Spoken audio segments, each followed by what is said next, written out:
Step into the world of suspense and mystery with The Man in the Queue, a classic detective story by the renowned Josephine Tey. A thrilling journey of crime, secrets, and unexpected twists awaits you in this compelling audiobook. Join Scotland Yard's Inspector Alan Grant as he delves into the enigmatic death of a man found in a theater queue. With every clue uncovered, the stakes get higher. Will justice be served, or will the truth remain hidden forever? Tune in for an unforgettable listening experience. The Man in the Queue by Josephine Tey. Chapter 1. Murder. It was between 7 and 8 o'clock on a March evening, and all over London the bars were being drawn back from pit and gallery doors. Bang, thud, and clank. Grim sounds to preface an evening's amusement. But no last trump could have so galvanized the weary attendants on Thespis and Terpsichore standing in patient column of 4 before the gates of promise. Here and there, of course, there was no column. At the Irving, 5 people spread themselves over the 2 steps and sacrificed in warmth what they gained in comfort. Greek tragedy was not popular. At the Playbox there was no one. The Playbox was exclusive and ignored the existence of pits. At the Arena, which had a 3-week ballet season, there were 10 persons for the gallery and a long queue for the pit. But at the Woffington both human strings tailed away apparently into infinity. Long ago a lordly official had come down the pit queue and, with a gesture of his outstretched arm that seemed to guillotine hope, had said, "All after here, standing room only." Having thus, with a mere contraction of his deltoid muscle, separated the sheep from the goats, he retired in Olympian state to the front of the theater, where beyond the glass doors there was warmth and shelter. But no one moved away from the long line. Those who were doomed to stand for 3 hours more seemed indifferent to their martyrdom. They laughed and chattered, and passed each other sustaining bits of chocolate in torn silver paper. Standing room only, was it? Well, who would not stand, and be pleased to, in the last week of Didn't You Know? Nearly 2 years it had run now, London's own musical comedy, and this was its swan song. The stalls and the circle had been booked up weeks ago, and many foolish virgins, not used to queues, had swelled the waiting throng at the bar doors because bribery and corruption had proved unsuccessful at the box office. Every soul in London, it seemed, was trying to crowd into the Woffington to cheer the show just once again. To see if Golly Gollin had put a new gag into his triumph of Foolery Gollin, who had been rescued from a life on the road by a daring manager and had been given his chance and had taken it. To sun themselves yet once more in the loveliness and sparkle of Ray Marcival, that comet that 2 years ago had blazed out of the void into the zenith and had dimmed the known and constant stars. Ray danced like a blown leaf, and her little aloof smile had killed the fashion for dentifrice advertisements in 6 months. Her indefinable charm, the critics called it, but her followers called it many extravagant things, and defined it to each other with hand-wavings and facial contortions when words proved inadequate to convey the whole of her fairy quality. Now she was going to America, like all the good things, and after the last 2 years London without Ray Marcival would be an unthinkable desert. Who would not stand forever just to see her once more? It had been drizzling since 5 o'clock, and every now and then a light chill air lifted the drizzle and half playfully swept the queue from end to end with it in one long brushstroke. That discouraged no one. Even the weather could not take itself seriously tonight. It had merely sufficient tang to provide a suitable apéritif to the fare in front of them. The queue twiddled its toes, and Cockney-wise made the most of whatever entertainment provided itself in the dark canyon of the lane. First there had come the newsboys, small things with thin, impassive faces and wary eyes. They had flickered down the queue like wildfire and disappeared, leaving behind a trail of chatter and fluttering papers. Then a man with legs shorter than his body laid a ragged strip of carpet on the damp pavement and proceeded to tie himself into knots until he looked as a spider does when it is taken unawares, his mournful toad's eyes gleaming now and then from totally unexpected places in the writhing mass, so that even the most indifferent spectator felt his spine trickle. He was succeeded by a man who played popular airs on the fiddle, happily oblivious of the fact that his E string was half a tone flat. Then, simultaneously, came a singer of sentimental ballads and a syncopated orchestra of 3. After they had scowled at each other for a moment or two, The soloist tried to rush things on the possession being 9 points principle by breaking into a wailing because you came to me, but the leader of the orchestra, handing his guitar to a lieutenant, proceeded to interview the tenor with his elbows out and his hands lifted. The tenor tried to ignore him by looking over his head, but found it difficult because the musician was half a head taller than himself and appeared to be ubiquitous. He persevered for another 2 lines, and then the ballad wavered uncertainly into bitter expostulation in his natural voice, and 2 minutes later he faded up the dark alley, mumbling threats and complaints, and the orchestra broke into the latest dance tune. This being more to the taste of the moderns than inappropriate resurrection of decayed sentiment, they promptly forgot all about the poor victim of force majeure and twiddled their toes in time to the lively measure. After the orchestra and severally came a conjurer, an evangelist, and a man who allowed himself to be tied up in a rope with imposing-looking knots, and as imposingly worked himself free.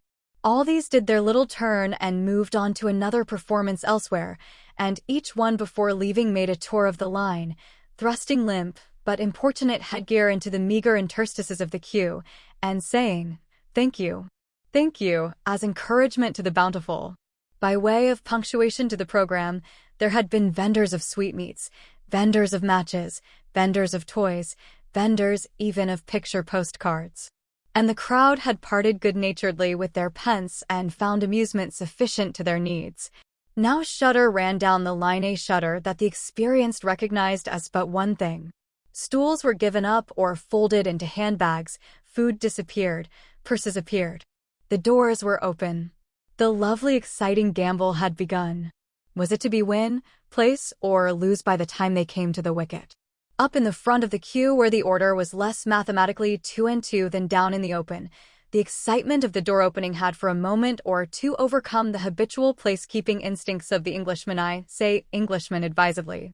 The Scot has none of it, and there had been a mild pushing and readjustment before the queue had become immobile in a wedged and short-breathing mass before the guichet, which was immediately inside the pit door. The clink and rattle of coin on brass proclaimed the continual hurried transactions which made the lucky ones free of paradise. The very sound of it made those behind strain forward unconsciously until the crowd in front protested as audibly as their crushed lungs permitted, and a policeman went down the queue to remonstrate. Now then, stand back a bit. There's plenty of time. You won't get in by pushing. All in good time." Now and then the whole line tottered forward a few inches as the emancipated ones ran in 2s and 3s from the head of it, like beads rolling from a broken string. Now a fat woman held them up by fumbling in her bag for more money. Surely the fool could have found out before now the exact amount required, instead of keeping them back like this. As if conscious of their hostility, she turned to the man behind her and said angrily, I'll thank you to stop shoving. Can't a lady be allowed to take out her purse without everyone losing their manners?" But the man she addressed took no notice. His head was sunk on his chest. Only the top of his soft hat met her beady, indignant gaze.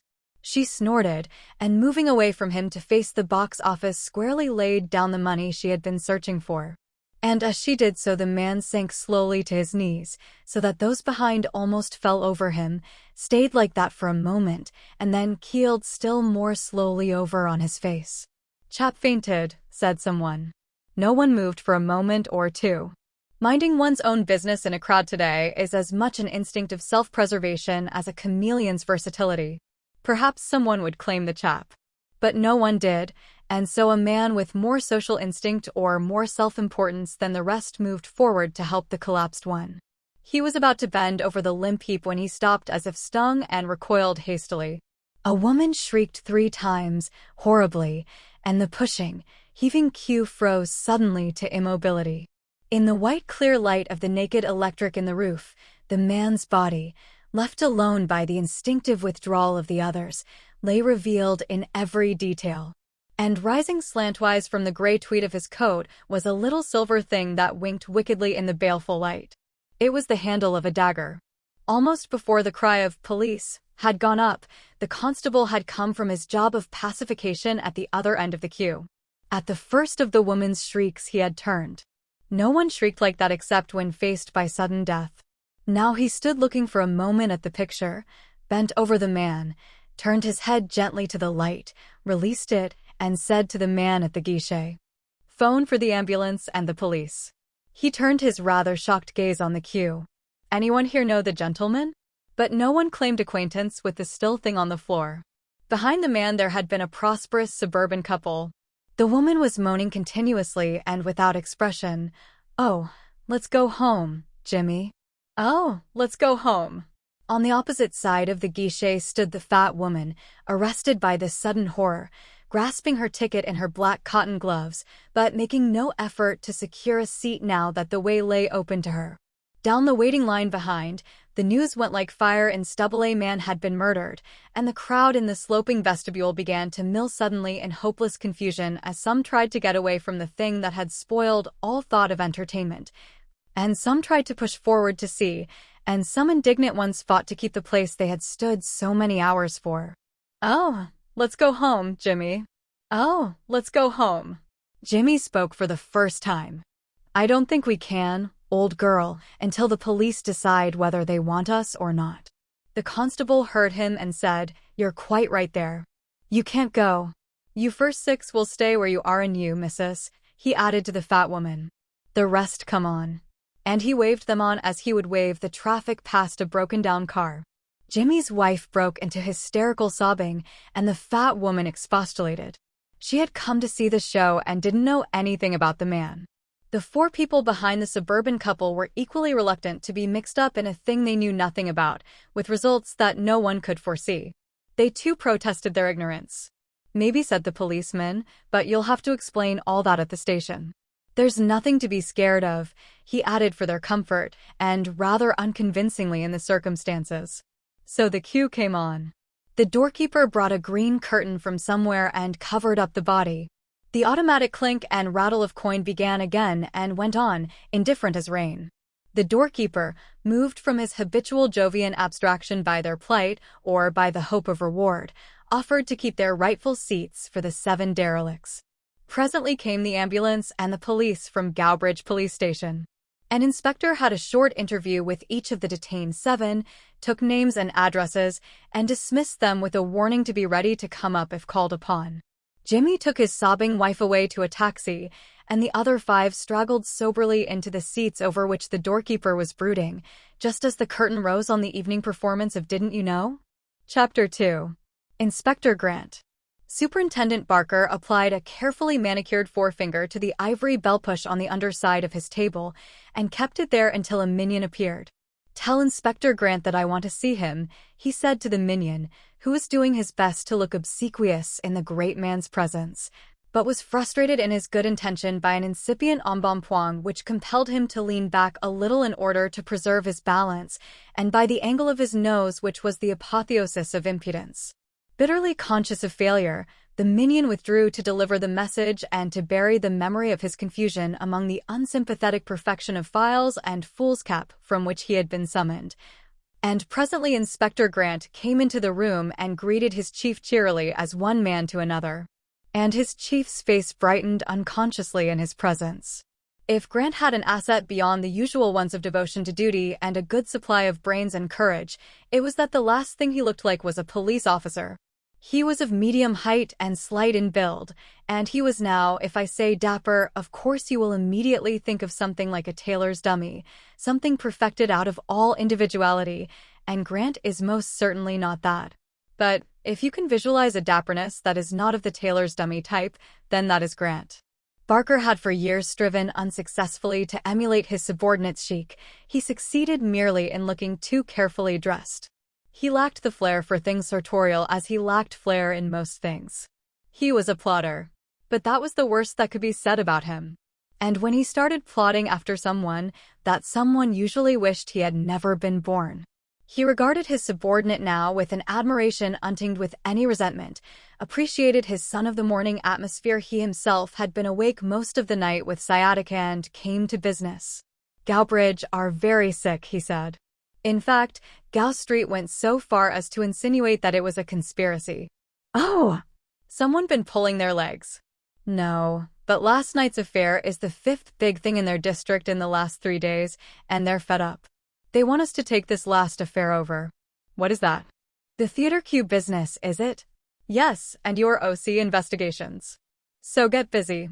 You can have Williams. I want Barbara to go down to Berkshire about that Newberry burglary.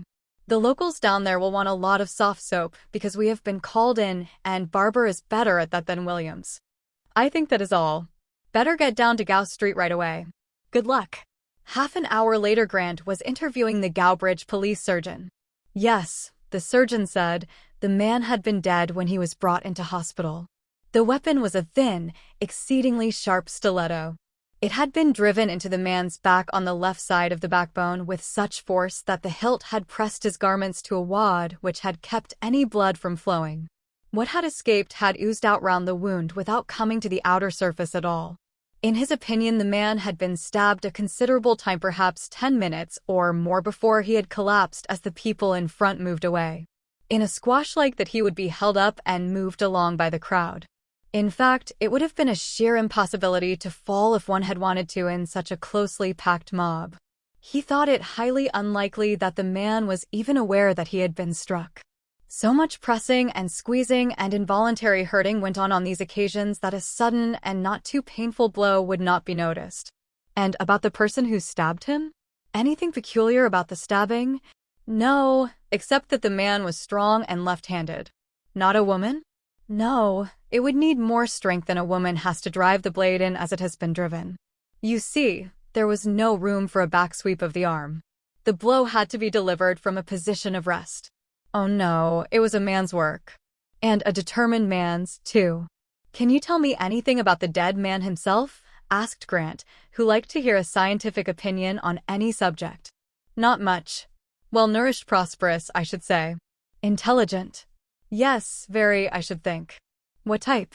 What type of occupation, do you mean? No, I can deduce that for myself. What type of temperament, I suppose you'd call it.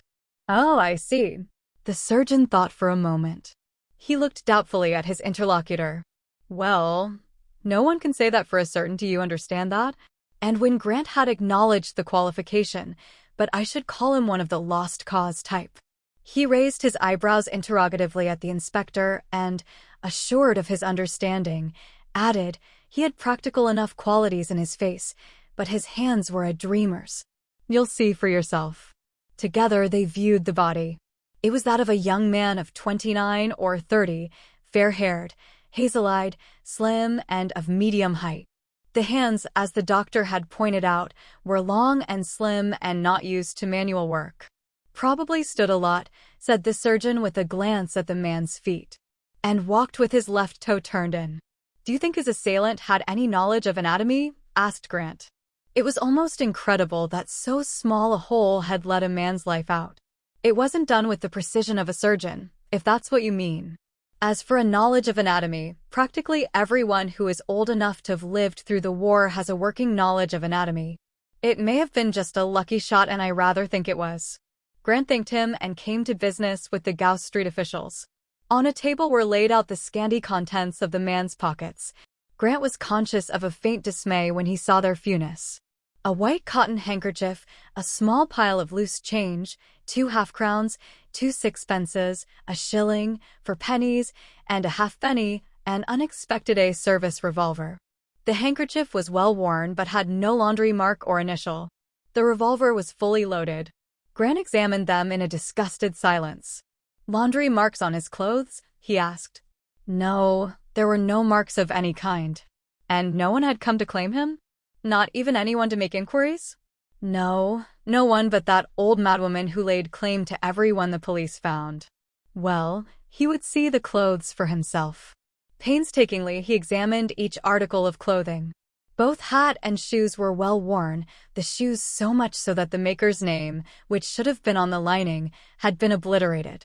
The hat, when new, had been bought from a firm who owned shops all over London and the provinces. Both were good of their kind, and though well worn, neither was shabby. The blue suit was fashionable if rather too pronounced in cut, and the same might be said of the gray overcoat. The man's linen was good if not expensively so, and the shirt was of a popular shade. All the clothes, in fact, had belonged to a man who either took an interest in clothes or was accustomed to the society of those who did. A salesman in a men's outfitters, perhaps. As the Gowbridge people had said, there were no laundry marks. That meant either that the man had wanted to hide his identity or that his linen was washed habitually at home.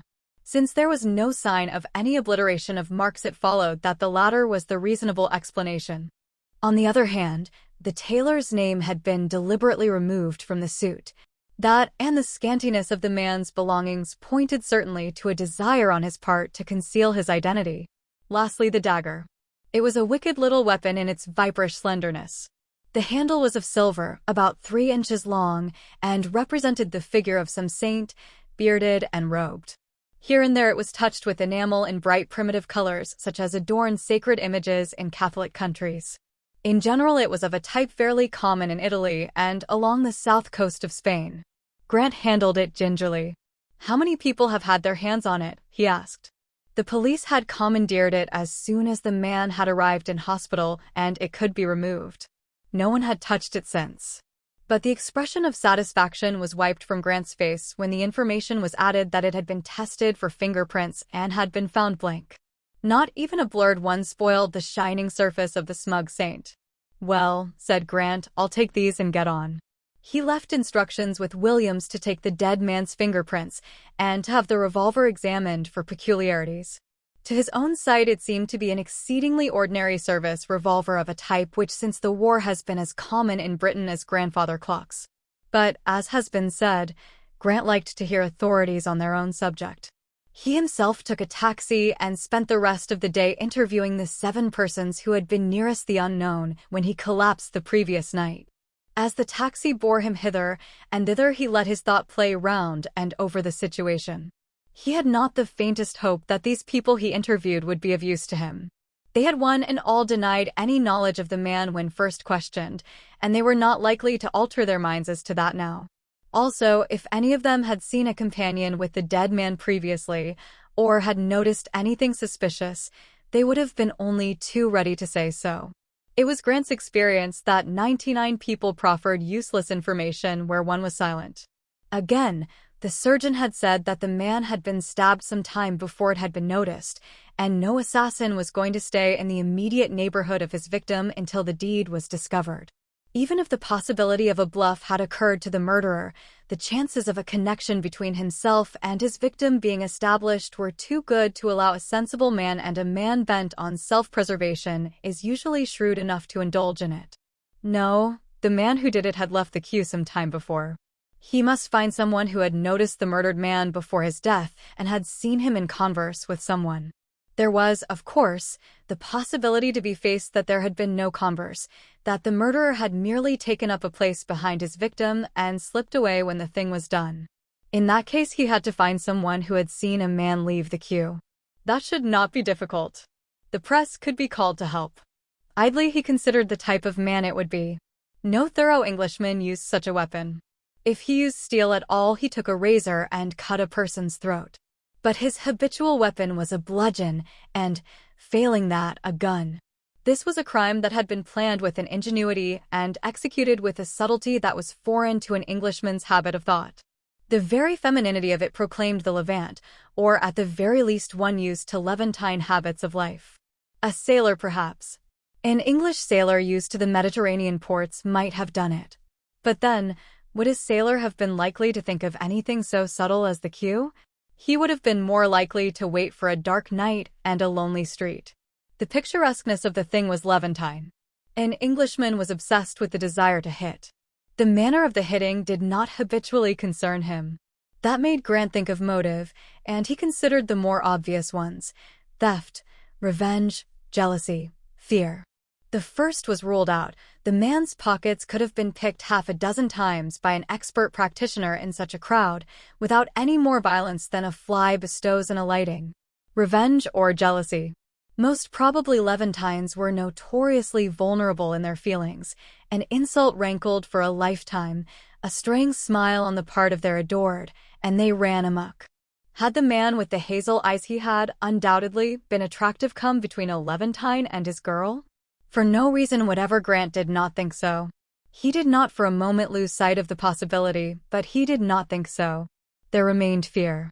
Was the fully loaded revolver prepared for the man who slid that sliver of steel into the owner's back? Had the dead man intended to shoot the Levantine on sight, and had the assassin known it and lived in terror? Or was it the other way about? Was it the dead man who had carried a weapon of defense which had not availed him? But then there was the unknown man's desire to slough his identity. A loaded revolver in these circumstances pointed to suicide. But if he contemplated suicide, why postpone it while he went to the play? What other motive induced a man to make himself anonymous? A brush with the police arrest? Had he intended to shoot someone and, afraid of not getting away, made himself nameless? That was possible. It was fairly safe, at least, to suppose that the dead man and the man whom Grant had mentally christened the Levantine had known each other sufficiently well to knock sparks from each other. Grant had very little belief in secret societies as the origins of picturesque murders. Secret societies delighted in robbery and blackmail, and all the more squalid methods of getting something for nothing, and there was seldom anything picturesque about them, as he knew from bitter experience. Moreover, there were no impressive secret societies in London at present, and he hoped they would not start. Murder to order bored him stiff. What interested him was the possible play of mind on mind, of emotion on emotion, like the Levantine and the unknown. Well, he must do his best to find out who the unknown was that would give him a line on the Levantine. Why had no one claimed him? It was early yet, of course. He might be recognized by someone at any minute. After all, he had only been missing to his people for the space of a night, and not many people rush to see a murdered man because their son or brother has stayed out for the night. With patience and consideration and an alert mind, Grant interviewed the 7 people he had set out to see, quite literally to see. He had not anticipated receiving information from them directly, but he wanted to see them for himself and to sum them up. He found them all going about their various business with the exception of Mrs. James Ratcliffe, who was prostrate in bed and being attended by the doctor, who deplored the nervous shock she had received. Her sister, a charming girl with hair the color of honey, talked to Grant. She had come into the drawing room quite obviously hostile to the thought of any police officer being admitted to her sister in her present state. The sight of the police officer in reality was so astonishing that she looked again at his card quite involuntarily, and Grant smiled inwardly a little more broadly than he permitted himself outwardly. "I know you hate the sight of me," he said apologetically, and the tone was not wholly acting, "but I wish you would let me talk to your sister for just 2 minutes. You can stand outside the door with a stopwatch. Or come in if you like, of course. There is nothing at all private in what I want to say to her. It's only that I am in charge of the investigations in this case, and it is my duty to see the 7 people who were nearest the man last night. It will help me enormously if I can write them all off the slate tonight and start on fresh lines tomorrow. Don't you see? It's mere form, but very helpful." As he had hoped, this line of argument was a success. After a little hesitation, the girl said, "Let me go and see if I can persuade her." Her report of the inspector's charms must have been a rose-colored one, for she came back in less time than he had dared to hope and took him up to her sister's room, where he had an interview with a tearful woman who protested that she had not even noticed the man until he had fallen, and whose wet eyes regarded him continually with a dreadful curiosity. Her mouth was hidden behind a barricade of handkerchief which she kept pressed to it. Grant wished that she would take it down for a moment. He had a theory that mouths gave away more than eyes, certainly where women were concerned. "Were you standing behind him when he fell?" "Yes." "And who was alongside him?" She could not remember. No one was paying attention to anything but getting into the theater, and in any case she never noticed people on the street. "I'm sorry," she said shakily when he was taking his departure. "I'd like to be of use if I could. I keep seeing that knife, and I'd do anything to have the man that did it arrested." And as Grant went out, he dismissed her from his mind. Her husband, whom he had to travel into the city to see, he could have had them all to the yard, but he wanted to see how they were occupying their time on this, the first day after the murder, was more helpful. There had been a fair amount of churning in the queue, he said, as the doors were opened, so that their relations with their neighbors had altered a bit. As far as he could remember, the person who had stood beside the dead man and in front of himself was a man who had belonged to a party of 4 in front of that again, and had gone in with them. He, like his wife, said that he had not consciously seen the man until he had fallen. The other 5 Grant found equally innocent and equally unhelpful. None had noticed the man. That amazed Grant just a little. How had no one seen him?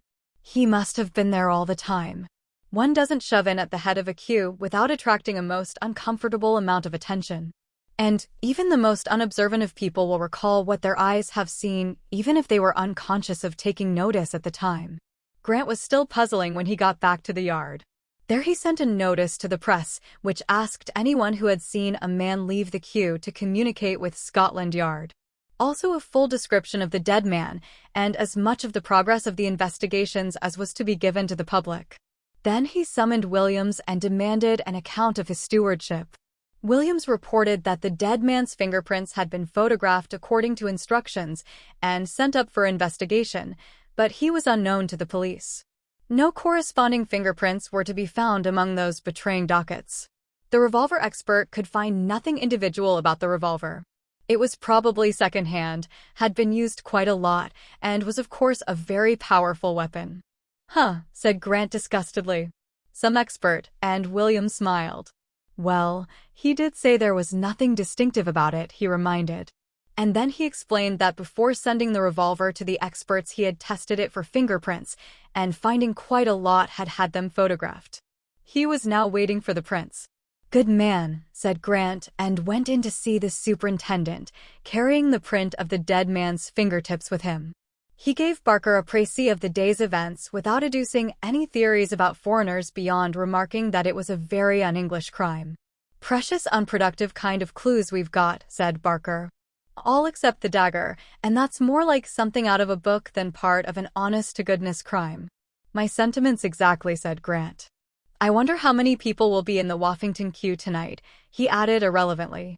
The knowledge of how Barker would have speculated on this fascinating question was lost forever to mankind by the entrance of Williams.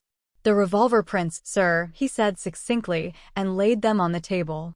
Grant picked them up with no great enthusiasm and compared them with the prints he had absent-mindedly been carrying about. After a short time he stiffened to sudden interest as a pointer stiffens. There were 5 distinct prints and many incomplete ones, but neither the good prints nor the broken ones had been made by the dead man. Attached to the prints was a report from the fingerprint department. There was no trace of these prints in their records. Back in his room Grant sat and thought. What did it mean, and of what value was the knowledge? Did the revolver not belong to the dead man? Borrowed, perhaps? But even if it had been borrowed, there would surely have been some indication that the dead man had had it in his possession. Or had the dead man not had it in his possession? Had it been slipped into his pocket by someone else? But one could not slip anything of the weight and bulk of a service revolver into a man's pocket unknown to him. No, not a living man, but it could have been done after the knife thrust. But why? Why?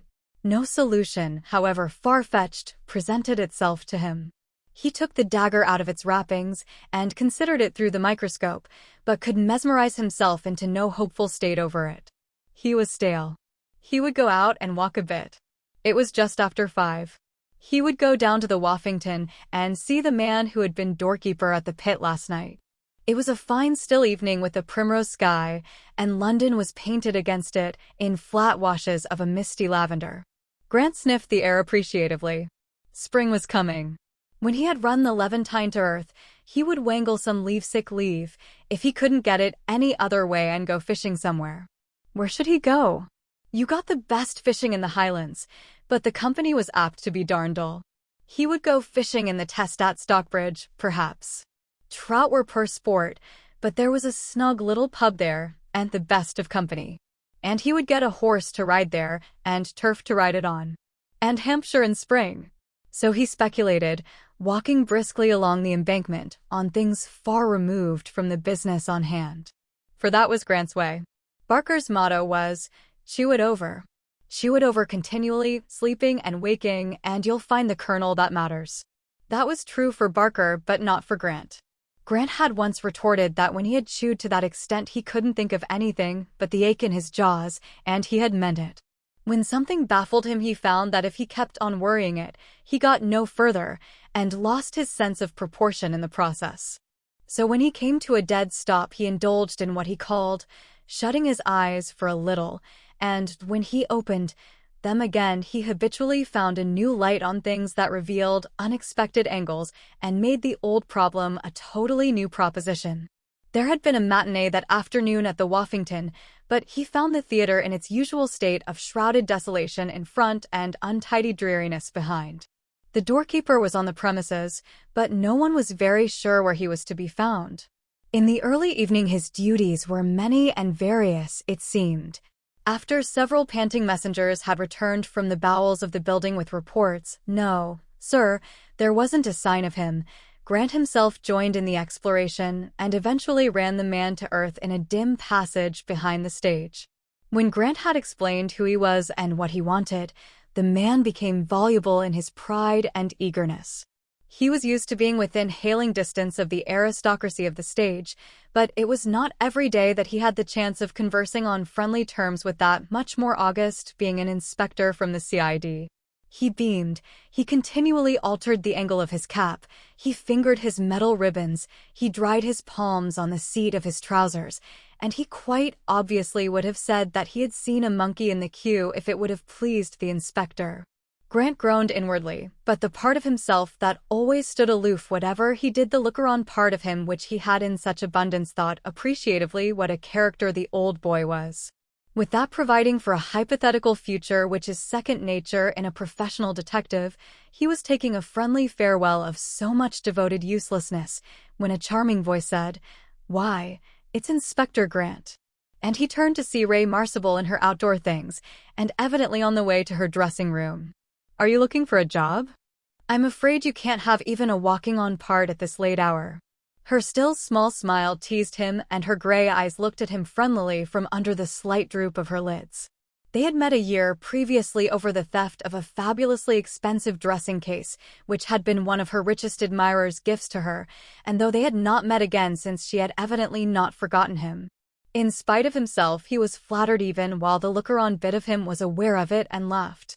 He explained his business in the theater, and the smile faded from her face instantly. "Ah, that poor man," she said. "But here is another," she added immediately, laying a hand on his arm. "Have you been asking questions all the afternoon? Your throat must be very dry. Come and have a cup of tea in my room with me. My maid is there and she will make us some. We are packing up, you know.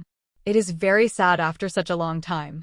She led the way to her dressing room, a place that was walled half with mirrors and half with wardrobes, and that looked more like a florist's shop than any apartment designed for human habitation. She indicated the flowers with a wave of her hand. "My flat won't hold any more, so these have to stay here." The hospitals were very polite, but they said quite firmly that they had had as much as they could do with. "And I can't very well say, 'No flowers,' as they do at funerals, without hurting people." "It's the only thing most people can do," Grant said. "Oh, yes, I know," she said. "I'm not ungrateful. Only overwhelmed." When tea was ready, she poured out for him, and the maid produced shortbread from a tin. As he was stirring his tea and she was pouring out her own, his mind brought him up with a sudden jerk, as an inexperienced rider jabs at his horse's mouth when startled. She was left-handed. "Great heavens," he said to himself disgustedly. "It isn't that you deserve a holiday, it's that you need it. What did you want to italicize a statement like that for? How many left-handed people do you think there are in London? You're developing the queerest kind of nerves." To break a silence, and because it was the first thing that came into his head, he said, "You're left-handed." "Yes," she said indifferently, as the subject deserved, and went on to ask him about his investigations. He told her as much as would appear in the morrow's press and described the knife as being the most interesting feature of the case. "The handle is a little silver saint with blue and red enamel decoration." Something leaped suddenly in Ray Marcible's calm eyes. "What?" she said involuntarily. He was about to say, "You've seen one like it," but changed his mind. He knew on the instant that she would say no, and that he would have given away the fact that he was aware that there was anything to be aware of. He repeated the description, and she said, "A saint. How quaint. And how inappropriate, and yet, in a big undertaking like a crime, I suppose you'd want someone's blessing on it." Cool and sweet, she put out her left hand for his cup, and as she replenished it, he watched her steady wrist and impassive manner and wondered if this too could be unreasonableness on his part. Certainly not, said his other self. You may be suffering from attacks of flair in queer places, but you haven't got to the stage of imagining things yet.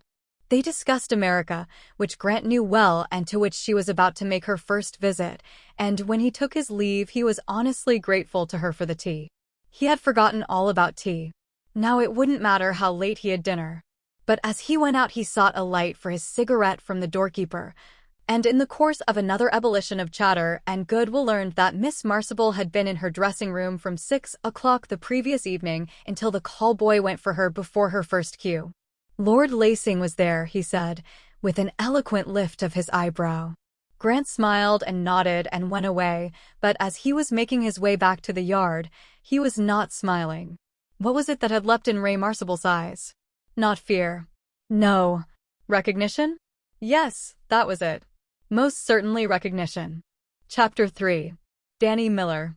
Grant opened his eyes and regarded the ceiling of his bedroom speculatively. For the last few minutes he had been technically awake, but his brain, wrapped in the woolliness of sleep and conscious of the ungrateful chilliness of the morning, had denied him thought. But though the reasoning part of him had not wakened, he had become more and more conscious of mental discomfort. Something unpleasant waited him. Something exceedingly unpleasant. The growing conviction had dispelled his drowsiness, and his eyes opened on the ceiling laced across with the early sunlight and the shadows of a plane tree, and on recognition of the unpleasantness. It was the morning of the third day of his investigations, the day of the inquest, and he had nothing to put before the coroner. Had not even a scent to follow. His thoughts went back over yesterday. In the morning, the dead man being still unidentified, he had given Williams the man's tie, that being the newest and most individual thing about him, and had sent him out to scour London. The tie, like the rest of the man's clothes, had been obtained from a branch of a multiple business, and it was a small hope that any shop assistant would remember the individual to whom he sold the tie. Even if he did, there was no guarantee that the man remembered was their man. Faith Brothers must have sold several dozens of ties of the same pattern in London alone. But there was always that last odd chance, and Grant had seen too much of the queer unexpectedness of chance to neglect any avenue of exploration. As Williams was leaving the room, an idea had occurred to him. There was that first idea of his that the man had been a salesman in some clothing business. Perhaps he did not buy his things over the counter. He might have been in the employ of Faith Brothers. Find out, he had said to Williams, if anyone answering the dead man's description has been employed by any one of the branches lately. If you see or hear anything interesting at all, whether you think it is important or not, let me know. Left alone, he had examined the morning's press. He had not bothered with the various accounts of the Q murder, but the rest of the news he scrutinized with some care, beginning with the personal column. Nothing, however, sounded an answering chord in his brain. A photograph of himself with the caption, Inspector Grant, who is in charge of the Q murder investigations, caused him to frown. Fools, he said aloud. He had then collected and studied a list of missing persons sent in from all the police stations in Britain. 5 young men were missing from various places, and the description of one, who was missing from a small Durham town, might have been that of the dead man. After a long delay, Grant had succeeded in talking on the telephone to the Durham police, only to learn that the missing man had originally been a miner and was, in the opinion of the Durham inspector, a tough. And neither miner nor tough could be applied to the dead man. The rest of the morning had been occupied with routine work settling about the inquest and such necessary formalities. About lunchtime, Williams had rung him up from the biggest branch of Faith Brothers in the Strand. He had had a busy but unproductive morning. Not only did no one recall such a purchaser, but no one remembered even selling such a tie. It was not one of a range that they had stocked lately. That had made him want further information about the tie itself, and he had come to the headquarters and asked to see the manager, to whom he explained the situation. The manager now suggested that if the inspector would surrender the tie for a little, it should be sent to their factory at Northwood, where a list could be furnished of the destination of all consignments of such ties within, say, the last year. Williams now sought permission to hand over the tie to the manager. Grant had approved his action. And while mentally commending Williams' common sense, lots of sergeants would have gone on plodding round London because they were told to, and it was their duty, thought not too hopefully of the 100 or so branches of Faith Brothers all over Scotland and England. The chances narrowed slightly, however, when Williams appeared with a fuller explanation. Ties like that, it appeared, were made up in boxes of 6, each tie in the box being of a different shade, though usually in the same color scheme. It was unlikely that more than one, or at the most 2, ties of the exact shade of their specimen had been sent to any one branch. There was therefore more hope of a salesman remembering the customer who had bought it than there would have been if the tie had been merely one of a box all the same shade. The detective part of Grant listened appreciatively, while the looker-on part of him smiled over the sergeant's fluency in the jargon of the trade. Half an hour with the manager of Faith Brothers had had the effect of studying the sergeant's habitual simplicity of word and phrase with amazing jewels of technicality. He talked glibly of lines and repeats and similar profundities, so that Grant had, through his bulk, in a queer television, a vivid picture of the manager himself. But he was grateful to Williams and said so. That was part of Grant's charm, he never forgot to say when he was pleased. In the afternoon, having given up hope of learning anything more by it, he had sent the dagger to the laboratory for analysis. "Tell me anything you can about it," he had said, and last night when he left he was still waiting for the answer. Now he stretched out an arm into the chilly air and grabbed at the telephone.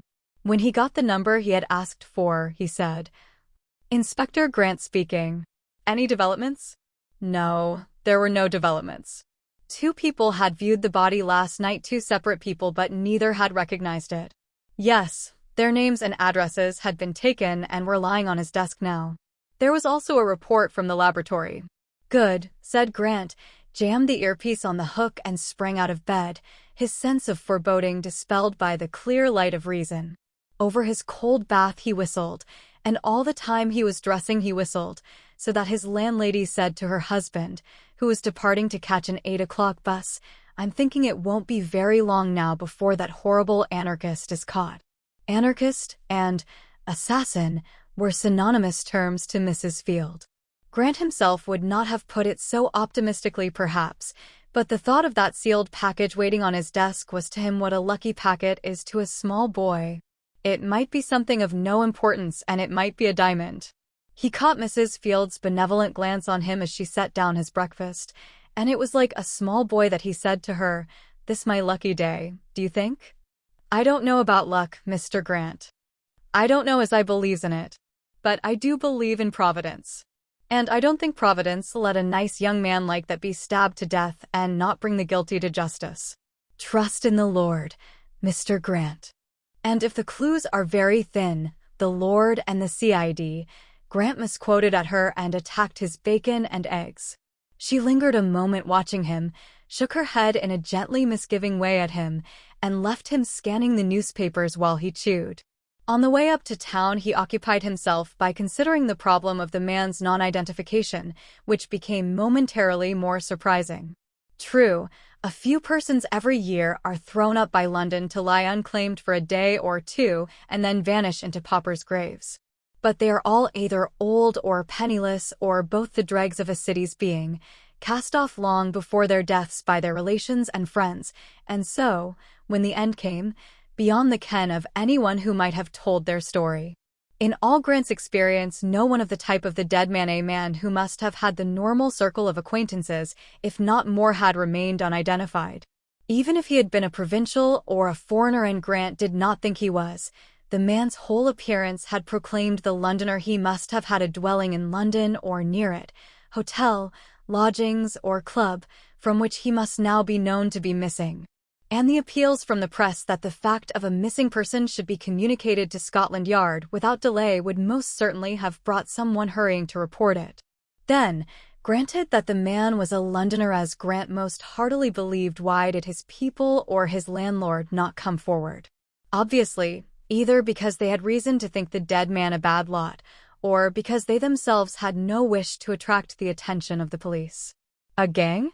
A gang getting rid of an unwanted member? But gangs didn't wait until they got their victim into a queue before dispensing with his services. They chose safer methods. Unless, yes, it might have been at once a retribution and a warning.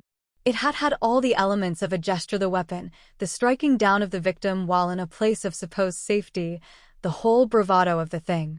It eliminated the backslider and intimidated the survivors at one and the same time. The more he considered it, the more it seemed the reasonable explanation of a mystery. He had scouted the thought of a secret society, and he still scouted it. The vengeance of a secret society would not prevent the man's friends from reporting his loss and claiming him. But the defaulting member of a gang, that was a different thing. In that case, all his friends would either know or guess the manner and reason of his death, and none would be fool enough to come forward. As Grant turned into the yard, he was revising in his mind the various London gangs that flourished at the moment. Danny Miller's was cock of the walk, undoubtedly, and had been so for some time.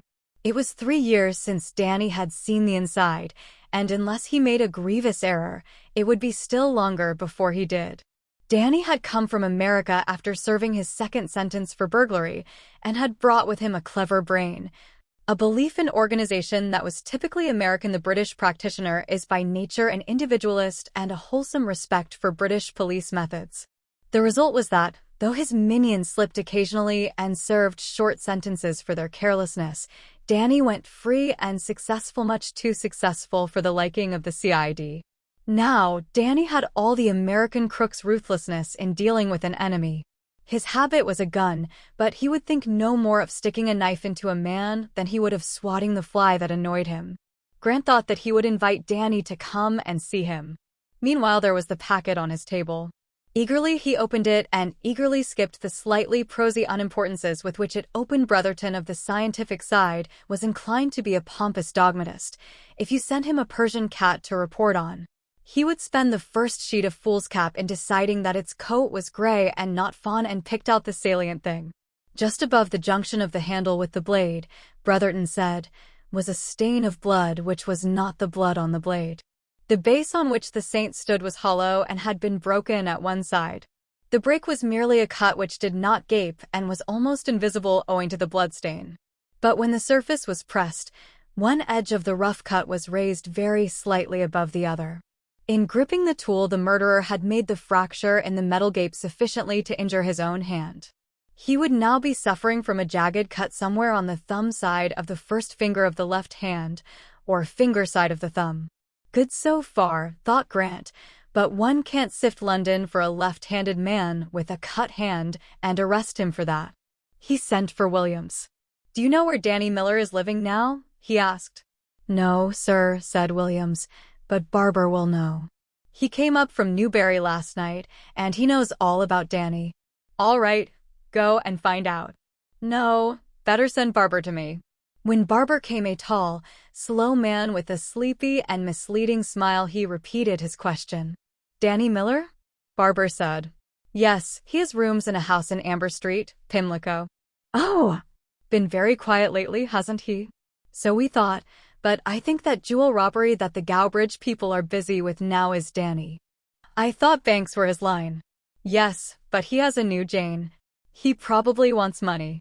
"I see. Do you know his number?" Barber did. An hour later, Danny, who was performing a leisurely and painstaking toilet in the room in Amber Street, was informed that Inspector Grant would be very much obliged if he would have a short talk with him at the yard. Danny's pale gray, wary eyes surveyed the plainclothes man who had brought the message. "If he thinks he has anything on me," he said, "he has another guess coming." The plainclothes man did not think that the inspector wanted anything but some information from him. "Oh! And what is the inspector inspecting at the moment?" But thought the plainclothes man either did not know or would not tell. "All right," said Danny. "I'll be along right now."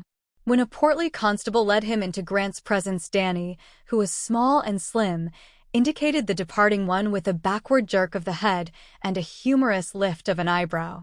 "It isn't often anyone troubles to announce me," he said.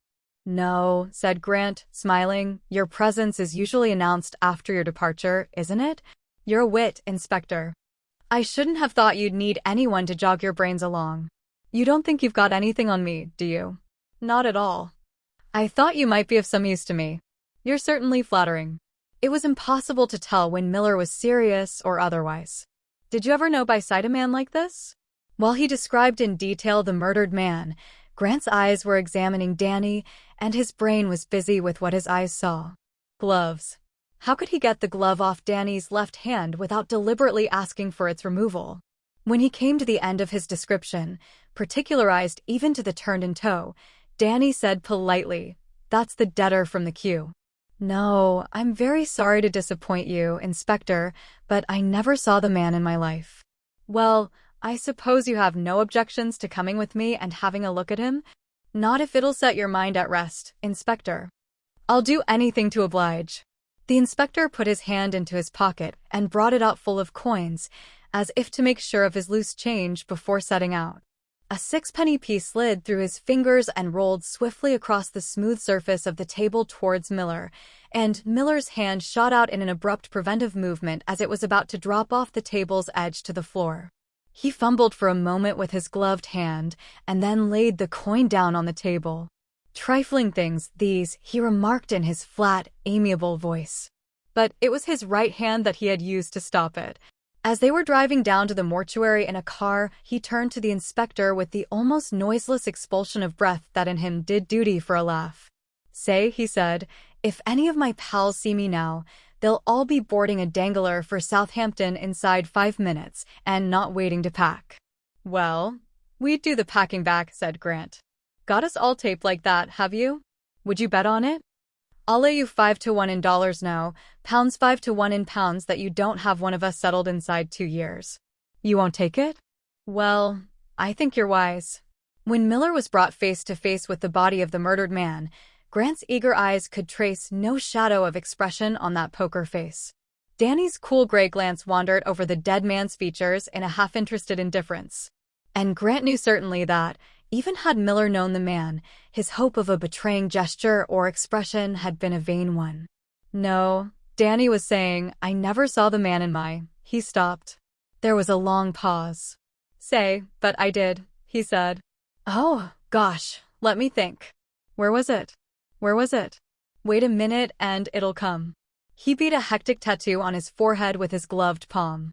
Was this acting, thought Grant? Good acting, if so. But then Miller would never make the mistake of acting badly. "Oh, gosh, I can't get it. I talked to him, too. Don't think I ever knew his name, but I'm sure I talked to him." In the end, Grant gave it up. He had the inquest in front of him, but it was more than Danny Miller did. The fact that his brain had gone back on him was an outrage in his eyes and quite insupportable. "I never forget a man," he kept saying, "any more than a bull does."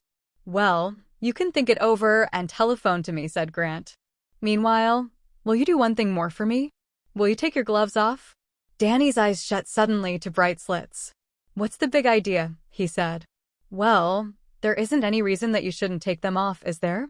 "How do I know that?" snapped Danny. "Look here," said Grant good-naturedly, "a minute ago you wanted a gamble. Well, here's one. If you take your gloves off, I'll tell you whether you've won or not. And if I lose? Well, I have no warrant, you know." And Grant smiled easily into the gimlet eyes boring into his own. Danny's eyelids lifted. His old nonchalance came back. He drew his right glove off and held out his hand. Grant glanced at it and nodded. Then he slipped off his left glove and extended his hand, and as he did so the right hand went back into his coat pocket. The left hand that lay open to Grant's gaze was clean and unscarred. "You win, Miller," said Grant. "You're a sportsman." And the slight bulge in Danny's right-hand coat pocket disappeared. "You'll let me know the minute you have a brainwave, won't you?" Grant said as they parted, and Miller promised. "Don't you worry," he said. "I don't let my brain go back on me and get away with it." And Grant made his way to lunch and the inquest. The jury, having swallowed at one nauseating gulp the business of viewing the body, had settled into their places with that air of conscious importance and simulated modesty which belongs to those initiated into a mystery.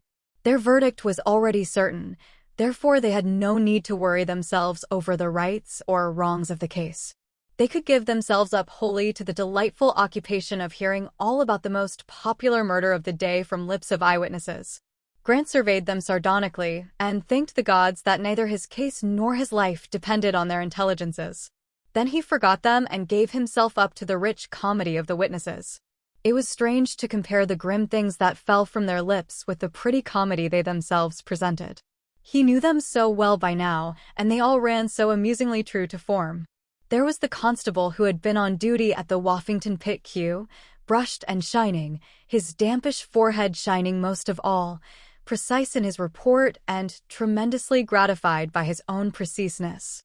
There was James Ratcliffe, the complete householder, hating his unexpected publicity, rebelling against his connection with such an unsavory affair, but determined to do his duty as a citizen. He was the type that is the law's most useful ally, and the inspector recognized the fact and mentally saluted him in spite of the fact that he had been unhelpful.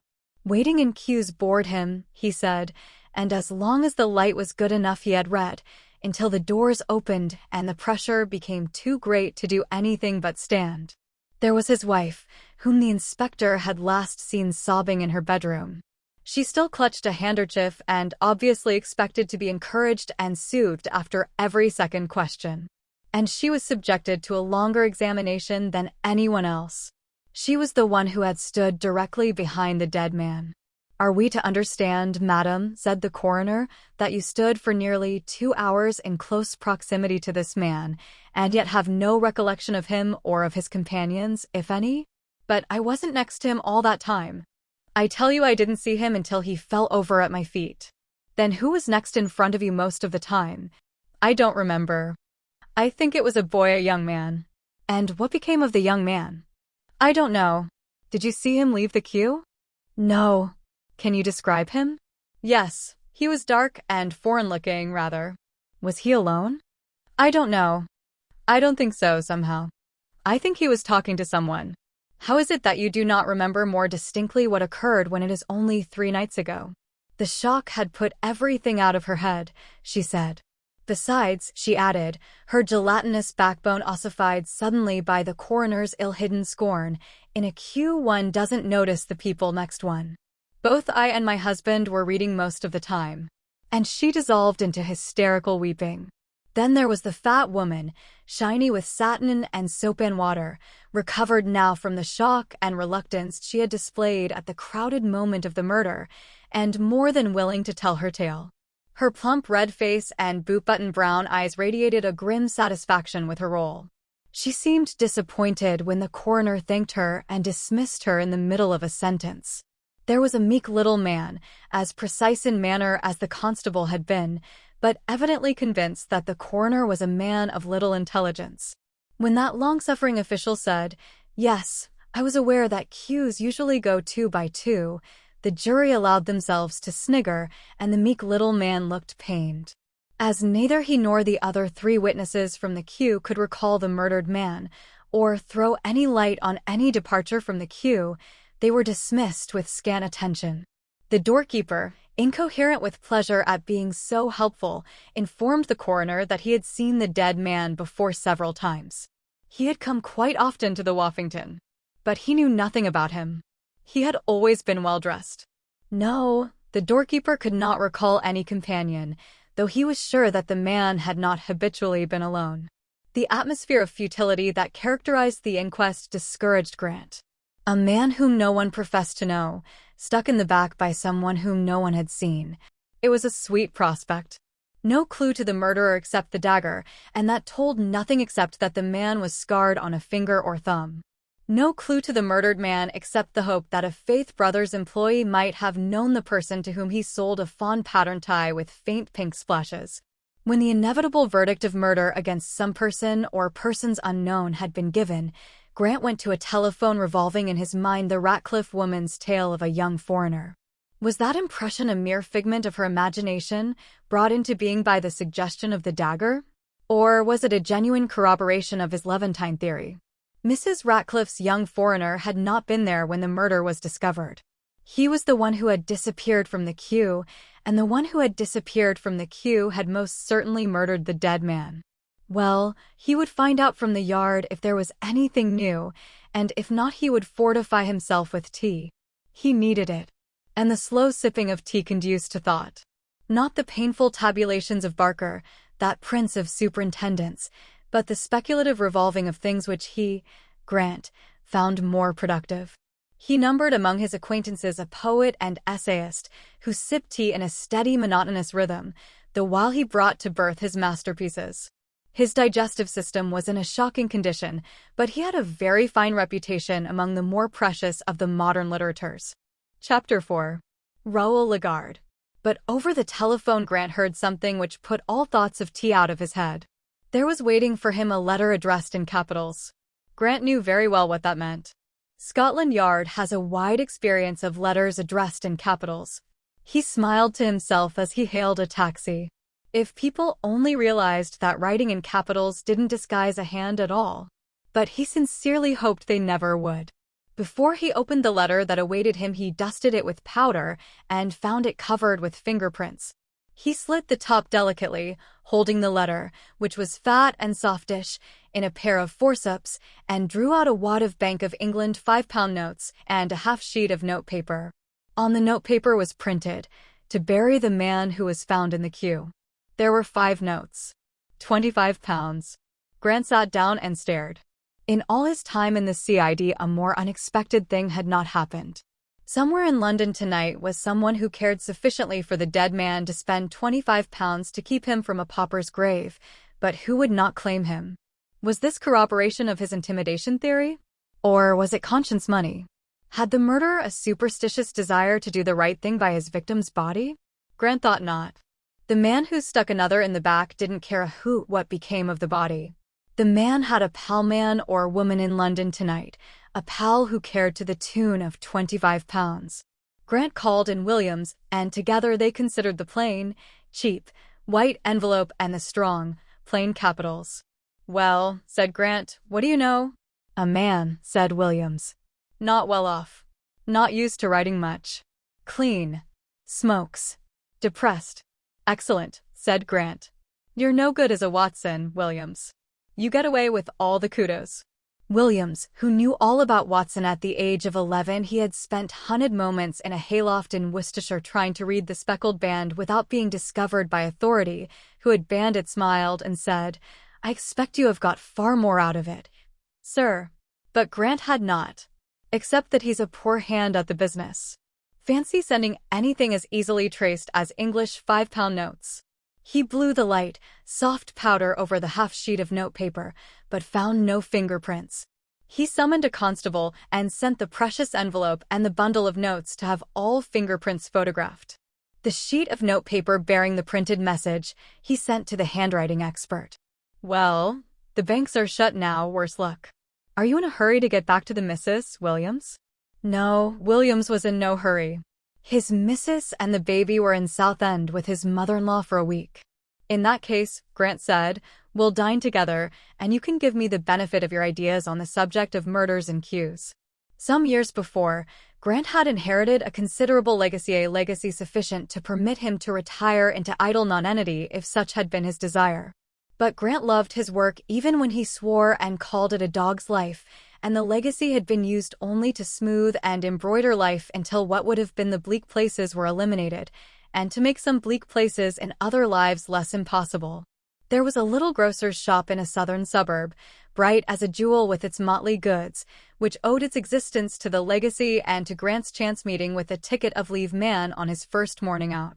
It was Grant who had been the means of putting him away, and it was Grant who provided the means of his rehabilitation. It was owing entirely to the legacy, therefore, that Grant was an habitué of so exclusive an eating place as Lawrence, and a much more astonishing and impressive face pet of the head waiters. Only 5 persons in Europe are pets of Lawrence head waiter, and Grant was thoroughly conscious of the honor and thoroughly sensible of the reason. Marcel met them halfway down the green and gold room, with his face screwed to an expression of the most excruciating sorrow. He was desolated, but there was not a table worthy of Monsieur left. There were no tables at all except that much to be condemned one in that corner. Monsieur had not let him know that he was to be expected. He was desolated simply. Grant took the table without a murmur. He was hungry, and he did not care where he ate so that the food was good, and except for the fact that the table was directly outside the service door, there was no fault to be found with it. A couple of green draft screens camouflaged the door, and the door, being a swing one, kept the rattle of crockery to a faint castanet music that blossomed every now and then in a sudden fortissimo as the door swung wide and closed again. Over their dinner, Grant decided that in the morning Williams should visit the banks in the area indicated by the letter's postmark, and with that as a basis, track down the history of the banknotes. It shouldn't be difficult.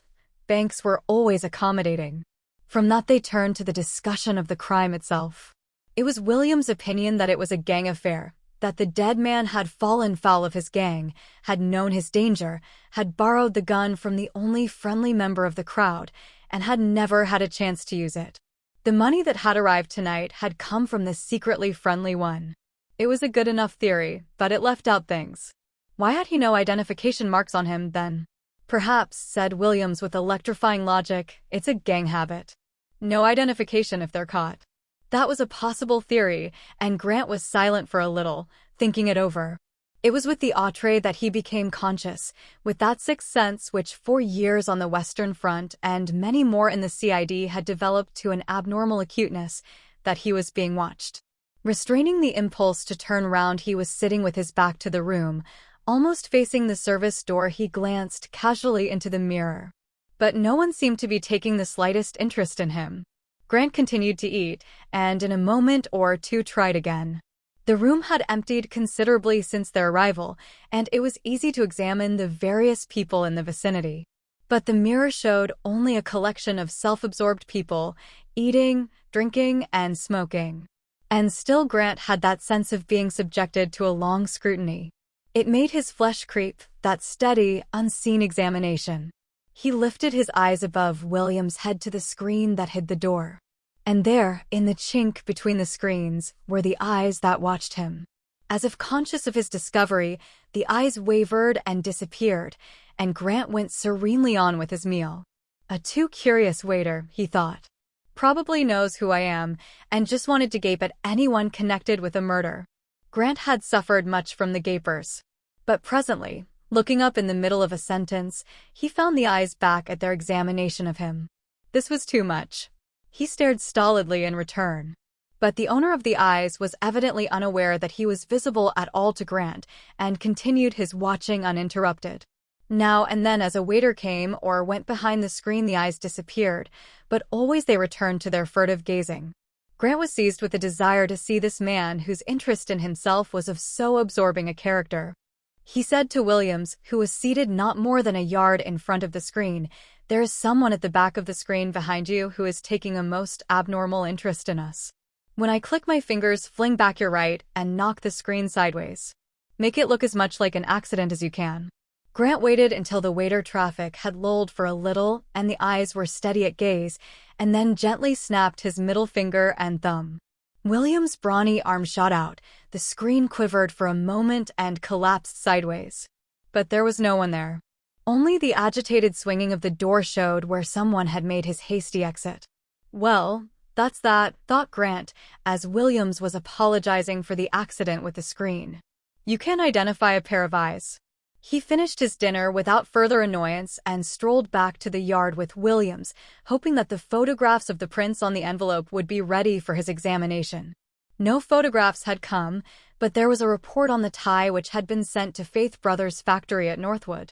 The only consignment of that pattern of tie sent out in the last year was a box of 6 in various shades, which had been sent as a repeat order at the request of their Nottingham branch.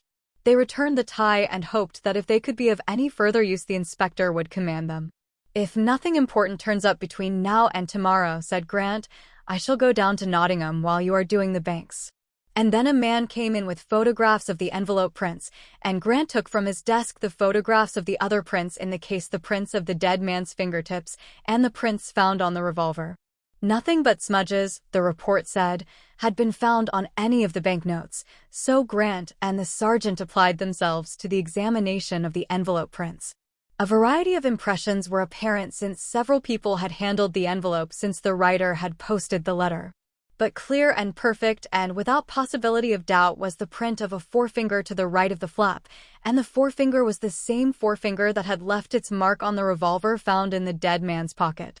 "Well, that fits your theory about the friend who supplied the gun, doesn't it?" said Grant.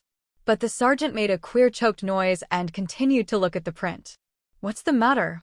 It's as clear as a kid's alphabet." The sergeant straightened himself and looked queerly at his superior. "I'll swear I hadn't a glass too much, sir. But it's either that or the whole fingerprint system is balmy. Look at that." He pointed with a not-too-steady forefinger at a print in the extreme lower right-hand corner, and as he did so he shoved the dead man's fingerprints, which had lain slightly apart, under Grant's nose. For a little there was silence while the inspector compared the prints, and the sergeant, over his shoulder, half fearfully corroborated his previous view.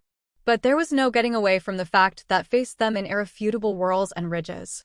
The fingerprint was that of the dead man. It was only a moment or two before Grant realized the simple significance of that apparently staggering fact. "Communal notepaper, of course," he said offhandedly, while his looker-on half mocked at him for having allowed himself to be victimized even for a moment by the childish amazement that had overcome him. "Your theory blossoms, Williams. The man who lent the gun and provided the money lived with the dead man. That being so, of course he can spin any kind of yarn he likes to his landlady or his wife or whoever would be interested about the disappearance of his chum." He took up the telephone on his desk. "We'll see what the handwriting people have to say about the piece of notepaper." But the handwriting experts had nothing to add to what Grant already knew or guessed. The paper was of a common type that could be bought at any stationer's or bookstall. The printing was that of a man. Given a specimen of a suspect's handwriting, they would probably be able to say whether or not the printing had been done by him, but so far they could be of no more help than already indicated. Williams departed to his temporarily bereaved home to comfort his uxorious mind by reminding himself how short a week was and how pretty Mrs. Williams would be when she came back from Southend, and Grant remained where he was, trying to mesmerize the dagger into giving up its tale. It lay on the dark green leather surface of his desk, a graceful, wicked toy-like thing, its business end in its slender viciousness making a queer contrast to the bluff saint on the handle with his silly, expressionless face. Grant considered the saintly features sardonically. What was it Ray Marcible had said? You'd want a blessing on an undertaking as big as that. Well, Grant thought, he would choose a more potent saint as O.C. affairs than the ineffectual Holy One on the handle. His thoughts went to Ray Marcible. This morning's press had been full of her projected departure for America, the popular papers expressing themselves in lamentation, and the more highbrow in bitterness and indignation that British managers should allow the best musical comedy star of a generation to leave the country. Should he go to her, Grant wondered, before she left and ask her bluntly why she had looked surprised at the description of the dagger? There had been nothing to connect her even remotely with the crime. He knew her history, the little semi-detached villa in a dreary suburb that she had called home, the council school she had attended, her real name, which was Rosie Markham.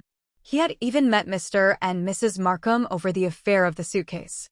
It was exceedingly unlikely that she could throw any light on the Q murder. And it was still more unlikely that she would if she could. She had had her chance to be frank with him over that tea in her dressing room, and she had quite deliberately kept him outside any knowledge she might have had. That knowledge, of course, might be entirely innocent. Her surprise might have been due to recognition of the dagger's description and yet have nothing to do with the murder. The dagger was far from unique, and many people must have seen and handled similar weapons. No, either way he was not likely to get much satisfaction from another interview with Miss Marcible. She would have to depart for the United States uninterrogated. With a sigh for its unproductiveness, he locked the dagger away in its drawer again and set off for home. He came out onto the embankment to find that it was a fine night with a light, frosty mist in the air, and he decided that he would walk home.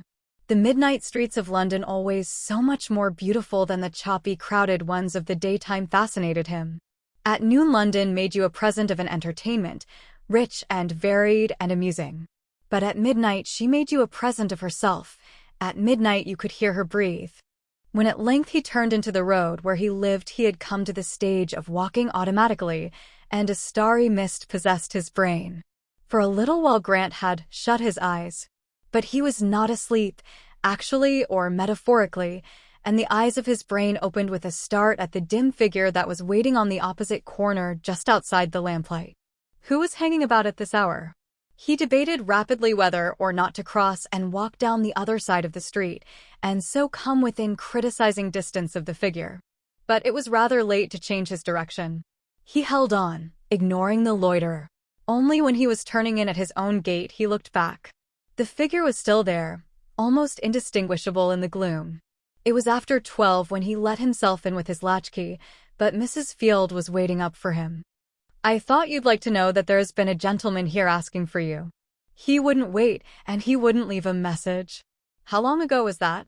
"More than an hour," Mrs. Field said. She didn't see him rightly. He had stood well out beyond the step. But he was young. "No name?" No, he had refused to give a name. "All right," said Grant. "You go to bed. If he comes back, I'll let him in." She hesitated in the doorway. "You won't do anything rash, will you?" she said solicitously. "I don't like the thought of you being here all alone with someone who might be an anarchist for all we know." "Don't you worry, Mrs. Field. You won't be blown up tonight." "It isn't blowing up I'm afraid of," she said. "It's the thought of you lying here perhaps bleeding to death and no one knowing. Think how I'd feel when I came in the morning and found you like that." Grant laughed. "Well, you can comfort yourself. There isn't the slightest chance of anything so thrilling happening. No one has ever spilt my blood except a Jerry at Contal Mason, and that was more by luck than good management." She conceded the point. "See and have a bite before you go to bed," she said, indicating the food on the sideboard. "I got you some English tomatoes, and the beef is Tompkins' best pickled." She said good night and went, but she could not have reached her kitchen before a knock sounded on the door. Grant heard her go to the door, and, even while his brain was speculating about his visitor, the looker-on in him was wondering whether it was spunk or curiosity that had sent Mrs. Field so willingly to answer the knock. A moment later she threw open the sitting-room door and said, "A young gentleman to see you, sir," and into Grant's eager presence came a youth of 19 or 20, fairly tall, dark, broad-shouldered, but slight and poised on his feet like a boxer. As he came forward he shot a furtive glance from his brilliant dark eyes into the corner behind the door, and he came to a halt some yards from the inspector in the middle of the room, turning a soft felt hat in his slim gloved hands. "You're Inspector Grant?" he asked.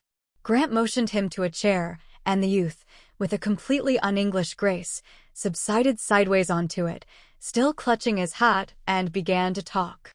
"I saw you tonight at Lawrence. I am in the pantry there. I clean the silver and things like that. They told me who you were, and after I think for a while, I decided to tell you all about it." "A very good idea," said Grant. "Carry on. Are you Italian?" "No, I am French. My name is Raoul Lagarde." "All right, carry on." "I was in the queue the night the man was killed. It was my night off. For a long time I was standing next the man. He trod on my foot in accident, and after that we talked a little about the play. I was on the outside, and he was next the wall. Then a man came to talk to him and came in front of me. The man who was new wanted something from the other man. He stayed until the door opened and the people moved. He was angry about something. They were not quarreling, not as we quarrel, but I think they were angry. When the murder happened I ran away. I did not want to be mixed up with the police. But tonight I saw you, and you looked jaunty, and so I made up my mind to tell you all about it. Why didn't you come to Scotland Yard and tell me? I do not trust the charite. They make very much out of nothing. And I have no friends in London. When the man came to talk to the man who was murdered and pushed you back a place, who was between you and the theater wall? A woman in black. Mrs. Ratcliffe." So far the boy was telling the truth. "Can you describe the man who came and went away again?" "He was not very tall. Not as tall as me. He had a hat like mine, only more brown, and a coat like mine." He indicated his tight-fitting, waisted navy blue coat, only brown too. "He was very dark, without mustache, and these stuck out. He touched his own beautifully modeled cheek and chin bones." "Would you know him again if you saw him?" "Oh, yes. Well enough to swear to?" "What is that?" "To take your oath on." "Oh, yes. What did the two men quarrel about?" "I don't know. I didn't hear. I was not deliberately listening, you understand, and though I speak English, I do not understand if people talk very quickly. I think the man who came wanted something that the man who was killed would not give him." When the man went away from the queue, how is it that no one saw him go? Because just then the policeman was walking down saying "Stand back" to the people. That was too glib. The inspector took out his notebook and pencil and, laying the pencil on the open page, held it out to his visitor. "Can you show me how you stood in the queue? Put marks for the people and label them." The boy stretched out his left hand for the book, took the pencil in his right, and made a very intelligent diagram, unaware that he had at that moment defeated the distrusted Sherida's attempt to make something out of nothing. Grant watched his serious, absorbed face and thought rapidly. He was telling the truth then. He had been there until the man collapsed, had backed with the others away from the horror, and had continued backing until he could walk away from the danger of being at the mercy of foreign police. And he had actually seen the murderer and would recognize him again. Things were beginning to move. He took back the book and pencil that the boy extended to him, and as he raised his eyes from the consideration of the diagram, he caught the dark eyes resting rather wistfully on the food on the sideboard. It occurred to him that Lagarde had probably come straight from his work to see him. "Well, I'm very grateful to you," he said. "Have some supper with me now, before you go." The boy refused shyly, but allowed himself to be persuaded, and together they had a substantial meal of Mr. Tompkins' best pickled. Lagarde talked freely of his people in Dijon, the sister who sent him French papers, the father who disapproved of beer since one ate grapes, but not hops, of his life at Lawrence and his impression of London and the English. And when Grant eventually let him out into the black stillness of the early morning, he turned on the doorstep and said apologetically and naively, "I am sorry now that I did not tell before, but you understand how it was. To have run away at first made it difficult. And I did not know that the police were so gentil." Grant dismissed him with a friendly pat on the shoulder, locked up, and picked up the telephone receiver. When the connection was made, he said, "Inspector Grant speaking. This to be sent to all stations.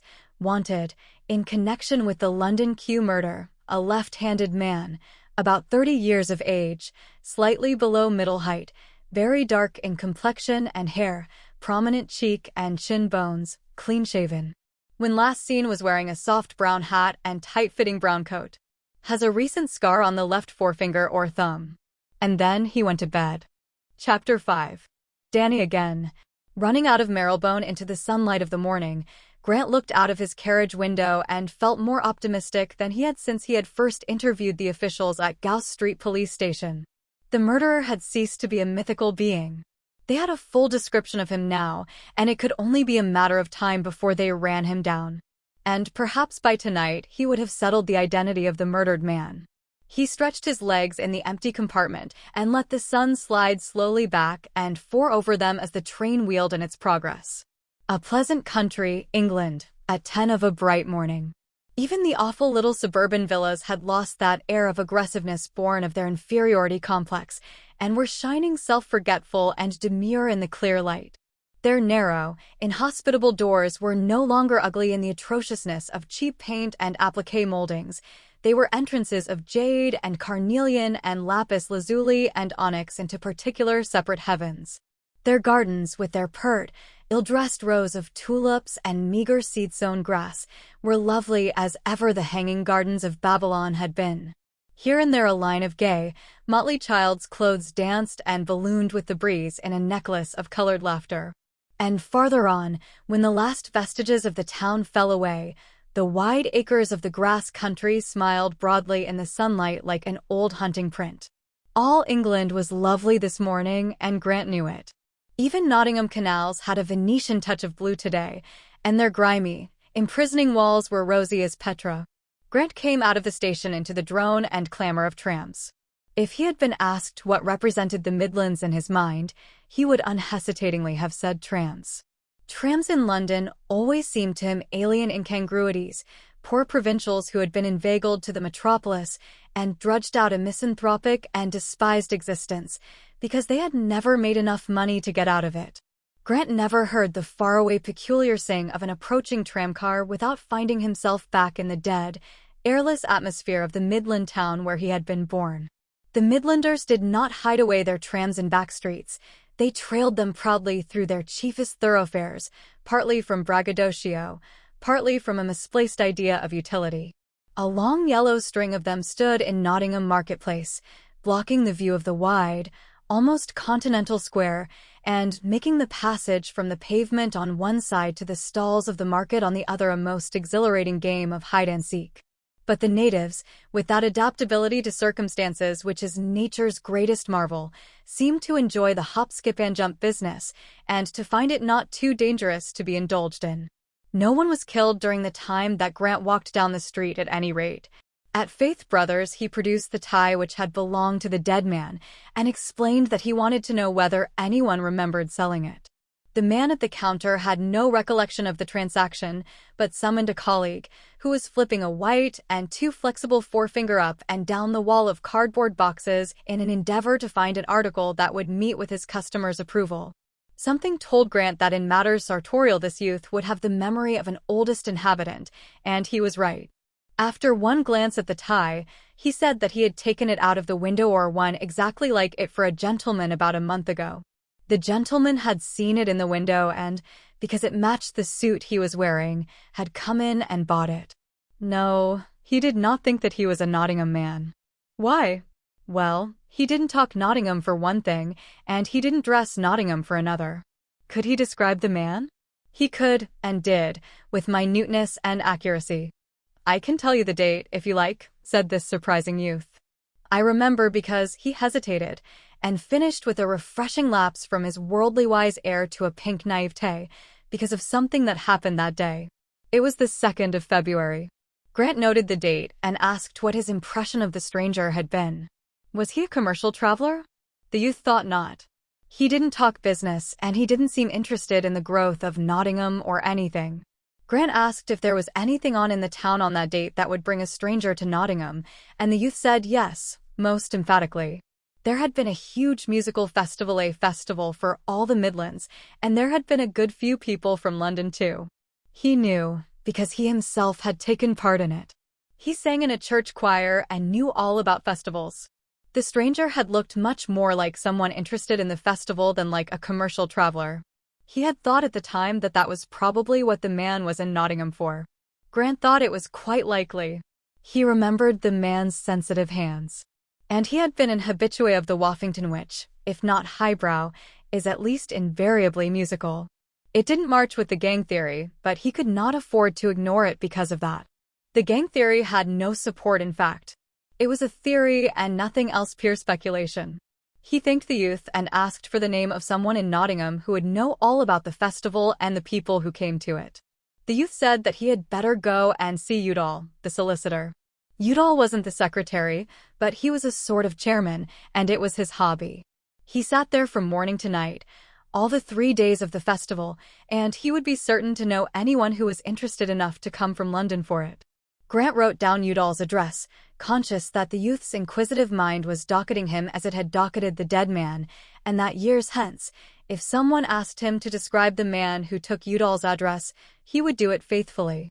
He was wasted in a Hattersan hosiers. "Are you looking for the man who bought the tie?" the youth asked. He said, looking in inverted commas, giving it its police sense. "Not exactly," said Grant, "but I want to trace him if I can." And he departed to interview Mr. Udall. In a little side street, near the castle, the kind of street that has never seen a tramcar and where one's footsteps echo until one involuntarily looks behind, were situated the small and gloomy offices of Udall, Lister and Udall. 300 years old they were, and the waiting room was paneled in oak that extinguished the last valiant ray of light as it fought its way past the old greenish glass of the window pane. The light died on the windowsill as the last survivor of a charge dies on the enemy parapet, murdered but glorious. But Mr. Udall of Udall, Lister and Udall would have considered it heresy if it had been suggested that things might be otherwise. Otherwise? That meant a building like a meat safe, fretted with windows until the walls were practically non-existent. A collection of plate glass bound together by pilasters of an incredible ignobility. That was modern architecture. But, as if to make up for the dim dustiness of his surroundings, Mr. Udall himself beamed and shone and welcomed all humanity with that sublime lack of suspicion which makes friends and confidants men, but never lawyers. Being the only Udall of the third generation, he had been given in his youth a cupboard-like corner in the warren of small rooms that were the Udall offices, and, since he loved oak paneling and beams and greenish glass second only to symphonies and sonatas, he had stayed there. And now he was Udall, Lister and Udall, though a competent clerk kept anything too awful from happening. To say that Mr. Udall welcomed the inspector is an inadequate statement. Grant felt that he must have met the man before and have forgotten it. He betrayed none of the curiosity that was usually rampant on a man's face when the inspector followed his card into a room. Grant was to him merely another charming fellow being, and almost before he had made his business clear, Grant found himself being led away to lunch. It was so much nicer to talk over a meal, and it was long after 1 o'clock, and if the inspector hadn't eaten since breakfast, he must be famishing. Grant followed his unexpected host meekly enough. He had not yet got his information, and this seemed to be the only way of getting it. Moreover, a detective officer never throws away the chance of making an acquaintance. If Scotland Yard has a motto, it is "you never know." Over lunch he learned that Mr. Udall had never to his knowledge seen the man he was looking for. He knew by sight or personally all the performers at the festival as well as a great number of those merely interested in it. But none tallied exactly with the description Grant furnished.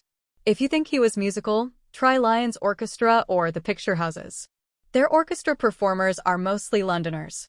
Grant did not bother to explain that the supposition that the man was musical had arisen only through his supposed connection with the festival.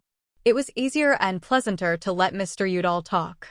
In the afternoon, however, after he had taken farewell of his cheerful host, he did sift the various orchestras in the town, with the lack of success that he had foreseen.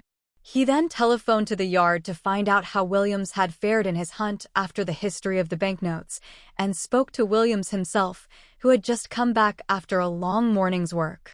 The notes were with the bank just now. Nothing had transpired so far, but they were on a scent, and the bank were working it. Well, thought Grant as he hung up the receiver, one end of the tangle seemed to be working out slowly but surely. Nothing left so clear and incontrovertible a history behind it as a Bank of England note. And if he had failed at Nottingham to trace the dead man himself, their discovery of the friend's identity would inevitably lead them to the knowledge of who the dead man was. And from the dead man to the Levantine would be only a step. Still, he was slightly depressed. He had had such a hunch this morning that before night an unexpected piece of information would have set him on the right track that he surveyed his wasted day with something like disgust. And not even the after-effects of the good lunch Mr. Udall had given him, nor the rosy afterglow of that gentleman's goodwill to men, was sufficient to comfort him. At the station he found that he had half an hour to wait for his train, and he betook himself to the lounge of the nearest hotel in the vague hope of picking up unconsidered trifles of information in that most gossipy of all public places. He surveyed the two waiters with a jaundiced eye. One was supercilious and like an overfed pug, and the other was absent-minded and like a dachshund. Grant felt instinctively that help was not in them. But the person who brought him his coffee was a charming middle-aged waitress. Grant's weary soul brightened at the sight of her. In a few minutes he was indulging in a friendly, if disjointed, exchange of generalities. And when she went away temporarily to attend to the wants of someone else, she always came back and hovered within speaking distance until the conversation was resumed. Realizing that a verbal description of a man who was not a hunchback or blind or otherwise abnormal would convey nothing to this woman, who saw in one day at least half a dozen men who might have fitted a description of the dead man, Grant contented himself with giving leads which might provoke useful information of a relative sort. "You're quiet here just now," he said. Yes, she admitted. This was their quiet time. They had slack times and busy ones. It just happened like that. Did it depend on the number of people staying in the hotel? No, not always. But usually it did. The hotel was the same. They had slack times and busy ones. Was the hotel ever full up? Yes, it had been full to bursting when the cooperative came. The whole 200 rooms. It was the only time she remembered such a crowd in Nottingham. When was that? Asked Grant. At the beginning of February, she said. They come twice a year, though. At the beginning of February. Where did the cooperative people come from? From all over the Midlands. Not from London? No, she thought not, but some of them might have. Grant went to catch his train, revolving the new possibility and not finding it acceptable, though he was not quite sure why. The dead man had not looked that type. If he had been a shop assistant, it had been in a business requiring considerable chic on the part of its employees. The journey back to town was not a slow and pleasant revolving of sunlit thoughts. The sun had gone, and a gray mist blotted out the lines of the country. It looked flat, dreary, and unwholesome in the wan evening. Here and there a sheet of water gleamed balefully from among the poplars with the flat, unreflecting surface of pewter. Grant devoted himself to the papers and, when he had exhausted them, watched the gray, formless evening flying past and let his mind play with the problem of the dead man's occupation. There were 3 other men in the compartment, and their voluble and occasionally vociferous pronouncements on the subject of casings, whatever they might be, distracted and annoyed him unreasonably. A tangle of signal lights hung isolated and unrelated in their ruby and emerald across the fading daylight, restored his good humor a little. They were a wonder and a revelation, these lights. It was incredible that anything so fairy had its invisible support in stout standards and crossbars, and its being in a dynamo. But he was glad when the long roar and rattle over the points proclaimed the end of the journey, and the more robust lights of London hung above him. As he turned into the yard, he had a queer feeling that the thing he had set out to find was waiting for him here. His hunch had not played him false. That scrap of information that would be the key to the whole of the dead man's story was about to be put into his hand. His steps quickened unconsciously. He could hardly wait. Never had lifts seemed so slow or passages so long.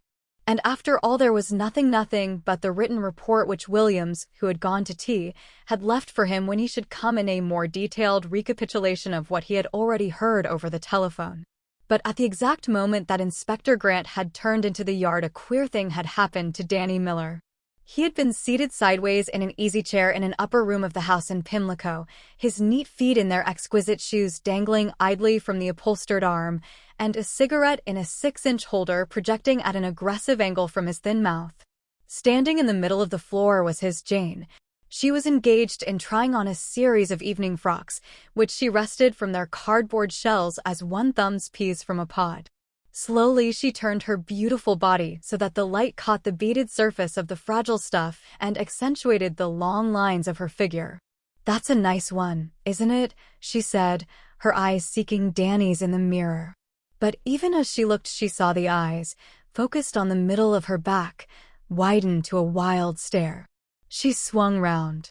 "What's the matter?" she asked. But Danny apparently did not hear her. The focus of his eyes did not alter. Suddenly he snatched the cigarette holder from his mouth, pitched the cigarette into the fireplace, and sprang to his feet with wild gropings about him. "My hat," he said. "Where's my hat? Where the hell's my hat?" "It's on the chair behind you," she said, amazed. "What's biting you?" Danny snatched the hat and fled out of the room as if all the fiends in the lower regions were on his heels. She heard him pitch himself down the stairs, and then the front door closed with a bang. She was still standing with startled eyes on the door when she heard him coming back. Up the stairs he came, 3 at a time, as lightly as a cat, and burst into her presence. "Gimme 2pence," he said. "I haven't got 2pence." Mechanically she reached out for the very expensive and rather beautiful handbag that had been one of his presents to her and produced 2 pennies. "I didn't know you were that broke," she said in an effort to goad him into explanation. "What do you want them for?" "You go to blazes," he snapped and disappeared again. He arrived at the nearest call box slightly breathless, but exceedingly pleased with himself, and without condescending to anything so mundane as a consultation with the telephone directory, demanded to be connected with Scotland Yard. During the subsequent delay, he executed a neat shuffle on the floor of the call box as a means of expressing at once his impatience and his triumph. At last there was Grant's voice at the end of the wire. "I say, Inspector, this is Miller speaking. I've just remembered where I saw that guy you were talking about. 'Member? Well, I traveled in a race train to Leicester with him, end of January, I think it was. Sure? I remember as if it was yesterday. We talked racing, and he seemed to know quite a lot about it. But I never saw him before or since." "Eh?" No, I didn't see any bookmaking things. Don't mention it. I'm pleased to be able to help. I told you my brain didn't go back on me for long. Danny quitted the box and set out, a little more soberly this time, to smooth down an outraged and abandoned female in a beaded evening frock, and Grant hung up his receiver and expelled a long breath. A race train. The thing had all the fittingness of truth. What a fool he had been. What a double-dyed infernal fool. Not to have thought of that. Not to have remembered that though Nottingham to 2/3 of Britain may mean lace, to the other third it means racing. And of course racing explained the man his clothes, his visit to Nottingham, his predilection for musical comedy, even perhaps the gang. He sent out for a racing up-to-date.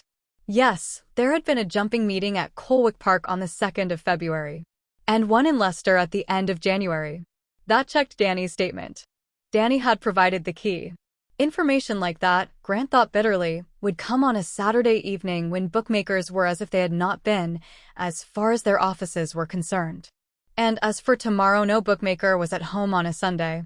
The very thought of a whole day without traveling scattered them over the length and breadth of England in their cars as quicksilver scatters when spilt. Both bank and bookmaking investigations would be hindered by the intervention of the weekend.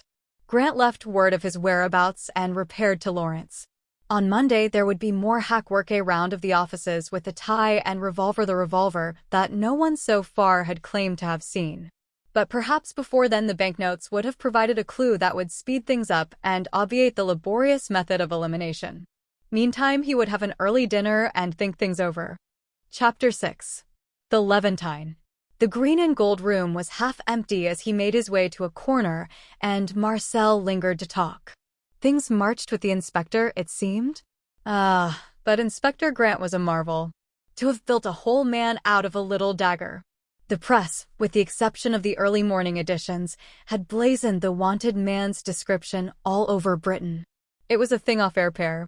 If he, Marcel, was to bring him a fish fork with the entree, it might be made to prove that he had a corn on the left little toe. Grant disclaimed any such Holmesian qualities. The usual explanation advanced for such little mistakes is that the guilty one is in love. Non-allure, laughed Marcel. I defy even Inspector Grant to find me guilty of that. Oh! Are you misanthrope? Asked Grant. No, Marcel loved his kind, but his wife was an exacting woman. Grant should know. I think I made the acquaintance of a pantry boy of yours the other day, Grant said. Lagarde, was it? Rowell. A good boy, very. And beautiful too, hein? Such a profile and such eyes. They had wanted him for the cinema, but Rowell would have none of it. He was going to be maître d'hôtel, Rowell. And if Marcel was any judge, he would be. A new arrival took the table opposite, and Marcel, the geniality gone from his face like snowflakes on a wet pavement, went to listen to his needs with that mixture of tolerant superciliousness and godlike abstraction which he used to all but his 5 favorites. Grant made a leisurely meal, but even after lingering over coffee it was still early when he found himself in the street. The Strand was brilliant as day and crowded, the ebb of the late homegoers meeting the current of the early pleasure-seekers and causing a fret that filled both footpath and roadway. Slowly he walked up the gaudy pavement towards Charing Cross, in and out of the changing light from the shop windows, rose light, gold light, diamond light, shoe shop, clothes shop, jewelers. Presently, in the wider pavement before the old bottleneck, the crowd thinned out and men and women became individual beings instead of the corpuscles of a mob. A man who had been walking several yards in front of Grant turned round as if to see the number of an oncoming bus. His glance fell on Grant, and in the bright diamond light from the window his placid face became suddenly a mask of horror. Without a second's hesitation or a look to right or left he plunged headlong into the traffic in front of the charging bus. Grant was held up by the bus as it thundered past, but before the end of it had swung by he was off the pavement and into the maelstrom after the man.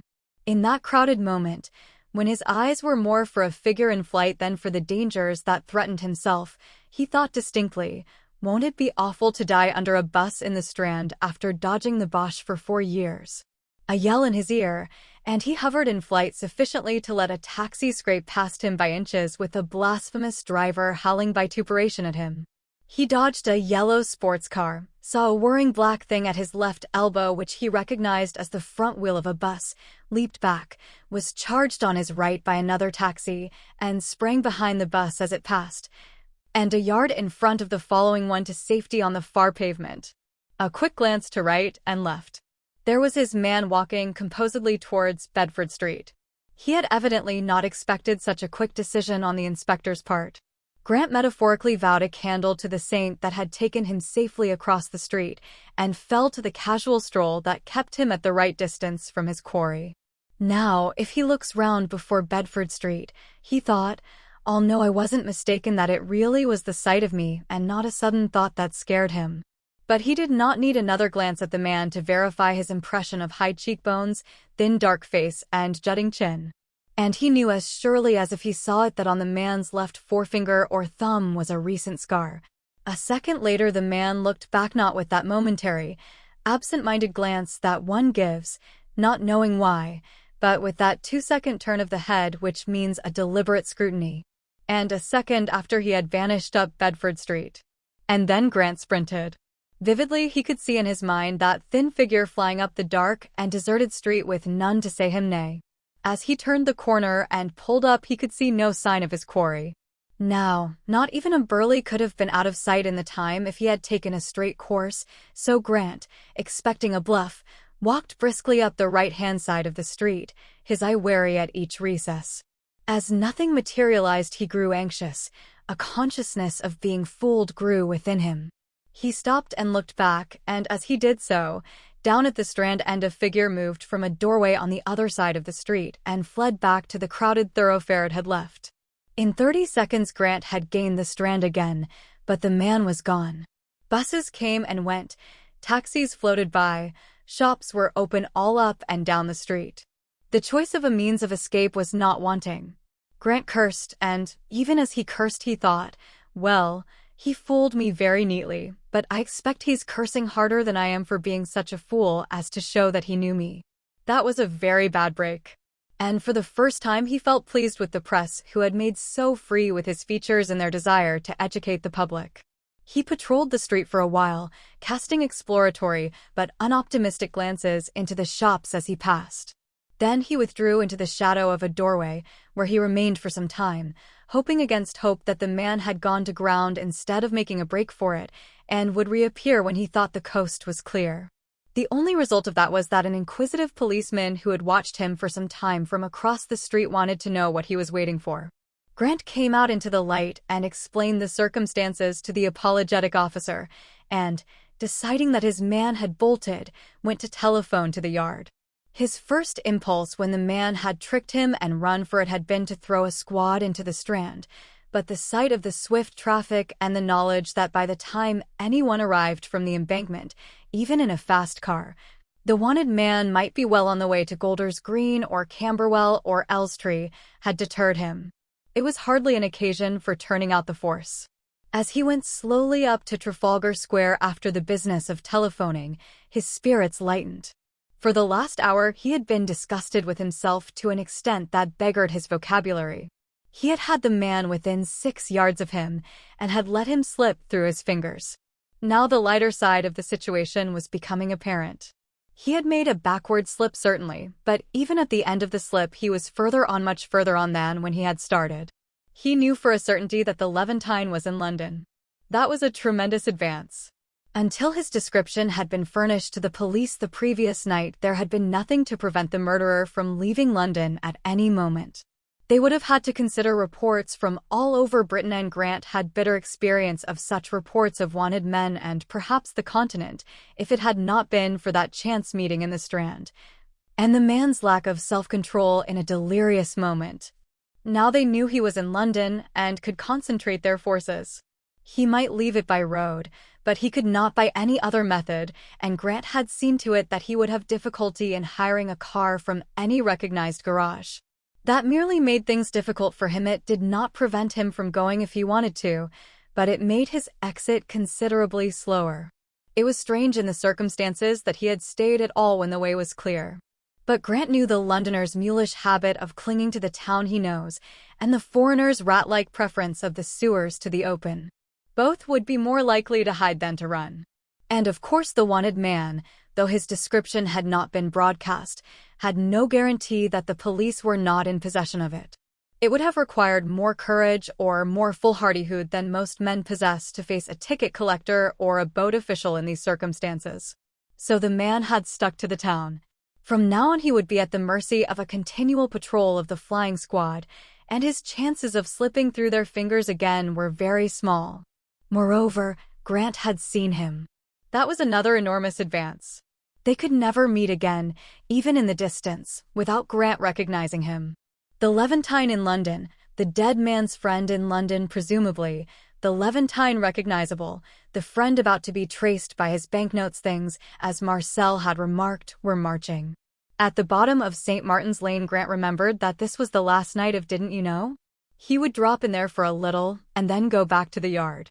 His thoughts worked much better without goading, and the quiet of the room at the yard was a silent goad that maddened him. His thoughts would never work to order. There was more likelihood of a revelation being vouchsafed him in the middle of the teeming streets, in the seething mob that somewhere held the Levantine, than in the imposing isolation of his room. The play had been in progress for about 20 minutes when Grant, after a chat with the manager, found 6 square inches of standing room at the back of the dress circle. It was a magnificent sight, looked at from the darkness of so remote a vantage.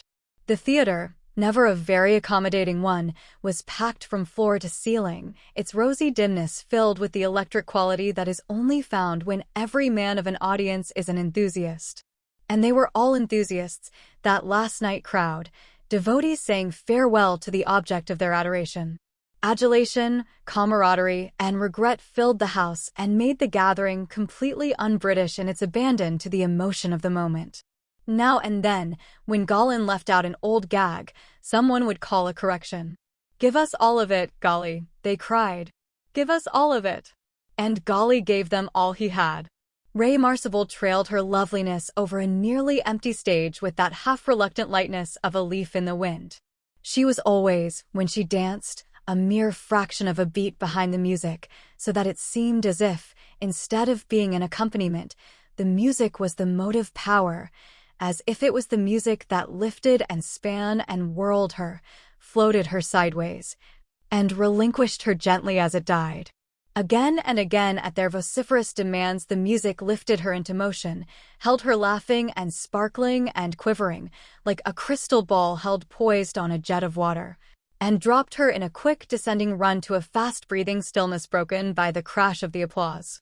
They would not let her go, and when at last someone held her forcibly in the wings, and an effort was made to get on with the story, there was unconcealed impatience. No one wanted a plot tonight. No one had ever wanted one.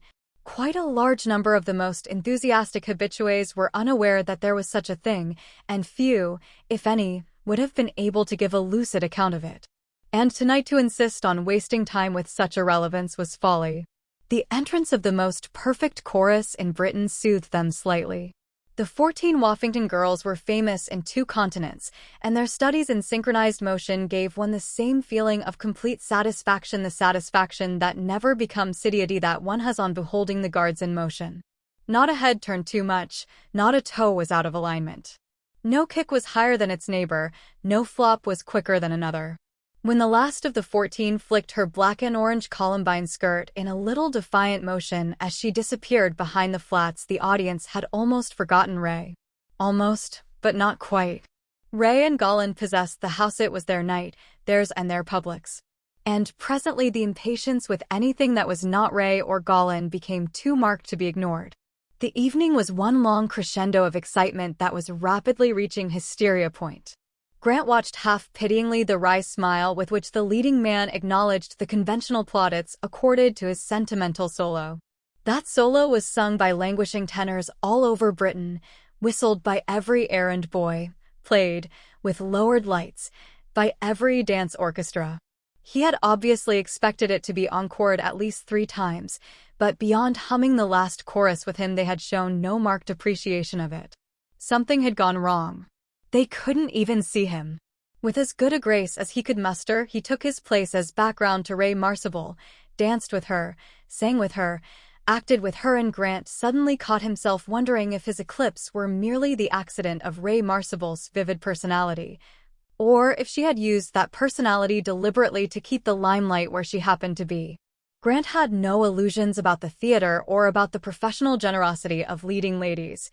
Theatrical stars were easily moved to tears and a lavish expenditure over a hard-luck story, but their good nature withered at the fount when confronted with a successful rival. Ray Marsable had a reputation for all-round generosity and sweet reasonableness. But then, her press agent was wily beyond the average of that wily race.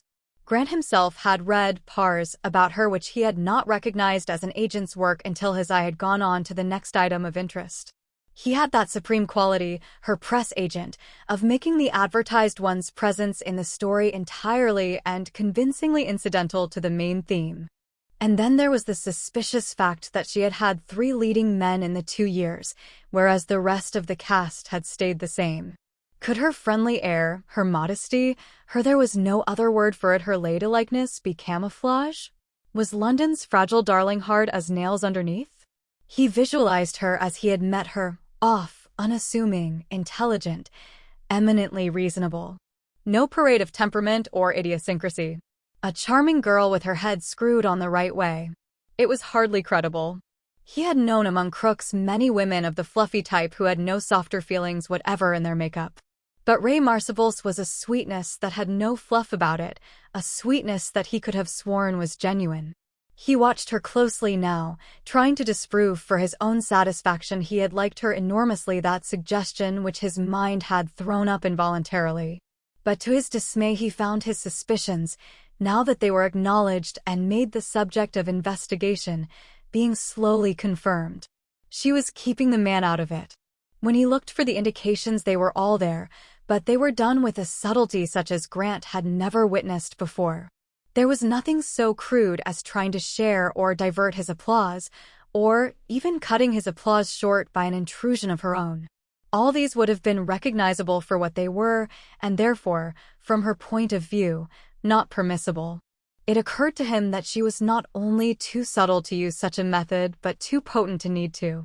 She had only to use her glowing personality with unscrupulousness, and rivals faded out as stars before the sun. Only with Gollin she was powerless. He was a son as potent as herself, if not more so, and so she suffered him. But with her leading man, good-looking, amiable, and a very fine singer, she had no difficulty. They had said, he remembered now, that it was impossible to find a leading man good enough for her.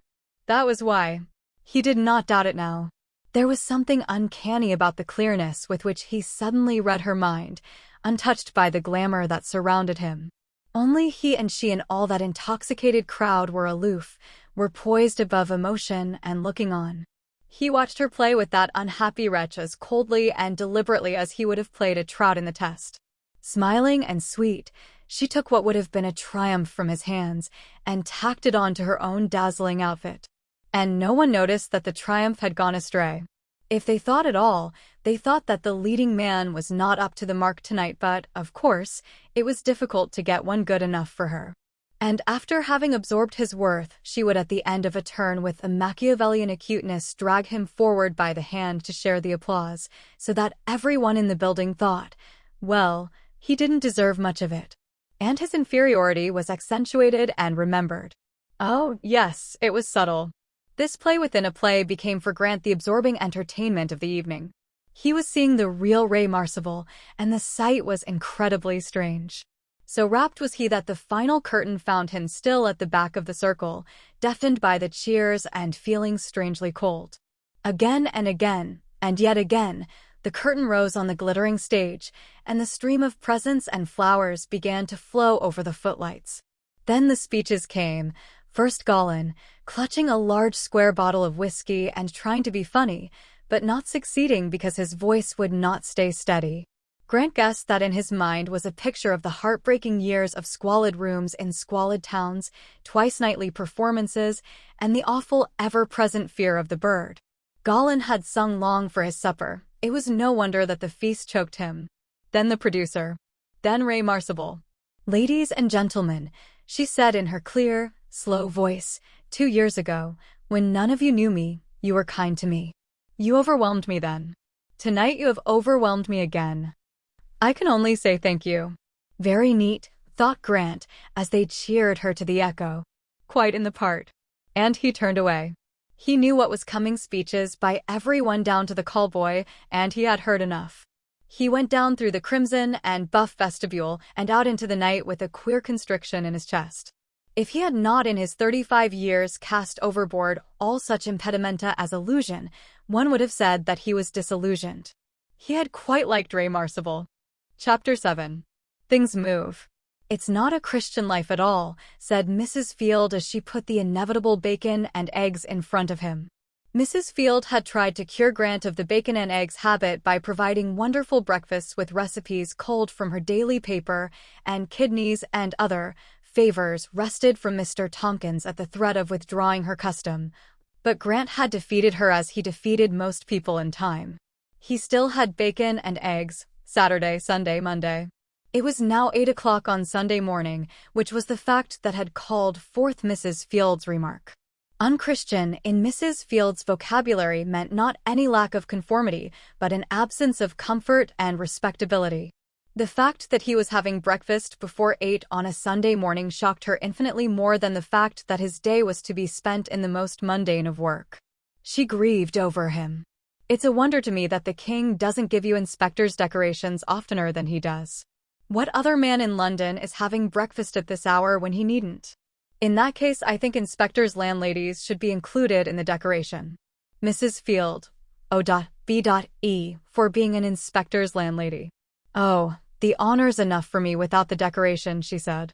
I'd like to think of a good rejoinder to that, but I never could say graceful things at breakfast. It takes a woman to be witty at 8 in the morning. You'd be surprised really at the standing it gives me, you being an inspector at Scotland Yard. Does it really?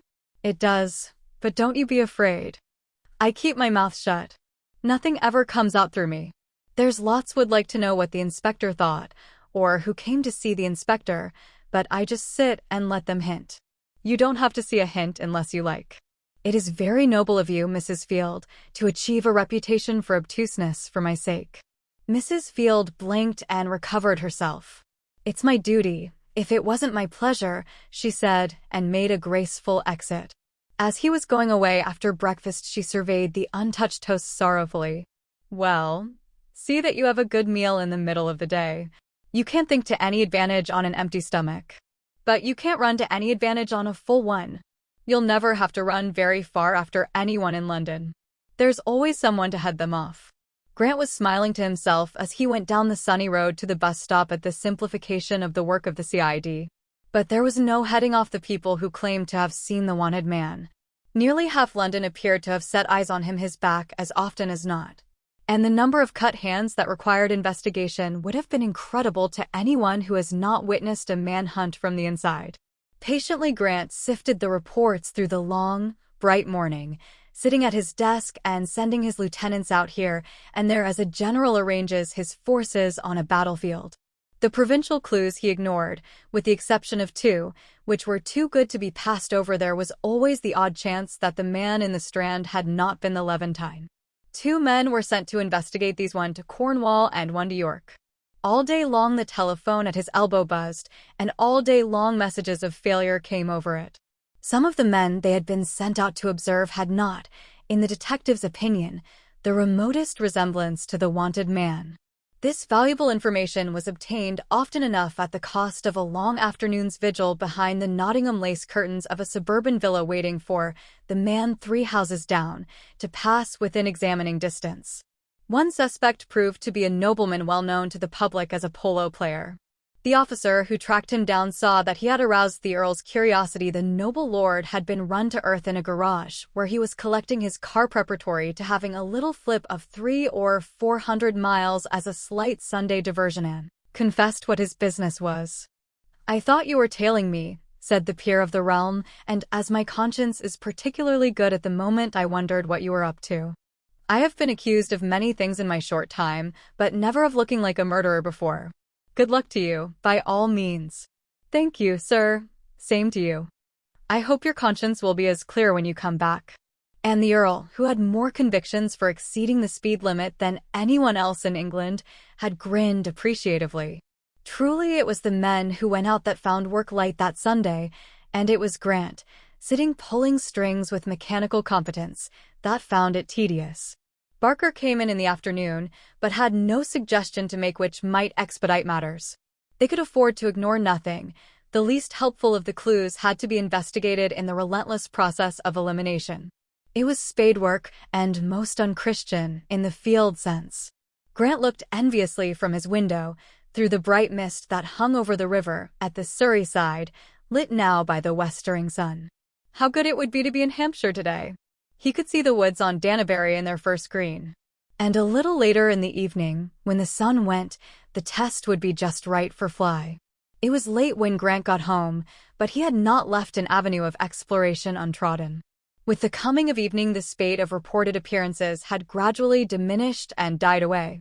But as he ate his supper to Mrs. Field, a meal was a necessary concomitant to a homecoming. He was wearily conscious of the telephone by the fireplace. He went to bed and dreamed that Ray Marcible called him by telephone and said, "You'll never find him, never, never." She kept repeating the phrase, unheeding of his pleas for information and help, and he wished that the exchange girl would say, "Time up," and release him. But before that relief had come, the telephone had turned into a fishing rod without exciting any surprise on his part, and he was using it, not as a fishing rod, but as a whip to encourage the four-in-hand which he was driving down a street in Nottingham. At the end of the street was a marsh, and in front of the marsh, and exactly in the middle of the street, stood the waitress from the hotel. He tried to call out to her as the horses advanced, but his voice died in his throat. Instead, the waitress grew bigger and bigger until she filled the whole street. As the horses were about to charge into her, she had grown so that she towered over Grant and overwhelmed him, the horses, the street, and everything. He had that sense of inevitability which attends the moment of a catastrophe. "It's come," he thought, and woke to thankful consciousness of a safe pillow and a reasonable world where there was motive before action. "Damn that cheese soufflé," he thought, and, turning on his back, surveyed the dark ceiling and let his now wide-awake brain go its own way. Why had the man hidden his identity? Was it perhaps mere accident? Nothing but the tailor's name had been obliterated from his clothes, and the maker's name had been left on the tie, surely a most obvious place if one had been deliberately eliminating identification marks. But if it were a mere accident that eliminated the tailor's name, how account for the scantiness of the man's belongings? Small change, a handkerchief, and a revolver. Not even a watch. It spoke loudly of intended suicide. Perhaps the man was broke. He didn't look it, but that was no criterion. Grant had known many paupers who looked like millionaires and beggars with large bank balances. Had the man, at the end of his resources, decided to end it rather than sink slowly into the gutter? Had the visit to the theater with his last few shillings been merely a snapping of fingers in the face of the gods who had defeated him? Was it merely the final irony that the dagger had anticipated his own revolver by an hour or two? But if he were broke, why had he not gone to the friend for money, the friend who was so free with his banknotes? Or had he? And the friend had refused it? Was it conscience, after all, that had prompted that anonymous £25? If he decided to accept the presence of the revolver and the absence of clues as evidence of intended suicide, then the murder resolved itself into the outcome of a quarrel, probably between two members of a race gang. Perhaps the Levantine had shared in the dead man's downfall and had held the dead man responsible. That was the most reasonable explanation. And it fitted all the circumstances. The man was interested in racing, probably a bookmaker. He was found without watch or money and evidently prepared for suicide.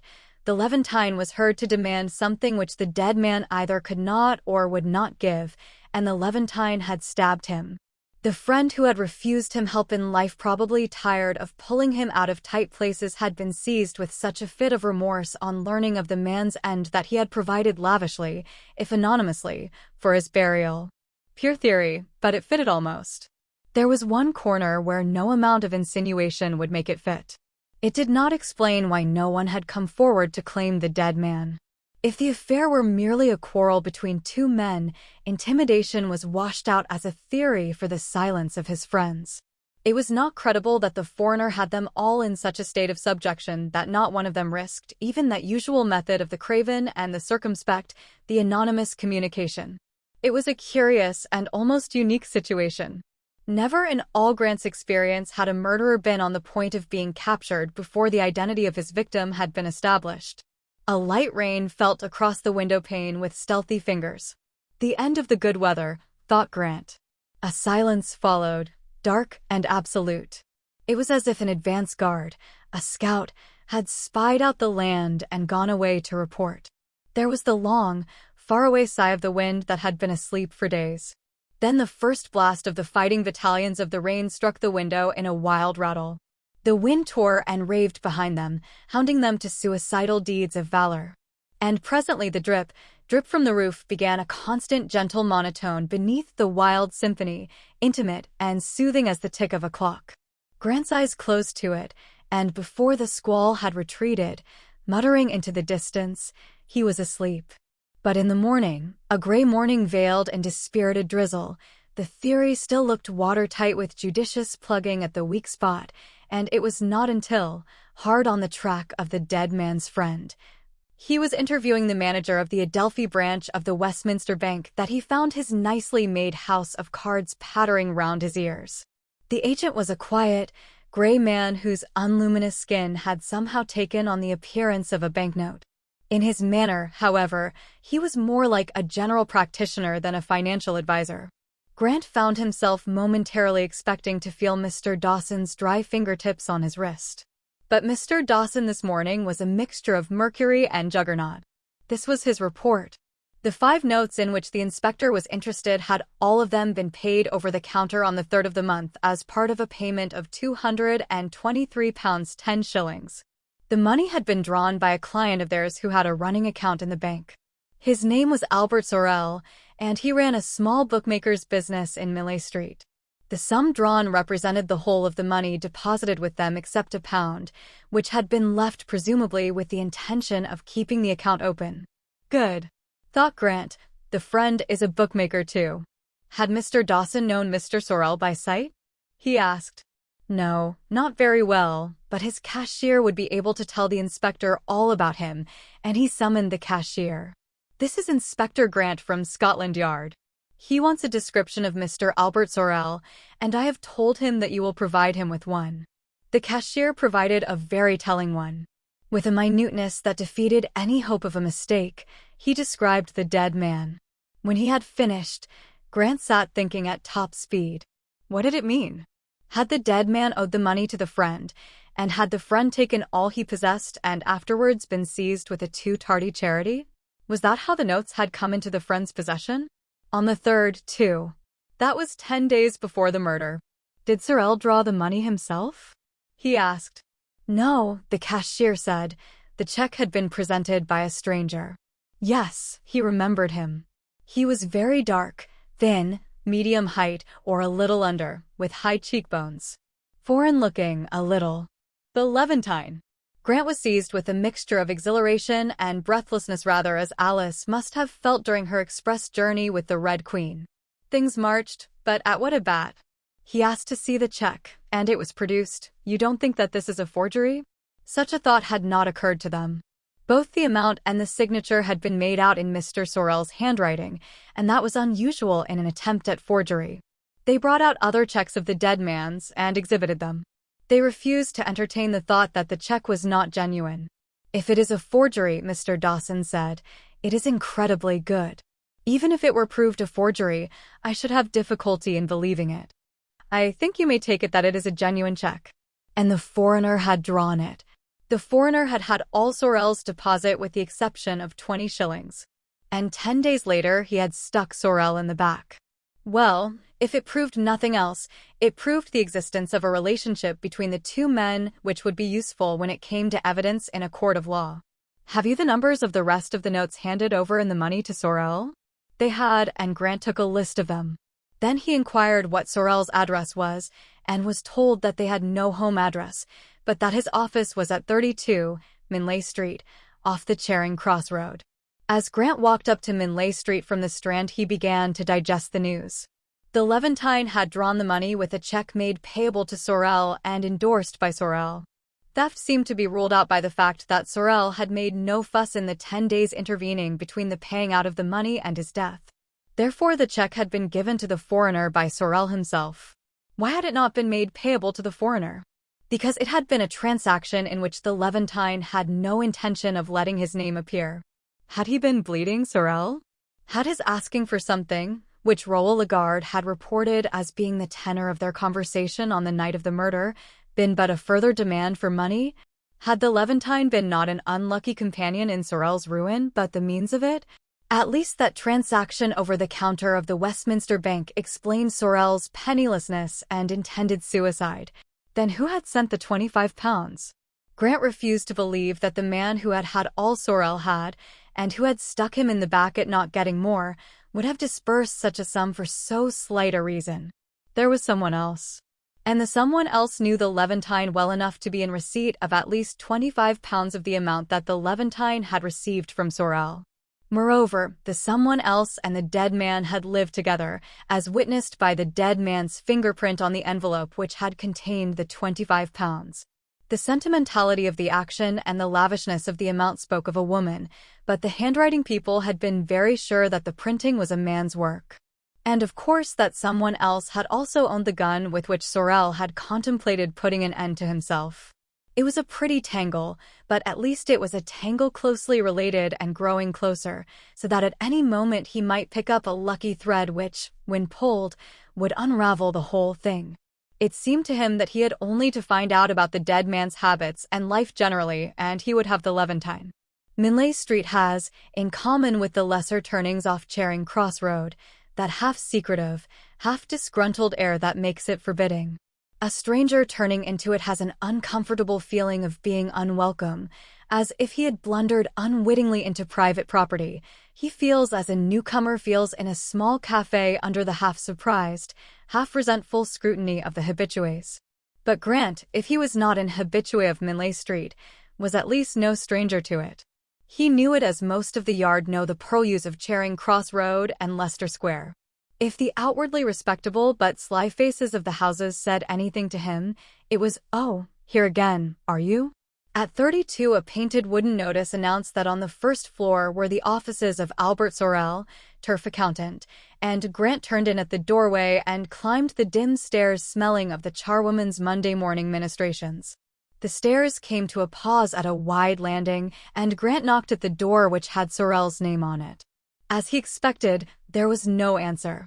He tried the door, and found it locked. He was about to turn away, when there was a stealthy sound from inside. Grant knocked again loudly. In the subsequent pause, he could hear the loud hum of the distant traffic and the footsteps of the people below on the street, but no sound came from inside the room. Grant bent to the keyhole. There was no key in it, but the view he obtained was not extensive: the corner of a desk and the top of a coal scuttle. The room he was looking into was the back one of the two which had evidently constituted Sorel's offices. Grant stayed where he was for a little, motionless and expectant, but nothing living crossed the small still-life picture that the keyhole framed.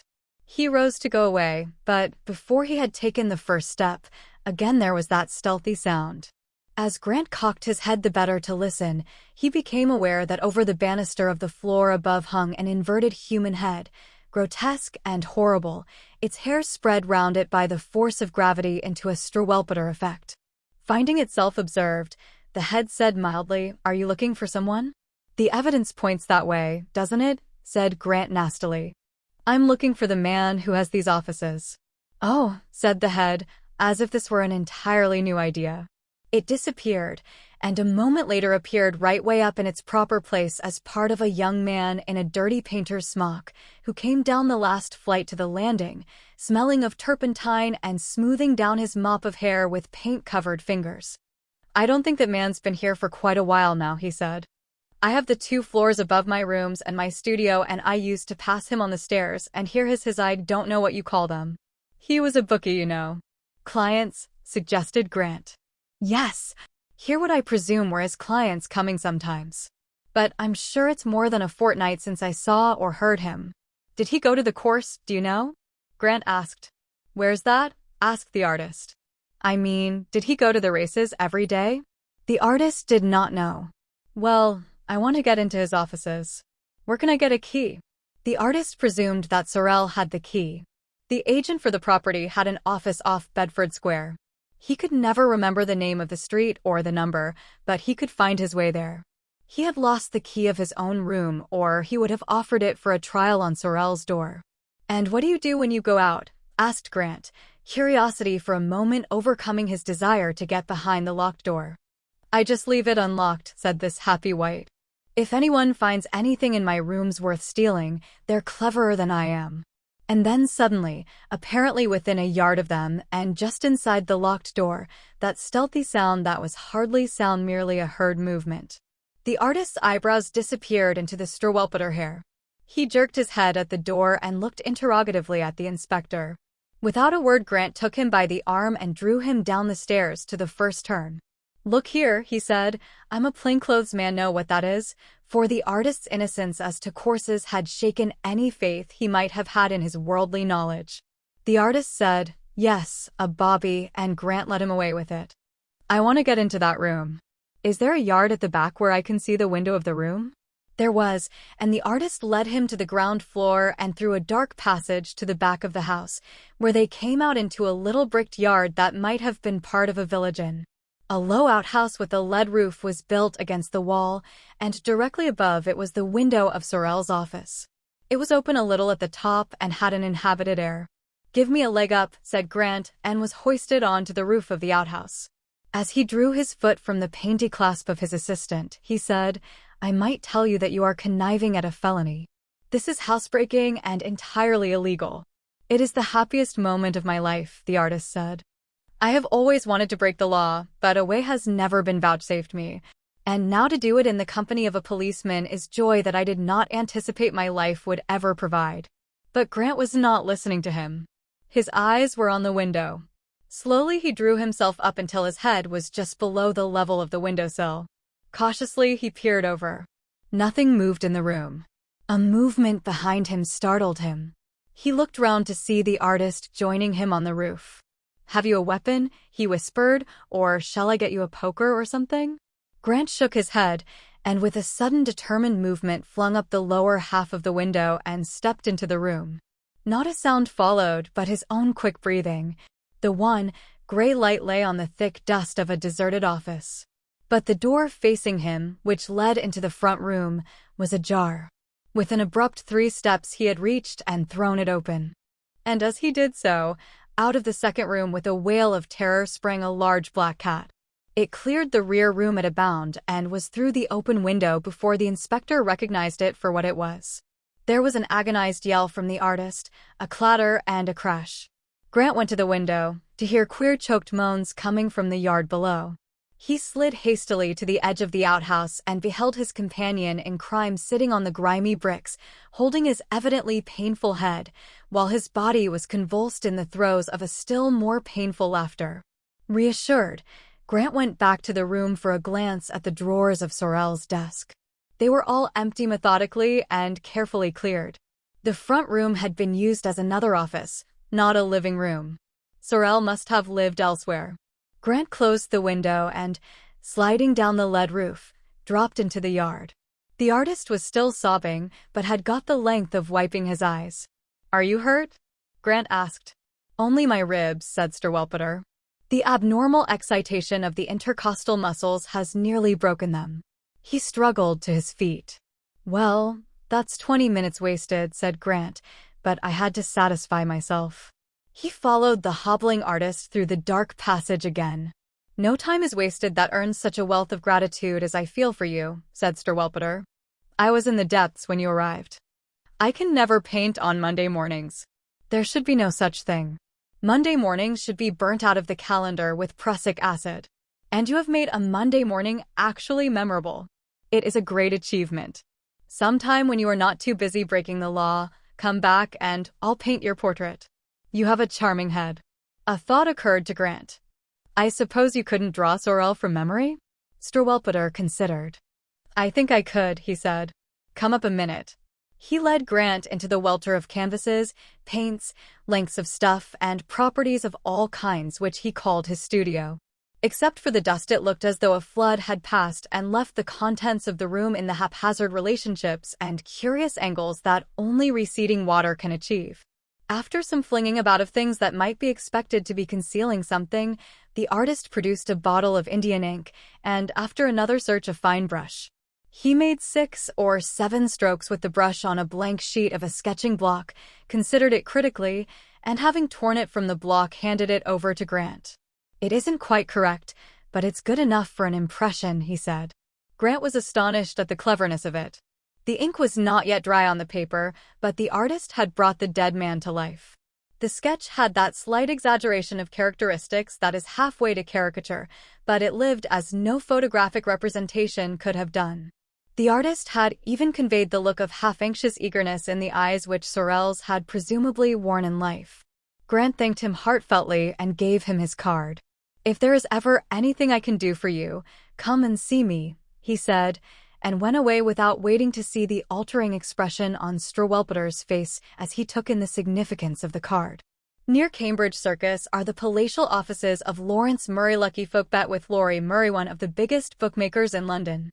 As Grant was going past on the other side of the street, he saw the genial Murray arrive in his car and enter the offices. He had known Laurie Murray fairly well for some years, and he crossed the street now and followed him into the shining headquarters of his greatness.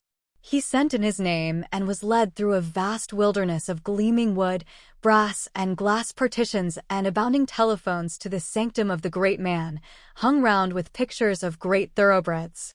"Well," said Murray, beaming on him, "something for the National, is it? I hope to goodness it isn't coffee grounds. Half Britain seems to want to back coffee grounds today."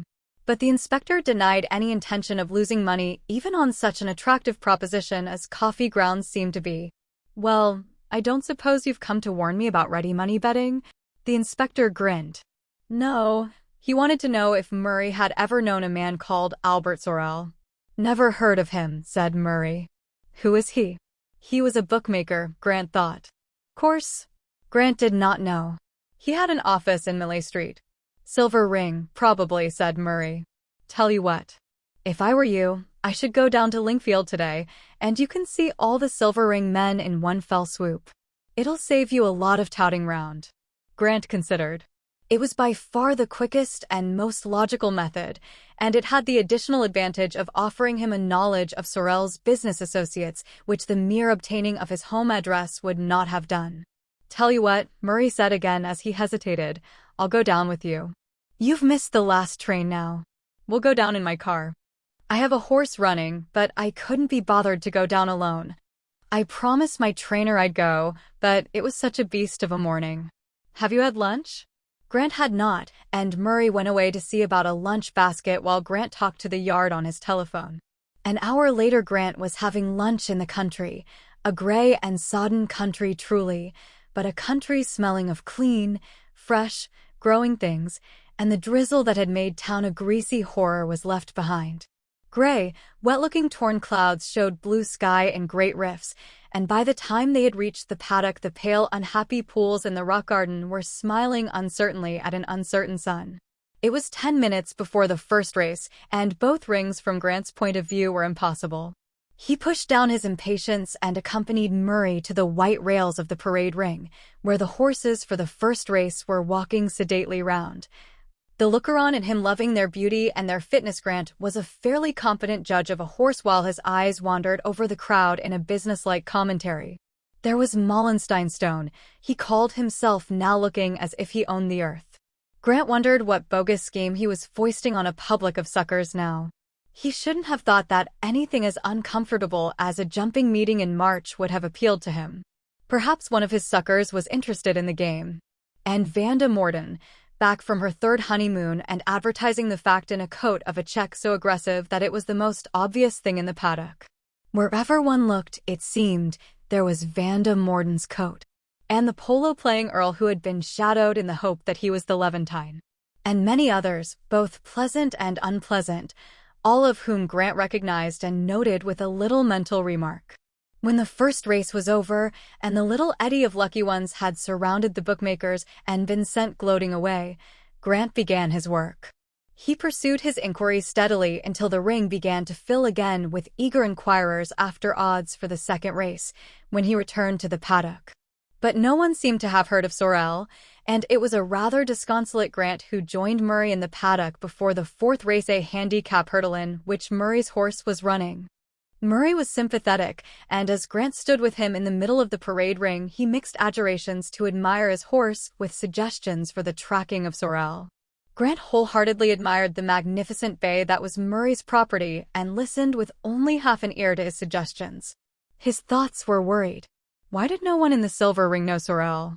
The jockeys began to filter into the ring. The crowd round the rail thinned slightly as people moved away to points of vantage on the stands. Lads kept ducking eager heads under their charges' necks in anxiety to intercept the summons that would mean mounting time.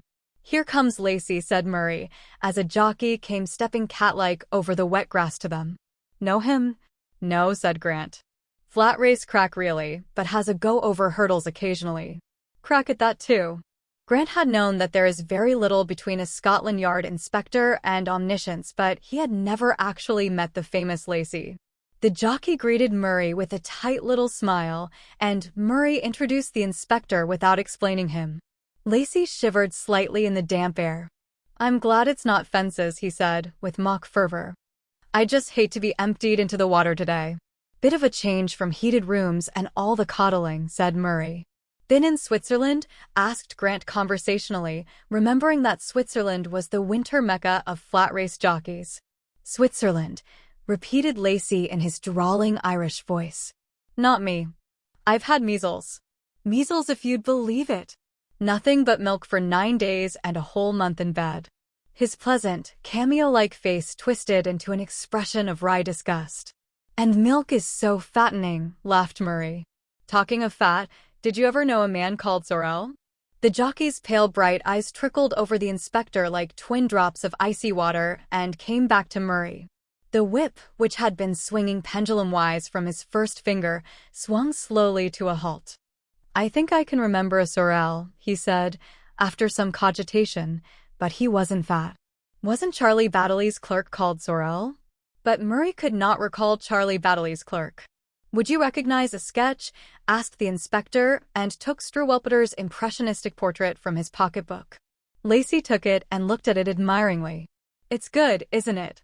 "Yes, that's old Baddeley's clerk, all right." "And where can I find Baddeley?" asked Grant.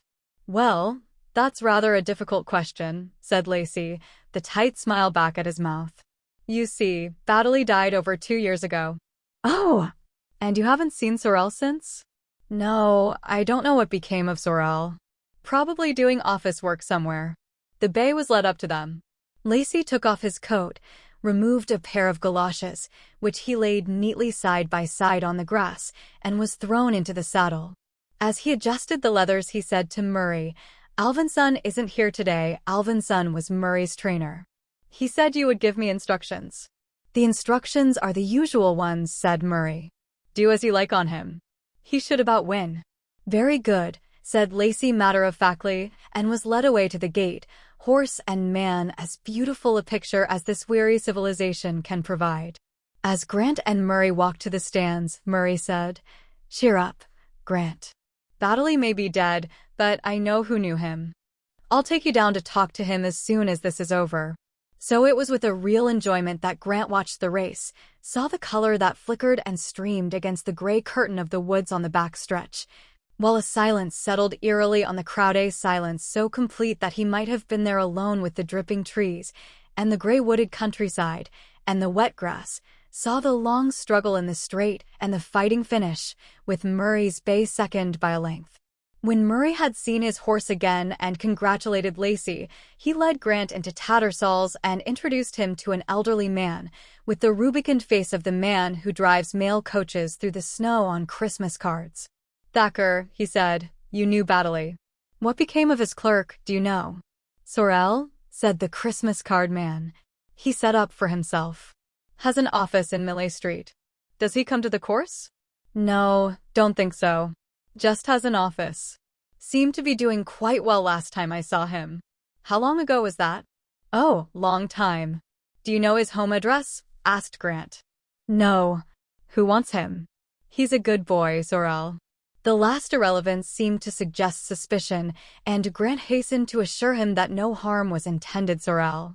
At that, Thacker put his first and second fingers into either corner of his mouth and emitted a shrill whistle in the direction of the railings at the edge of the course. From the crowd of attentive faces which this demonstration had turned towards him, he selected the one he wanted. Joe, he said in stentorian tones, let me speak to Jimmy a minute, will you? Joe detached his clerk as one detaches a watch and chain, and presently Jimmy appeared, a clean, cherubic youth with an amazing taste in linen. You used to be pally with Bert Sorrel, didn't you? Asked Thacker. Yes, but I haven't seen him for donkey's years. Do you know where he lives? Well, when I knew him he had rooms in Brightling Crescent, off the Fulham Road. I've been there with him. Forget the number, but his landlady's name was Everett. He lived there for years. Orphan he was, Bert. Grant described the Levantine and asked if Sorrel was ever friendly with a man like that. No, Jimmy had never known him in such company, but then, as he pointed out, he hadn't seen him for donkey's years. He had dropped out of the regular crowd when he started on his own, though he sometimes went racing for his own amusement or perhaps to pick up information. Through Jimmy, Grant interviewed 2 more people who had known Sorrel, but neither could throw any light on Sorrel's companions. They were self-absorbed people, these bookmakers, looking at him with a vague curiosity and obviously forgetting all about him the minute their next bet was booked. Grant announced to Murray that he had finished, and Murray, whose interest had waned with the finish of the handicap hurdle, elected to go back to town at once. But as the car slid slowly out of the press, Grant turned with a benedictory glance at the friendly little course which had provided him with the information he sought. Pleasant place. He would come back someday when he had no business on his mind to bother him, and make an afternoon of it. On the way up to town, Murray talked amiably of the things he was interested in, bookmakers and their clannishness. They're like Highlanders, he said. They may squabble among themselves, but if an outsider butts into the scrap, it's a case of tartan against all. Horses and their foibles, trainers and their morals, Lacey and his wit. Presently he said, how's the Q affair getting along? Very well, Grant said. They would make an arrest in a day or 2 if things continued to go as well as they were doing. Murray was silent for a little. I say, you don't want Sorrel in connection with that, do you? He asked diffidently. Murray had been extraordinarily decent. No, said Grant. It was Sorrel who was found dead in the queue. Great heavens, said Murray, and digested the news in silence for some time. Well, I'm sorry, he said at last. I never knew the fellow, but everyone seems to have liked him. And that was what Grant had been thinking too. Bert Sorrel, it seemed, had been no villain. Grant longed more than ever to meet the Levantine. Chapter 8. Mrs. Everett. Brightling Crescent was a terrace of red brick 3-story houses of the Nottingham lace and pot plant type of decoration. Their stone steps were coaxed into cleanliness and hideousness by liberal applications of colored pipelay. Some blushed at finding themselves so conspicuous, some were evidently jaundiced by the unwelcome attention, and some stared in pallid horror as at an outrage. But all of them wore that nemo me impugn laces at air. You might pull the bright brass bell handles indeed. Their high polish winked an urgent invitation to do so, but you passed the threshold only at the cost of a wide-stepping avoidance of these constantly refurbished traps of pipe-clayed step. Grant walked up the street that Sorrel had trodden so often and wondered if the Levantine knew it too. Mrs. Everett, a bony, short-sighted woman of 50 or so, herself opened the door of 98 to him, and Grant inquired for Sorrel. Mr. Sorrel was no longer there, she said. He had left just a week ago to go to America. So that was the tale someone had told. Who said he had gone to America? Mr. Sorrel, of course. Yes, Sorrel might have told the tale to mask his suicide. Had he lived alone there? Who are you, and what do you want to know for? She asked, and Grant said that he was a plainclothes officer and would like to come in and talk to her for a moment. She looked a little staggered, but took the news calmly and ushered him into a ground-floor sitting room. This used to be Mr. Sorrel's, she said. A young lady teacher has it now, but she won't mind us using it for once. Mr. Sorel hasn't done anything wrong, has he? I wouldn't believe it of him. A quiet young man like him. Grant reassured her and asked again if Sorel had lived alone. No, she said. He shared his rooms with another gentleman, but when Mr. Sorel had gone to America, the other gentleman had had to look out for other rooms because he couldn't afford these alone, and a young lady had wanted to come into them. She was sorry to lose both of them. Nice young men, they were, and great friends. What was his friend's name? Gerald Lamont, she said. Mr. Sorel had been a bookmaker on his own account, and Mr. Lamont was in his office. Oh, no, not a partner, but they were great friends. What other friends had Sorel? He had had very few, she said. He and Jerry Lamont went everywhere together. After some strenuous thinking, she recollected two men who had once come to the house, and described them well enough to make it certain that neither was the Levantine. Have you any photographs of Sorel or his friend? She thought she had some snapshots somewhere, if the inspector wouldn't mind waiting while she hunted. Grant had had hardly enough time to examine the room before she came back with two amateur photographs of postcard size. These were taken last summer when they were on the river, she said. The snapshots had been taken obviously on the same occasion. They both showed the same willowy background of Thames Bank and the same piece of punt. One was a photograph of Sorel in flannels, a pipe in one hand and a cushion in the other. The other was also a photograph of a young man in flannels, and the man was the foreigner. Grant sat a long time looking at that dark face. The photograph was a good one. The eyes were not a mere shadow as in most snapshots, they were eyes. And Grant could see again the sudden horror that had lit them as they lighted on him in the Strand. Even in the pleasant repose of the moment on the river, the eyes had an inimical look.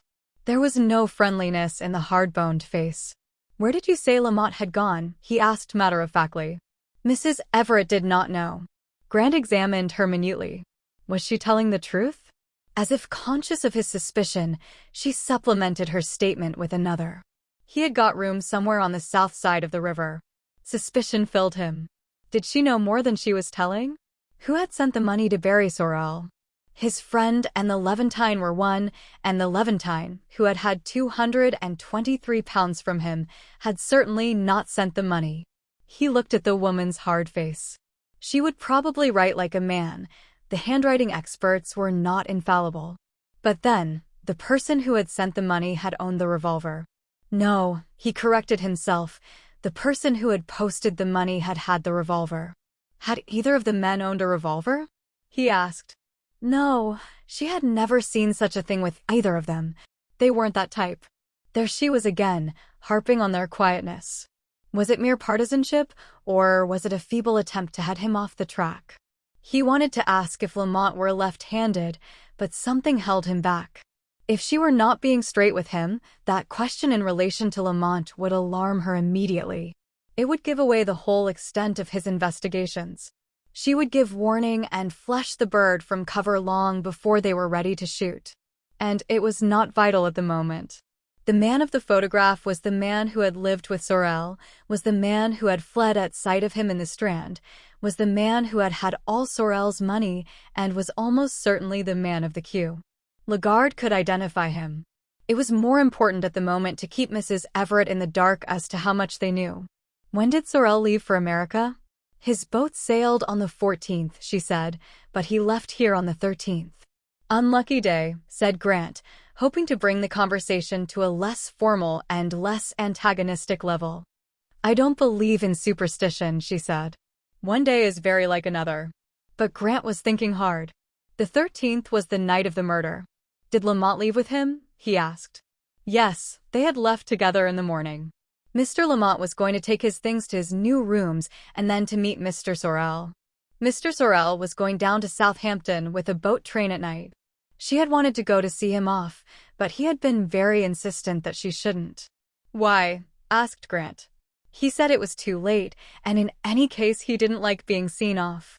Had he any relations? No, none that she had ever heard of. And Lamont, had he any? Yes, he had a father and mother and one brother, but they had emigrated to New Zealand directly after the war, and he had not seen them since. How long had the two men stayed with her? Mr. Sorel had been with her for nearly 8 years and Mr. Lamont for 4. Who shared the rooms with Sorel for the 4 years previous to Lamont's arrival? There had been various people, but most of the time it was a nephew of her own, who was now in Ireland.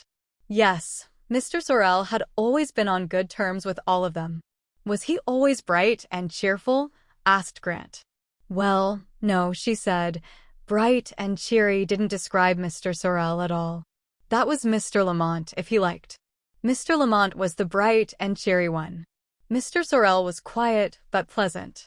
Sometimes he'd be a bit mopey, and Mr. Lamont would be extra bright to cheer him up.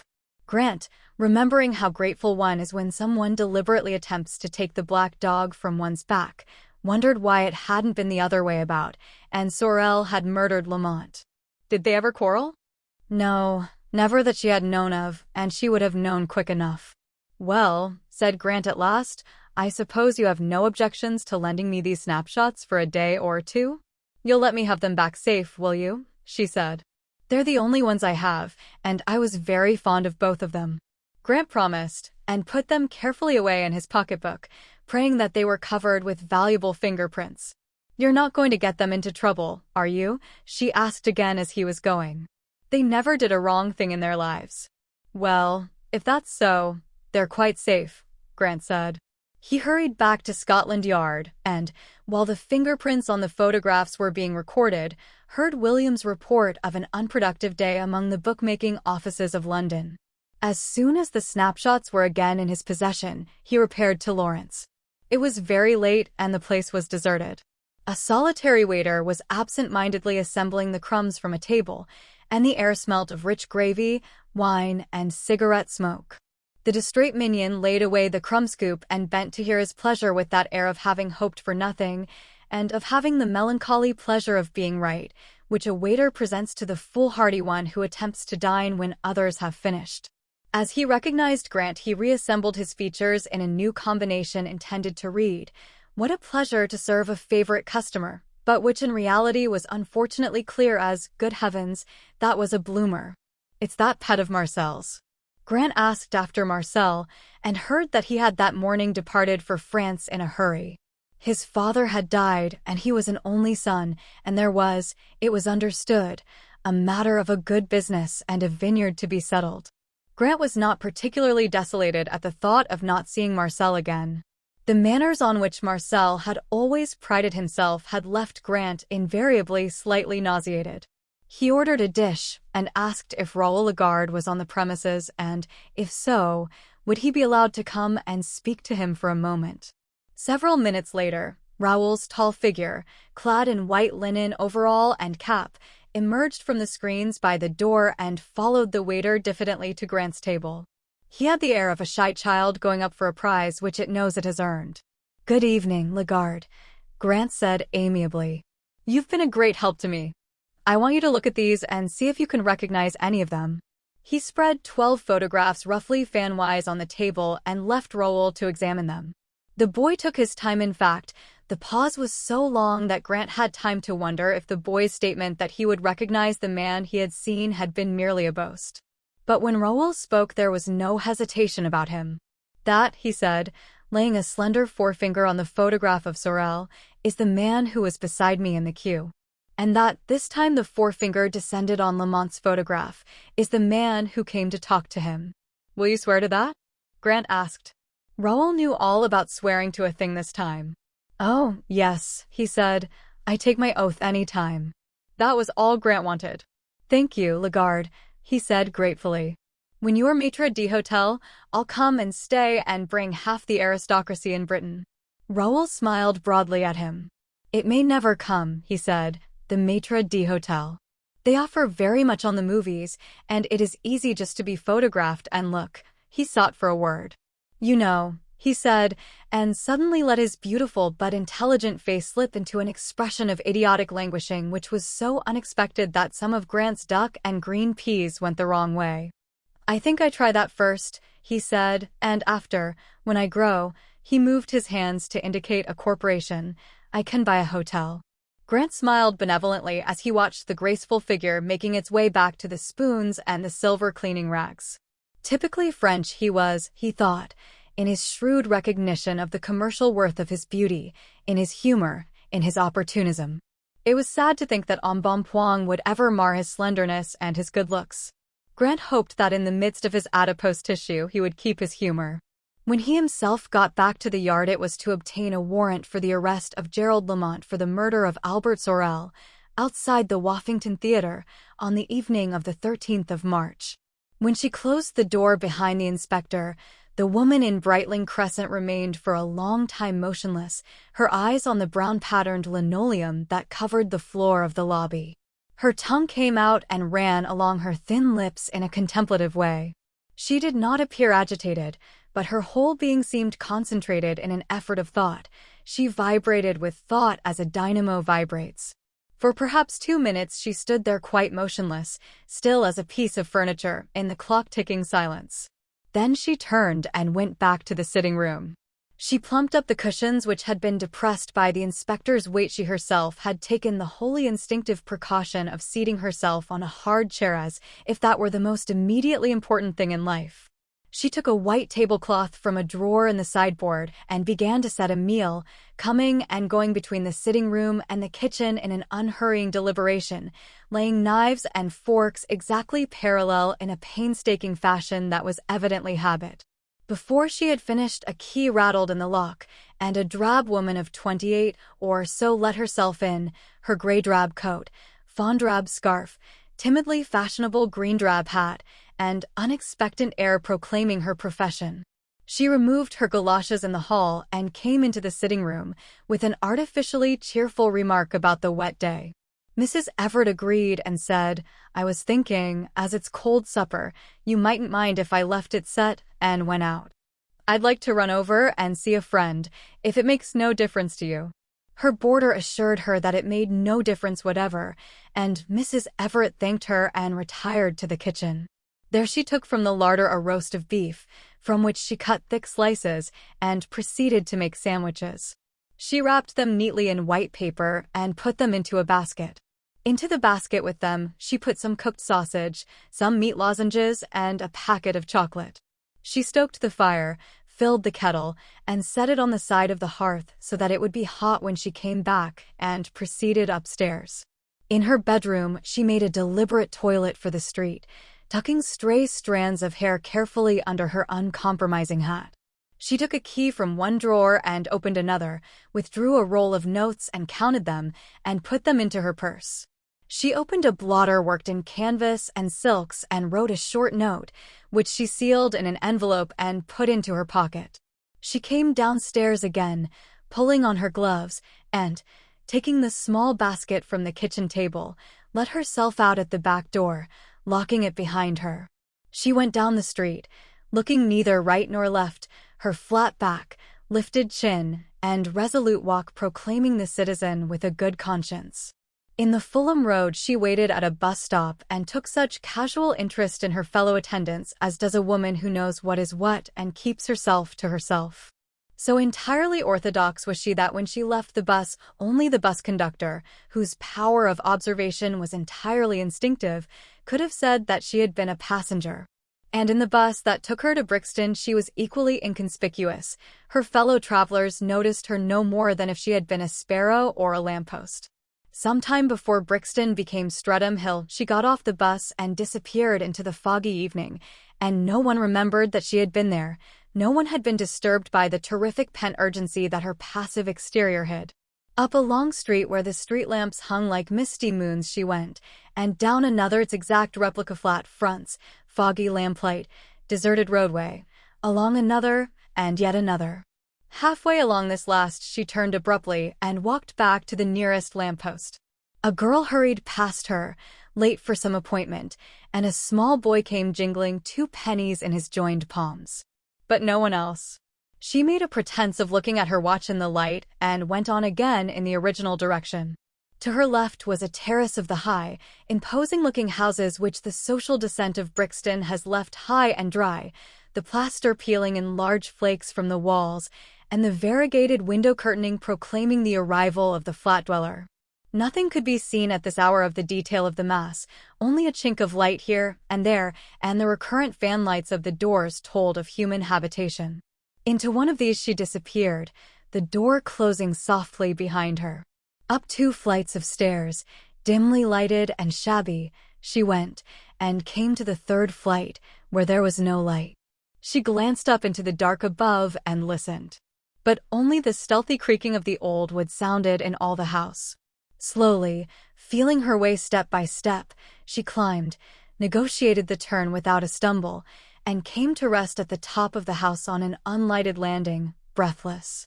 With the assurance of one who knows her way, she put out her hand to locate the invisible door, and having found it, knocked gently. There was no answer, and no streak of light below the door betrayed a presence beyond. But she knocked again and said softly, with her lips to the crack where the door met the upright Jerry, "It's me." Almost immediately something was kicked away from inside the door, and it opened to show a lamplit room, with a man's figure silhouetted crucifix-wise against the light. "Come in," said the man, and drew her quickly in and shut the door and locked it.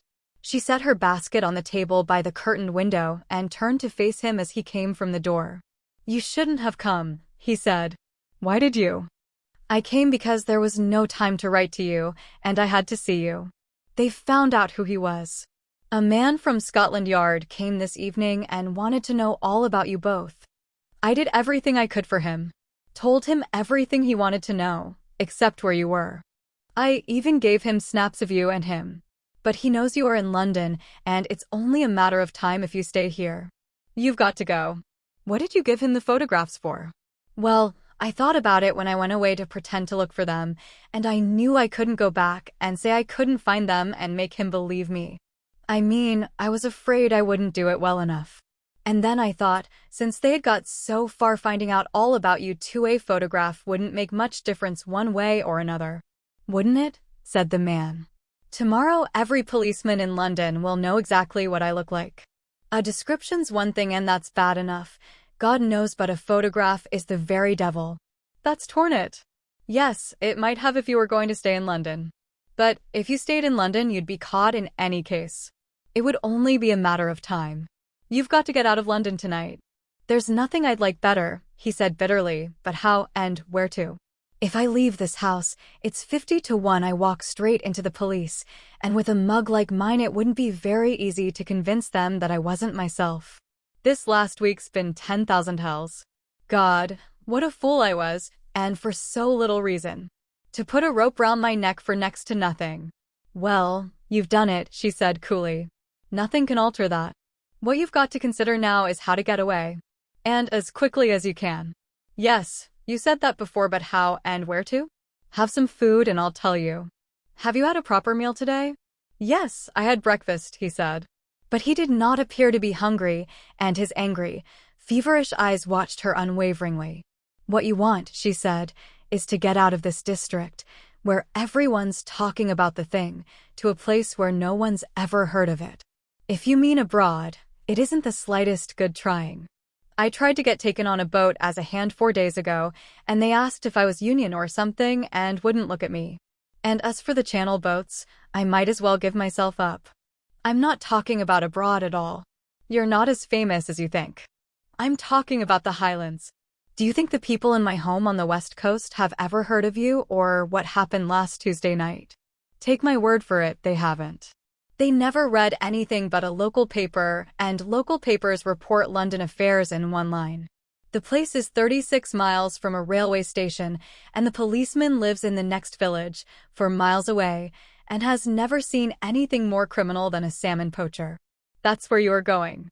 I have written a letter saying that you are coming because you are in bad health. Your name is George Lowe, and you are a journalist. There is a train for Edinburgh from King's Cross at 10:15, and you are catching that tonight. There isn't much time, so hurry. And what the police are catching is me at the platform barrier. There isn't a barrier at King's Cross. I haven't gone up and down to Scotland for nearly 30 years without knowing that. The Scotch platform is open to anyone who wants to walk on. And even if there are detectives there, the train is about half a mile long. You've got to risk something if you're going to get away. You can't just stay here and let them get you. I should have thought that a gamble would have been quite in your line." "Think I'm afraid, do you?" he said. "Well, I am. Scared stiff. To go out into the street tonight would be like walking into no man's land with Fritz machine gunning. You've either got to pull yourself together or go and give yourself up. You can't sit still and let them come and take you. Bert was right when he christened you Lady Macbeth, he said. Don't, she said sharply. All right, he muttered. I'm sort of crazy. There was a thick silence. All right, let's try this as a last stunt. There's very little time, she reminded him. Put something into a suitcase quickly, a suitcase that you can carry yourself. You don't want porters. He moved at her bidding into the bedroom that led off the sitting room and began to fling things into a suitcase while she put neat parcels of food into the pockets of the coat that hung behind the door. What's the good? He said suddenly. It's no use. How do you think I can take a mainline train out of London without being stopped and questioned? You couldn't if you were alone, she said, but with me it's a different matter. Look at me. Do I look the sort who would be helping you to get away? The man stood in the doorway contemplating her for a moment, and a sardonic smile twisted his mouth as he took her in all her upright orthodoxy. I believe you're right, he said. He gave a short, mirthless laugh and thereafter put no difficulties in the way of her plans. In 10 minutes they were ready for departure. Have you any money? She asked. Yes, he said. Plenty. She seemed about to ask a question. No, not that, he said. My own. She carried a rug and an extra coat. You mustn't suggest hurry in any way. You must look as though you were going a long journey and didn't care who knew it. And he carried the suitcase and a golf bag. There was to be no hole-and-corner business. This was bluff, and the bigger the bluff, the more chance there was of carrying it off. As they stepped into the foggy road, she said, We'll go to Brixton High Street and get a bus or a taxi. As it happened, it was a taxi that offered itself first. It swelled out of the dark before they had reached a main thoroughfare, and as the man heaved what they were carrying aboard, the woman gave the address of their destination. Cost you something, lady, said the driver. Well, she said, isn't every day my son has a holiday? The driver grunted good-naturedly. That's the stuff. Feast and famine. Nothing like it. And she climbed in, and the taxi ceased its agitated throbbing and slid into action. After a silence, the man said, Well, you couldn't do more for me if I were. I'm glad you're not, she said. There was another long silence. What is your name? She asked suddenly. He thought for a moment. George Lowe, he said. Yes, she said, but don't think next time. There is a train north to Inverness that leaves Waverley at 10 o'clock tomorrow morning. You'll have to spend tomorrow night in Inverness. I have written down on a paper what you do after that. You seem to be perfectly sure that nothing's going to happen at King's Cross. No, I'm not, she said. The police are not fools. That Scotland Yard man didn't believe half I said, but they're just human. All the same, I'm not going to give you that bit paper until the train's going. I wish I had that revolver now, he said. I'm glad you haven't. You've made a big enough fool of yourself already. I wouldn't use it. It would just give me courage. For goodness sake, be sensible, Jerry. Don't do anything silly and spoil things. They fell to silence again, the woman sitting upright and alert, the man shrunk in the corner, almost invisible. Into the west of London they went like that, through the dark squares north of Oxford Street, out into the Euston Road, and with a sharp left-handed turn into King's Cross. The moment had come. You pay the taxi and I'll get the ticket, she said. As Lamont paid the taxi man, the shadow of his turned-down hat hid his face, so that his retreating back was all that the incurious gaze of the driver noted. A porter came and took his things from him, and he surrendered them willingly.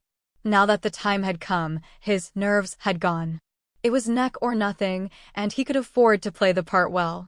When the woman joined him from the booking office, the change in him was evident in the approbation on her cold face.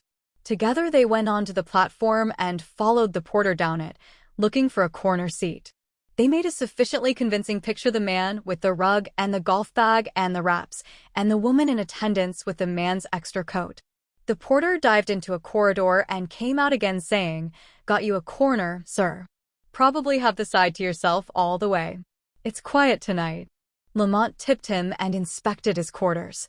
The occupant of the other side had staked his claims, but was not present other than in spirit. He went back to the doorway with the woman and talked to her. Footsteps came down the corridor at his back, and he said to her, "Have they any fishing, do you think?" "Only sea fishing in the loch," she said, and continued the subject until the steps had moved on. But before they faded out of earshot, they stopped. Lamont cast as casual a glance as he could achieve down the corridor, and found that the owner of the steps had halted at the open door of his compartment and was examining the luggage on the rack. And then he remembered, too late, that the porter had put his suitcase up with the initials outside. The G.L. was plain for all the world to read. He saw the man stir preparatory to coming back. "Talk," he said quickly to the woman. "There's a burn, of course," she said, "where you can catch what they call beelans. They're about 3 inches long." "Well, I'll send you a beelan," he said, and managed a low laugh that earned the woman's admiration just as the man stopped behind him. "Excuse me, sir, is your name Lorimer?" "No," said Lamont, turning round and facing the man squarely. "My name is Lowe." "Oh, sorry," the man said. "Is that your luggage in the compartment, then?" "Yes." "Oh, thank you. I am looking for a man Lorimer, and I was hoping that it might be his. It's a cold night to be hanging round for people who aren't here." "Yes," said the woman, "my son's grumbling already at the thought of his first night journey. But he'll grumble a lot more before he's in Edinburgh, won't he?" The man smiled. "Can't say I've ever traveled all night myself," he said. "Sorry to have bothered you," he added, and moved on. "You should have let me take that other rug, George," she said as he moved out of earshot. "Oh, rugby blowed," said George, as to the manner born. "It will probably be like an oven before we've been going an hour." A long, shrill whistle sounded. The last door was banged. "This is for expenses," she said, and put a packet into his hand, "and this is what I promised you." "The man's on the platform. It's all right. We've left out one thing," he said. He took off his hat and bent and kissed her. The long train pulled slowly out into the darkness. Chapter 9. Grant gets more information than he expected. Grant was studying the morning papers with his habitual half-careless thoroughness. That is not a paradox. Grant apparently skimmed the paper, but if you asked him about any particular happening afterwards, you would find that he had acquired a very efficient working knowledge of it. He was feeling pleased with himself. It was only a matter of hours before he got his man. It was a week today that the murder had been committed, and to locate the murderer from among a mass of conflicting clues in such a short time was good work. He had been favored by luck, of course. He acknowledged that freely. If it weren't for luck on someone's part, half the criminals in the world would go unpunished. A burglar, for instance, was hardly ever convicted except through an outrageous piece of luck on the part of the police. But the Q affair had not been a picnic by any means. There had been spadework galore, and Grant felt as nearly complacent as it was in him to feel as he thought of the crowd of men working the south of London at this minute, as eager as hounds in cover. He had had his suspicions of Mrs. Everett, but on the whole he had decided that she was telling the truth.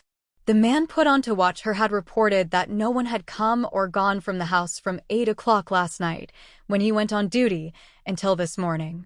Moreover, she had produced photographs of the men when there had been no necessity to, and it was quite possible that she did not know her late boarder's address. Grant knew very well the queer indifference that London breeds in people who have lived long in it. The other side of the river to a Fulham Londoner was as foreign a place as Canada, and Mrs. Everett would probably be no more interested in an address at Richmond than she would have been in a 12345 something Avenue, somewhere, Ontario. It would convey as little to her. The man Lamont was the one who had been least time with her, and her interest in him was probably less than that which she had for the dead man. He had probably promised in the friendly, if insincere warmth of parting to write to her, and she had been content with that. On the whole, he thought that Mrs. Everett was genuine. Her fingerprints were not those on the revolver and the envelope.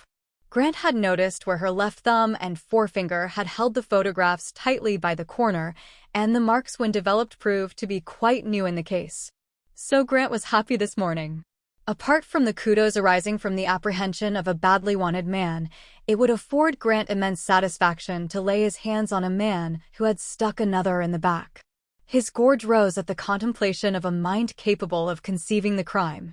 In the week since the Q murder, its sensational value to the press had been slightly minimized by other important happenings, and though Grant's chief interests seemed to be devoted to apparently unimportant and irrelevant scraps of information like the theft of bicycles, he was amusedly and rather thankfully aware that the most important things in Britain today, judging by the size of the heading that announced them and the amount of space allotted them, were preparations for the boat race. The action of a society beauty doctor against a lady who had been lifted, and the departure of Ray Marcival to the United States. As Grant turned over the page of the illustrated paper and came face to face with her, he was conscious again of that queer, uneasy, unpolice-like movement in his chest. His heart did not jump. That would be doing him an injustice. CID hearts are guaranteed not to jump, tremble, or otherwise misbehave even when the owner is looking down the uncompromising opening of a gun barrel, but it certainly was guilty of unauthorized movement. It may have been resentment at his own weakness in being taken aback by a photograph, but Grant's eyes were very hard as he looked at the smiling face, that famous, indeterminate smile. And though his mouth may have curved, he was not smiling as he read the many captions. Miss Ray Marcival, a studio photograph, Miss Marcival as Dodo in Didn't You Know, Miss Marcival in the row, and lastly, occupying half the center page, Miss Marcival departs from Waterloo en route for Southampton, and there was Ray, one dainty foot on the step of the Pullman, and her arms full of flowers.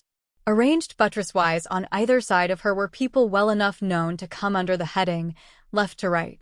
In either bottom corner of the photograph were the eager heads of the few of the countless multitudes seeing her off who had been lucky enough to get within hailing distance.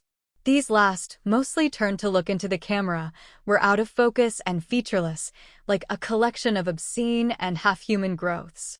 At the end of the column describing the enthusiastic scenes which had attended her departure was the sentence, "Also sailing by the Queen Guinevere were Lady Foulis Robinson, the Honourable Margaret Bedivere, Mr. Chatters Frank, MP, and Lord Lacing." The inspector's lips curved just a little more. Lacing was evidently going to be managed by that clear, cold will for the rest of his life. Well, he would live and die probably without being aware of it. There was some comfort in that. Nothing but a moment of unnaturally clear sight had presented the knowledge of it to himself, and if he went into any London crowd, Rotherhithe or Mayfair, and announced that Ray Marcival, under her charm and her generosity, was hard as flint, he would be likely to be either lynched or excommunicated. He flung the paper away and was about to take up another when a thought occurred to him, prompted by the announcement of the sailing of the Guinevere. He had decided to accept Mrs. Everett's statement as being correct, but he had not investigated her statement that Sorel was going to America. He had taken it for granted that the America story had been a blind by Sorel to mask his intended suicide, and the Levantine Lamont, whether he believed the tale or not, had not sought to alter the supposition of Sorel's departure. Had he been wise in not investigating it further? It was, at least, unbusinesslike. He sent for a subordinate. "Find out what liners sailed from Southampton last Wednesday," he said, and remained in thought until the man came back with the news that the Canadian Pacific liner Mediterranean had sailed for Montreal and the Rotterdam Manhattan liner Queen of Arabia for New York. It seemed that Sorel had at least taken the trouble to verify the sailings. Grant thought that he would go down to the Rotterdam Manhattan offices and have a chat on the off chance of something useful coming to light. As he stepped from the still drizzling day into the cathedral-like offices of the Rotterdam Manhattan, a small boy in blue leaped genie-like from the tessellated pavement of the entrance hall and demanded his business. Grant said that he wanted to see someone who could tell him about the sailings for New York last week, and the urchin, with every appearance of making him free of mysteries and of knowing it, led him to an apartment and a clerk, to whom Grant again explained his business and was handed on. At the third handing on, Grant found a clerk who knew all that was to be known of the Queen of Arabia, her internal economy, staff, passengers, capacity, peculiarities, tonnage, timetable, and sailing. "Can you tell me if anyone booked a passage on the Queen of Arabia this trip and did not go?"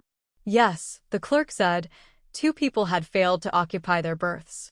One was a Mr. Sorel, and the other was a Mrs. James Ratcliffe. Grant was speechless for a moment. Then he asked the date of the bookings. They had been booked on the same day 7 days before the murder. Mrs. Ratcliffe had cancelled hers at the last minute, but they had had no further word from Mr. Sorel. Could he see the plan of the cabins? Certainly, the clerk said, and brought them out. Here was Mr. Sorel's, and here, 3 along in the same row, was Mrs. Ratcliffe's. Were they booked separately? Yes, because he remembered the 2 transactions quite well. He thought the lady Mrs. Ratcliffe, and he was sure from his conversation with him that the man was Sorel himself. Yes, he thought he would recognize Mr. Sorel again. Grant produced the Levantines' photograph and showed it to him. "Is that the man?" he asked. The clerk shook his head. "Never saw him before to my knowledge," he said. "That, then?" asked Grant, handing over Sorel's photograph, and the clerk immediately recognized it. "Did he inquire about his neighbors in the row?" Grant asked. But the clerk could recall no details like that. It had been a very busy day that Monday. Grant thanked him and went out into the drizzle, quite unaware that it was raining. Things were no longer reasonable and understandable, cause and effect, motive and action decently allied. They were acquiring a nightmare in consequence that dismayed his daytime brain. Sorel had intended to go to America after all. He had booked a second-class passage and personally chosen a cabin. The amazing and incontrovertible fact did not fit in anywhere.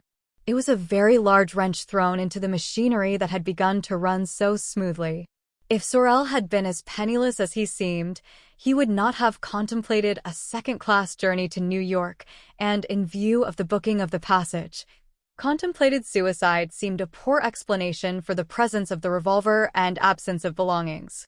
It shouted much more loudly of his first theory that the lack of personal clues had been arranged in case of a brush with the police. But Sorel had, to all accounts, been a law-abiding person. And then, to crown things, there was Mrs. Ratcliffe's reappearance in the affair. She had been the only one of the people surrounding Sorel to show marked distress at the time of the murder or afterwards. It was she and her husband who had avowedly been next behind Sorel in the queue. Her husband. A picture of James Ratcliffe, that prop of British citizenship, swam into his mind. He would go and have another, and totally unheralded, interview with Mr. Ratcliffe. The boy took in his card, and he waited in the outer office for perhaps 3 minutes before Mr. Ratcliffe came out and drew him in with a welcoming affability. "Well, Inspector," he said, "how are you getting on? Do you know, you and dentists must be the most unhappy people in the world. No one sees you without remembering unpleasant things." "I didn't come to bother you," Grant said. "I just happened to be round, and I thought you'd perhaps let me use your telephone to save me going to a post office." "Oh, certainly," said Ratcliffe. "Carry on." "I'll go." "No, don't go," said Grant. "There'll be nothing private." "I only want to know whether they want me." But no one wanted him. The scent in South London was weak, but the hounds were persevering and busy. And he hung up with a relief which was rather surprising when one considered the eager frame of mind in which he had set out from the yard. Now he did not want an arrest until he had time to think things over for a bit. The nightmare of a Scotland Yard officer's whole life is wrongful arrest. He turned to Ratcliffe and allowed him to know that an arrest was imminent. They had located their man. Ratcliffe was complimentary, and in the middle of the compliments Grant said, "By the way, you didn't tell me that your wife had intended sailing for New York the night after the murder." Ratcliffe's face, clear in the light of the window, was both blank and shocked. "I didn't know," he began, and then with a rush, "I didn't think it was of any importance, or I should have told you.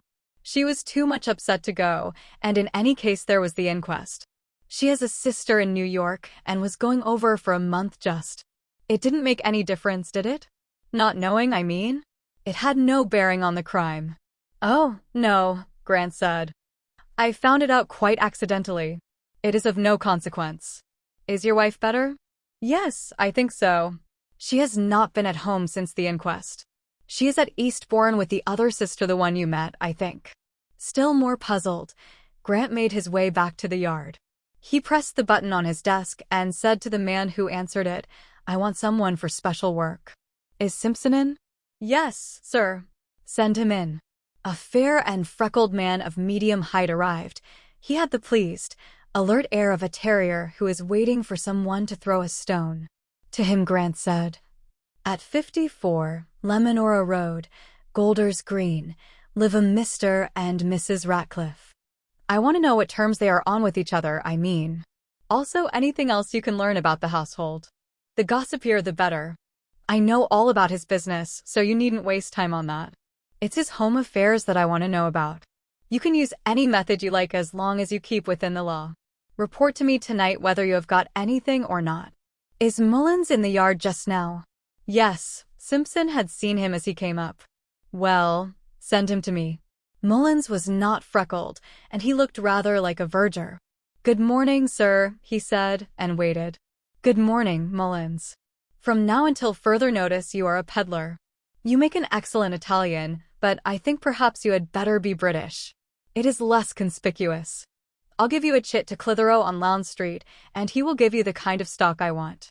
Don't sell more than you can help. And I don't want you to come back here. Meet me in the alley by Clitheroe's in an hour from now. Can you manage it in an hour? I think so, sir. Am I young or old? It doesn't matter. Young to middle-aged. Graybeards are too theatrical. Don't overdo anything. Respectable enough to travel on a bus if need be. Very good, sir, said Mullins, as though his instructions had been to post a letter. When Grant stumbled across him in the alley in Lowndes Street an hour later, he said, You're a wonder, Mullins, simply a wonder. I should never believe you had ever written a report in your life if I didn't know firsthand. He looked appreciatively at the peddler before him. It was incredible that that slightly drooping figure was one of the most promising men at the yard.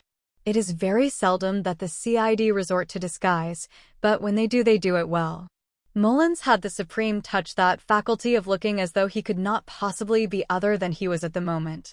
His clothes, even, though obviously third-hand, had not that uneasy fit that newly donned garments have.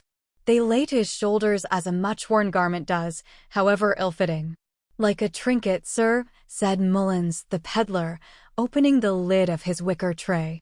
On the baize lining lay a collection of articles mostly of cheap Italian manufacture paper knives, painted wood ornaments of all sorts, useful and useless, papier-mâché bowls, stucco figures. Good, said Grant. He took from his pocket a thin thing wrapped in tissue paper. As he unrolled the paper, he said, I want you to go to 98, Brightling Crescent, off the Fulham Road, and find out if the woman who lives there has ever seen this before. He laid a silver dagger with an enameled handle down among the painted wood and the stucco. Needless to say, it isn't for sale. What's the price of this? He added, picking up an article. Give that to a gentleman like you for 1 and 9pence, said Mullins, without hesitation.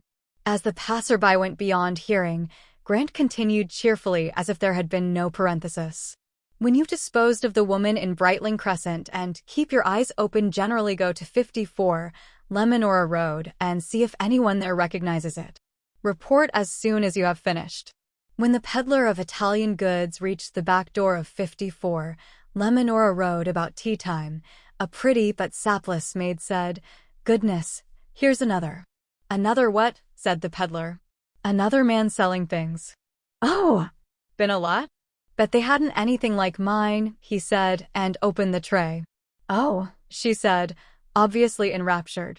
Are they dear? Not them.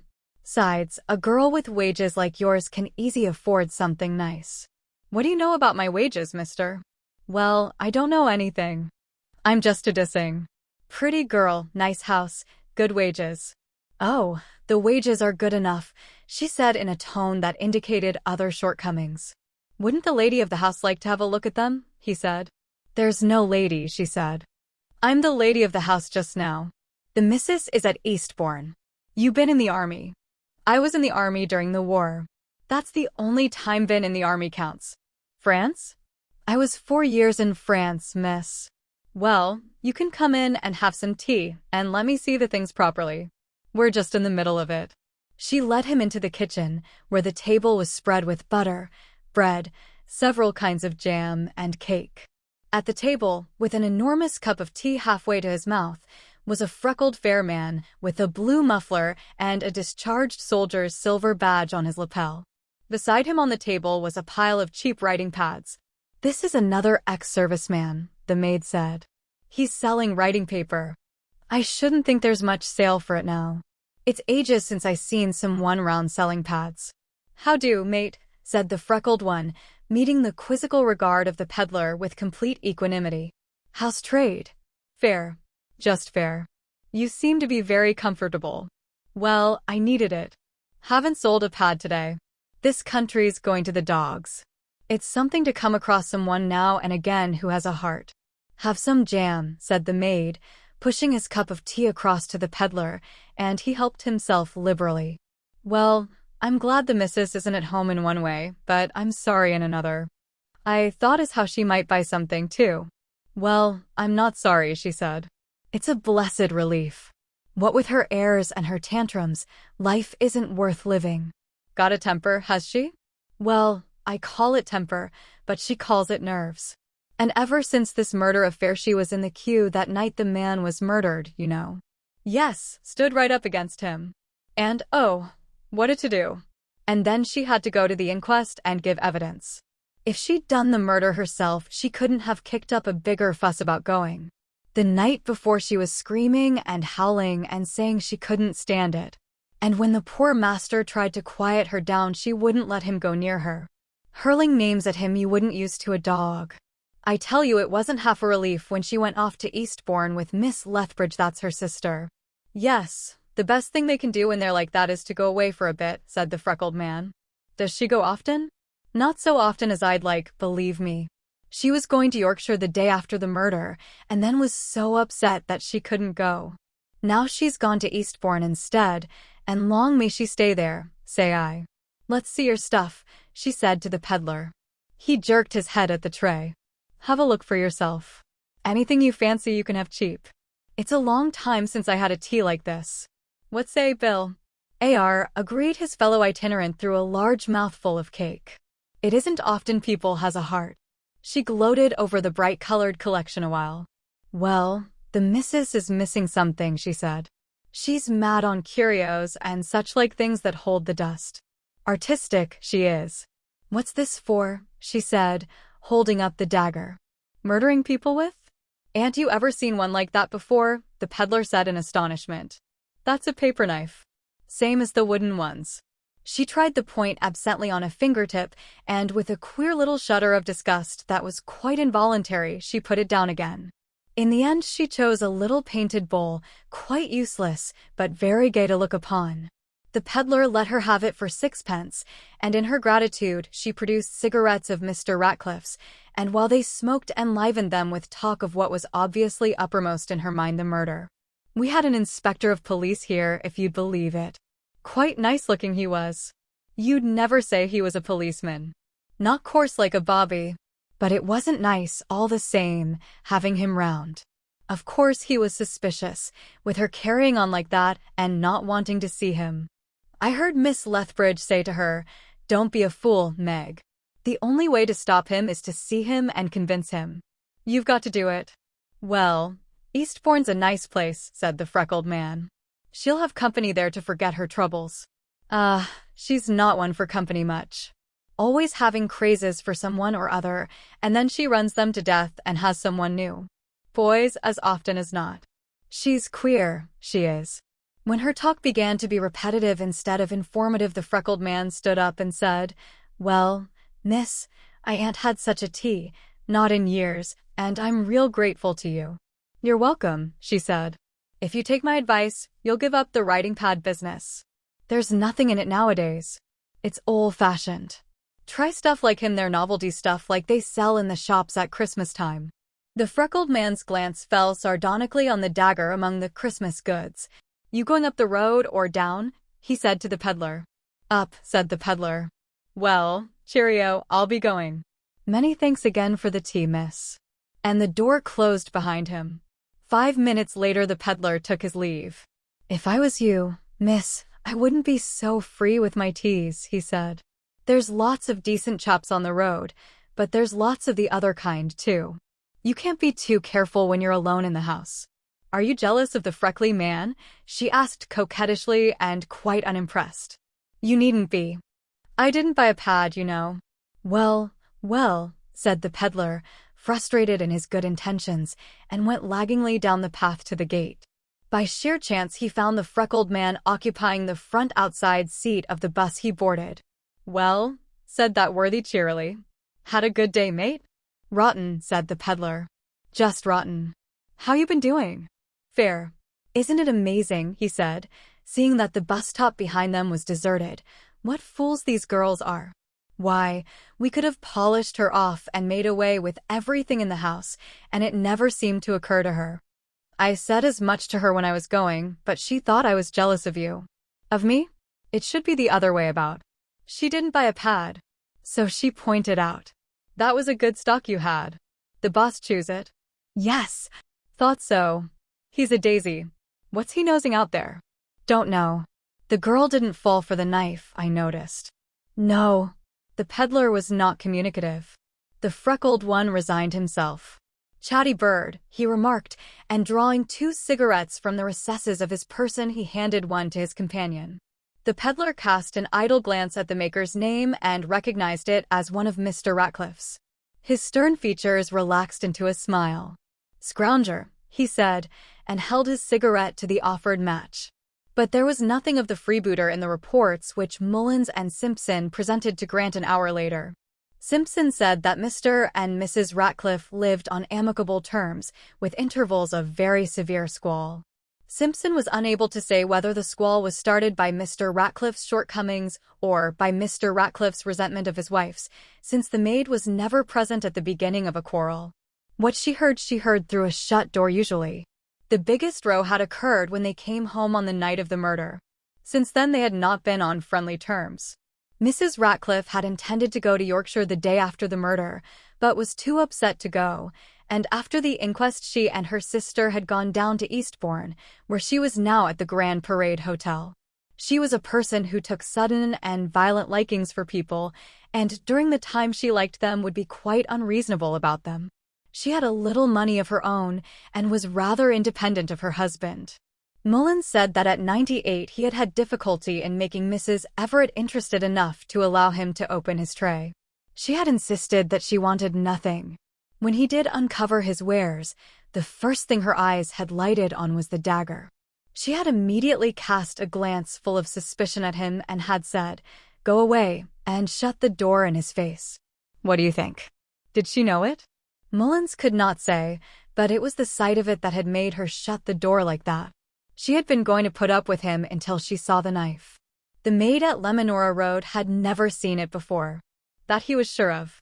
When he had dismissed Mullins and locked away the knife in its drawer again, Grant sat thinking for a long time. This was an unlucky day. There had been no arrest, though he was inclined to think of that as a mixed blessing. There had been the stunning discovery that Sorel had really meant to go to America, and there had been no trace of the banknotes handed over to Lamont with the rest of the £223, of which the 25 sent by the unknown friend had been part. It was 7 days since the murder, and the notes had been handed out 10 days before that, and not one of them, apart from the 25 in their possession, had been traced. Moreover, his 2 scouts had brought in nothing of importance. In no way could he account for a connection between Mrs. Ratcliffe and Sorel. He was inclined to think it sheer coincidence that had put their names together in a ship's list and had placed them together in the queue. Her husband's appearance of shock when Grant had mentioned the departure for New York might have been merely the result of the recollection that he had omitted to tell the inspector of his wife's intended departure. As for Mrs. Everett, her sudden withdrawal spoke more of intelligence than of guilt. Mullins had said that she looked at him suspiciously. She had made no attempt to carry off the situation with a high hand by ignoring the dagger or by wantonly calling attention to it. She had been merely suspicious. He decided to give the Everett woman a few more marks for intelligence and to acquit her of complicity. As for the Ratcliffes, he would temporarily cut them out. They didn't fit, and there was no evidence. Things often fit to the police satisfaction when there is no evidence whatever, but here things neither fitted nor were backed by evidence, and consequently would have to stand aside. Presently he would find out why Mrs. Ratcliffe had told her maid that she was going to Yorkshire when she intended to go abroad. The telephone buzzed. Grant took it up with an eagerness of which he was not conscious. It was Williams. "We've located him, sir. Would you like to come, or shall we carry on?" "Where is it?" Williams told him. Have you got the exits all secured? No chance of failure if we hang on for a little. Oh, no sir. We've got him all right. In that case, meet me at the Brixton Road end of Acre Lane in half an hour. When he joined his subordinate, he asked for details, and Williams supplied them as they went along. He had found his man through the house agents. Lamont had engaged a furnished top flat 2 small rooms 3 days before the murder, and had moved in on the actual day of the murder, in the morning. Yes, thought Grant, that fitted Mrs. Everett's story. What name did he give? He asked. His own, Williams said. What? His own name, repeated Grant incredulously, and was silent, vaguely troubled. Well, you've done well, Williams, to run him down so soon. Shy bird, is he? He is, said Williams with emphasis. Even yet I can't get anyone to say that they've seen him. Shy's the word. Here we are, sir. The house is the 4th in the terrace from here. Good, said Grant. You and I will go up. Got a shooter in your pocket in case? All right, come on. They had no latchkey, and there was apparently no bell for the 3rd floor. They had to ring several times before the inhabitants of the ground floor came grumbling to their rescue and admitted them. As they ascended the increasingly shabby stairs in the last of the daylight, Grant's spirits rose, as they always did at the point of action. There would be no more pottering round. He was about to come face to face with the Levantine, the man he had seen in the Strand, the man who had stuck Sorel in the back.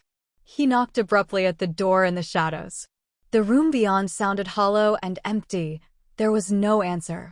Again Grant knocked, with no result. You might as well open it, Lamont. We're police officers, and if you don't open it, we'll have to burst it. Still a complete silence. You're sure he's here?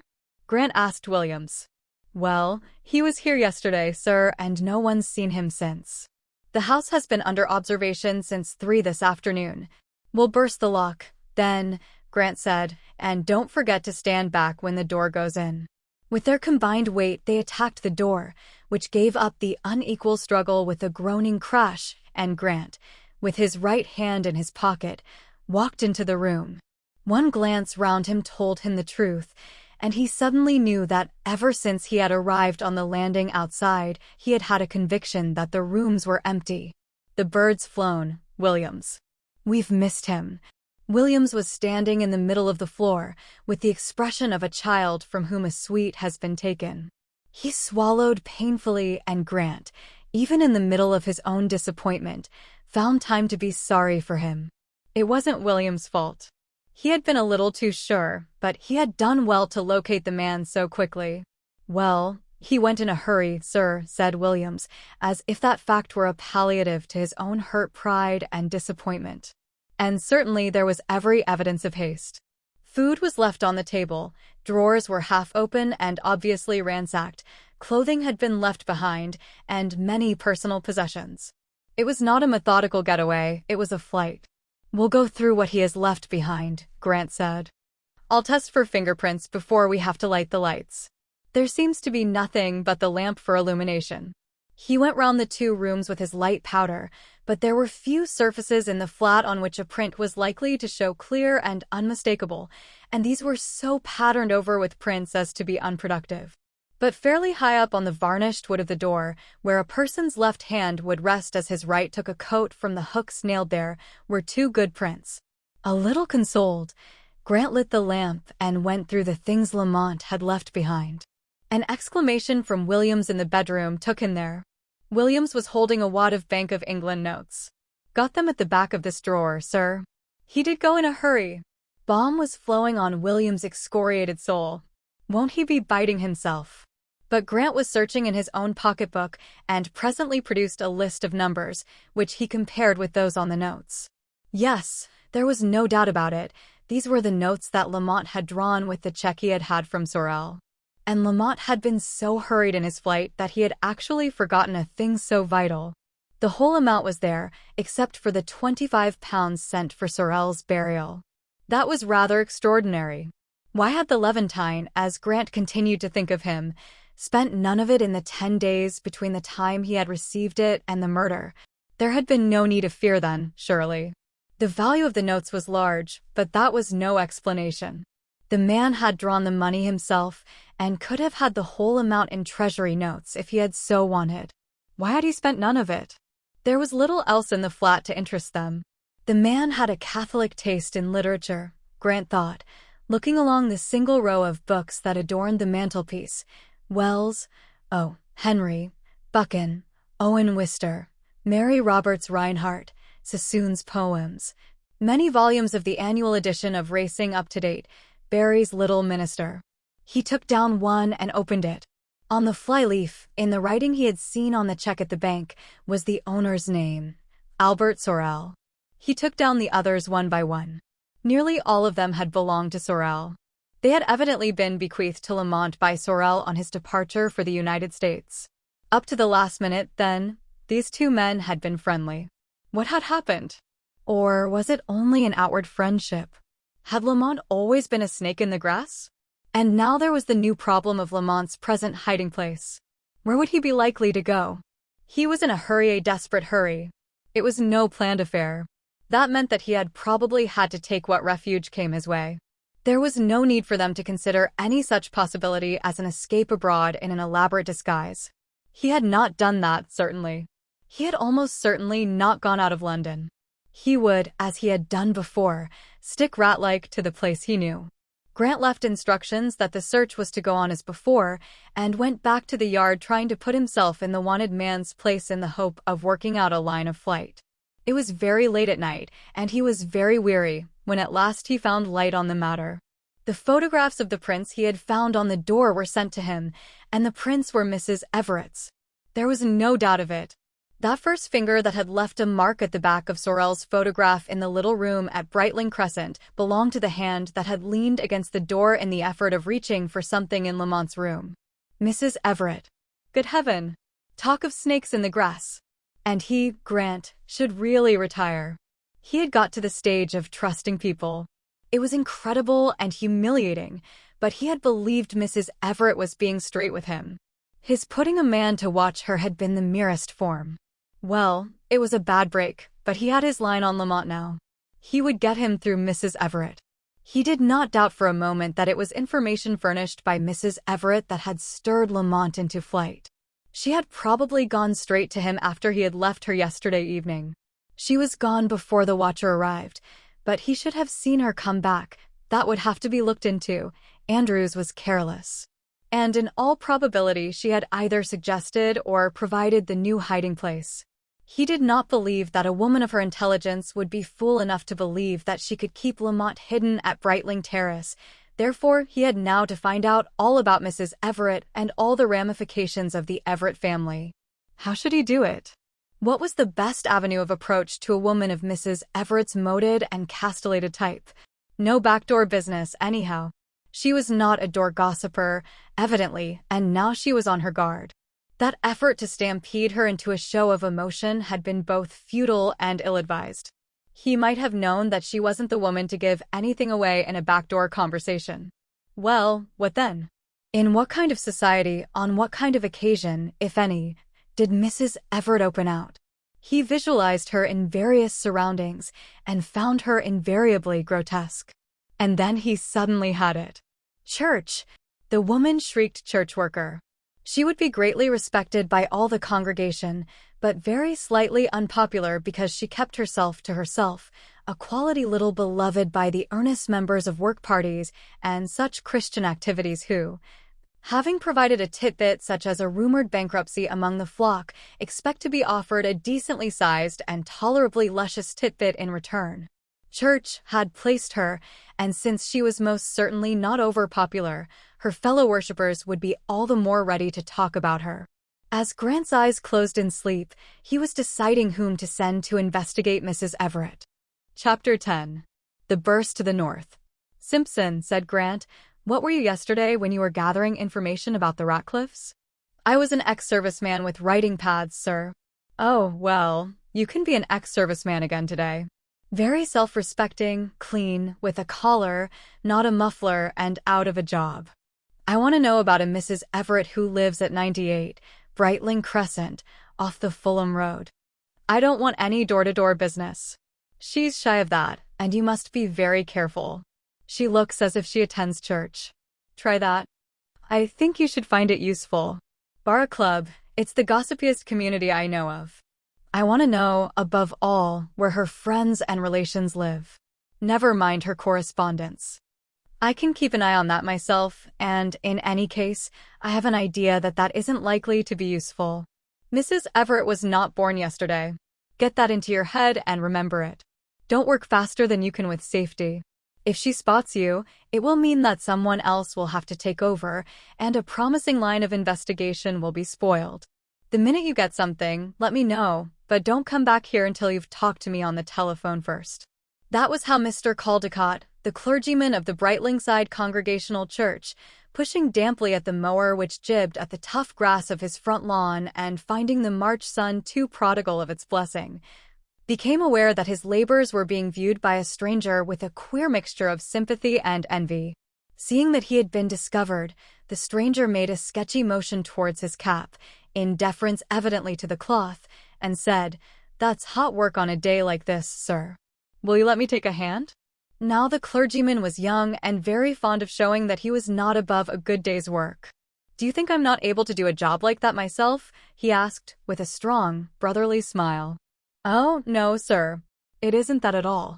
It's only that I'd be very glad to earn a copper or two for doing it for you." "Oh," said Mr. Caldecott, his professional instincts aroused. "Are you looking for work?" "That's about it," said the man. "Married?" "No, sir." Simpson was about to add a pious thanksgiving, but stopped himself in time. "What kind of work are you looking for?" "Anything." "Yes, but have you a trade?" "I can make shoes, sir," said Simpson, thinking he might as well stick to the truth as far as it served him. "Well, perhaps it would be more sensible if you did the grass, and I attended to other duties. Come in and have lunch with me at 1 o'clock. But that was not at all what Simpson wanted. The kitchen was his objective, not the parsonical conversation of the dining room. With a masterly confusion, he turned hesitatingly from the mower on which he had already laid zealous hands, and stammered, "If it's all the same to you, sir, I'd rather have a bite in the kitchen. You see I'm not used to the other kind." "Come, come," began Mr. Caldecott in brotherly rallying, and Simpson, fearful that his chance of precious gossip was going to be taken from him, could have hit the reverend gentleman. "Please, sir, if you don't mind," he said, with such a wealth of conviction in his tone that the clergyman gave way. "Well, well," he said half testily, had he not exhibited broad-mindedness and the true spirit of brotherhood, and had them discounted, "if you really would prefer it." He went away, but before very long he came back, and under pretext of hearing Simpson's history he catalogued his visitor in a completely unbrotherly fashion as a very respectable fellow. He remained on the pathway until lunchtime, gossiping cheerfully about the things that interested him. He talked about the war he had been a CF at Rouen, about seedlings and London soot, and shoe leather, this last as being of possible interest to his listener, and the difficulty he experienced in getting young men to come to church. When Simpson found that his last sermon had proved conclusively that God disapproved of betting, and that those who bet committed a sin against themselves, against their neighbor, and against God, he was not particularly surprised at the paucity of Mr. Caldecott's youthful following. "Now you are young," Mr. Caldecott said. "Can you tell me why young men do not like church?" But Simpson had no intention of leaving the clergyman's house before evening if he could help it, so he refrained from instructing him, and merely shook his head sadly to indicate mournful disapproval. A consciousness of the weekly half-crown that went to enrich the bookmakers instead of the managers of the local empire made him attack his work with a new zeal. But he was glad when a gong sounded in the house, and the clergyman dismissed him with his blessing to the back regions. More than any meal to Simpson was the pursuit of the game he was engaged in. The clergyman, who, he learned, was a most eligible bachelor, had 2 maids, a cook housekeeper, and a help, who looked just like every stage and cinema tweenie. They were delighted to welcome such a presentable male to their board, and in the hour that he took to his meal, Simpson learned more of lower-class suburbia than he had known in a whole lifetime spent among it. But beyond hearing that Mrs. Everett was a stuck-up widow who gave herself airs because her father had been a clergyman, he learned nothing that he wanted to know. When he asked if her father had been clergyman here, they said, oh, no, that it had been somewhere in the north. Some one-horse place, he might be sure. Mrs. Everett went to all the church meetings and things, the cook opined, not because she was keen on church, but just to keep everyone in mind that her father had been a clergyman. Revolving this really striking elucidation of human motive, Simpson went back to the garden to resume the mowing, which was very nearly finished, and presently the clergyman joined him again. They were having a social meeting in the church hall that evening. Would Simpson care to come? Simpson thanked him, and said with sincerity that he would be delighted. In that case there were chairs and such impedimenta to be carried from the church into the church hall. Would Simpson like to help with them? If he went down after tea, he would find the ladies' committee preparing for the event.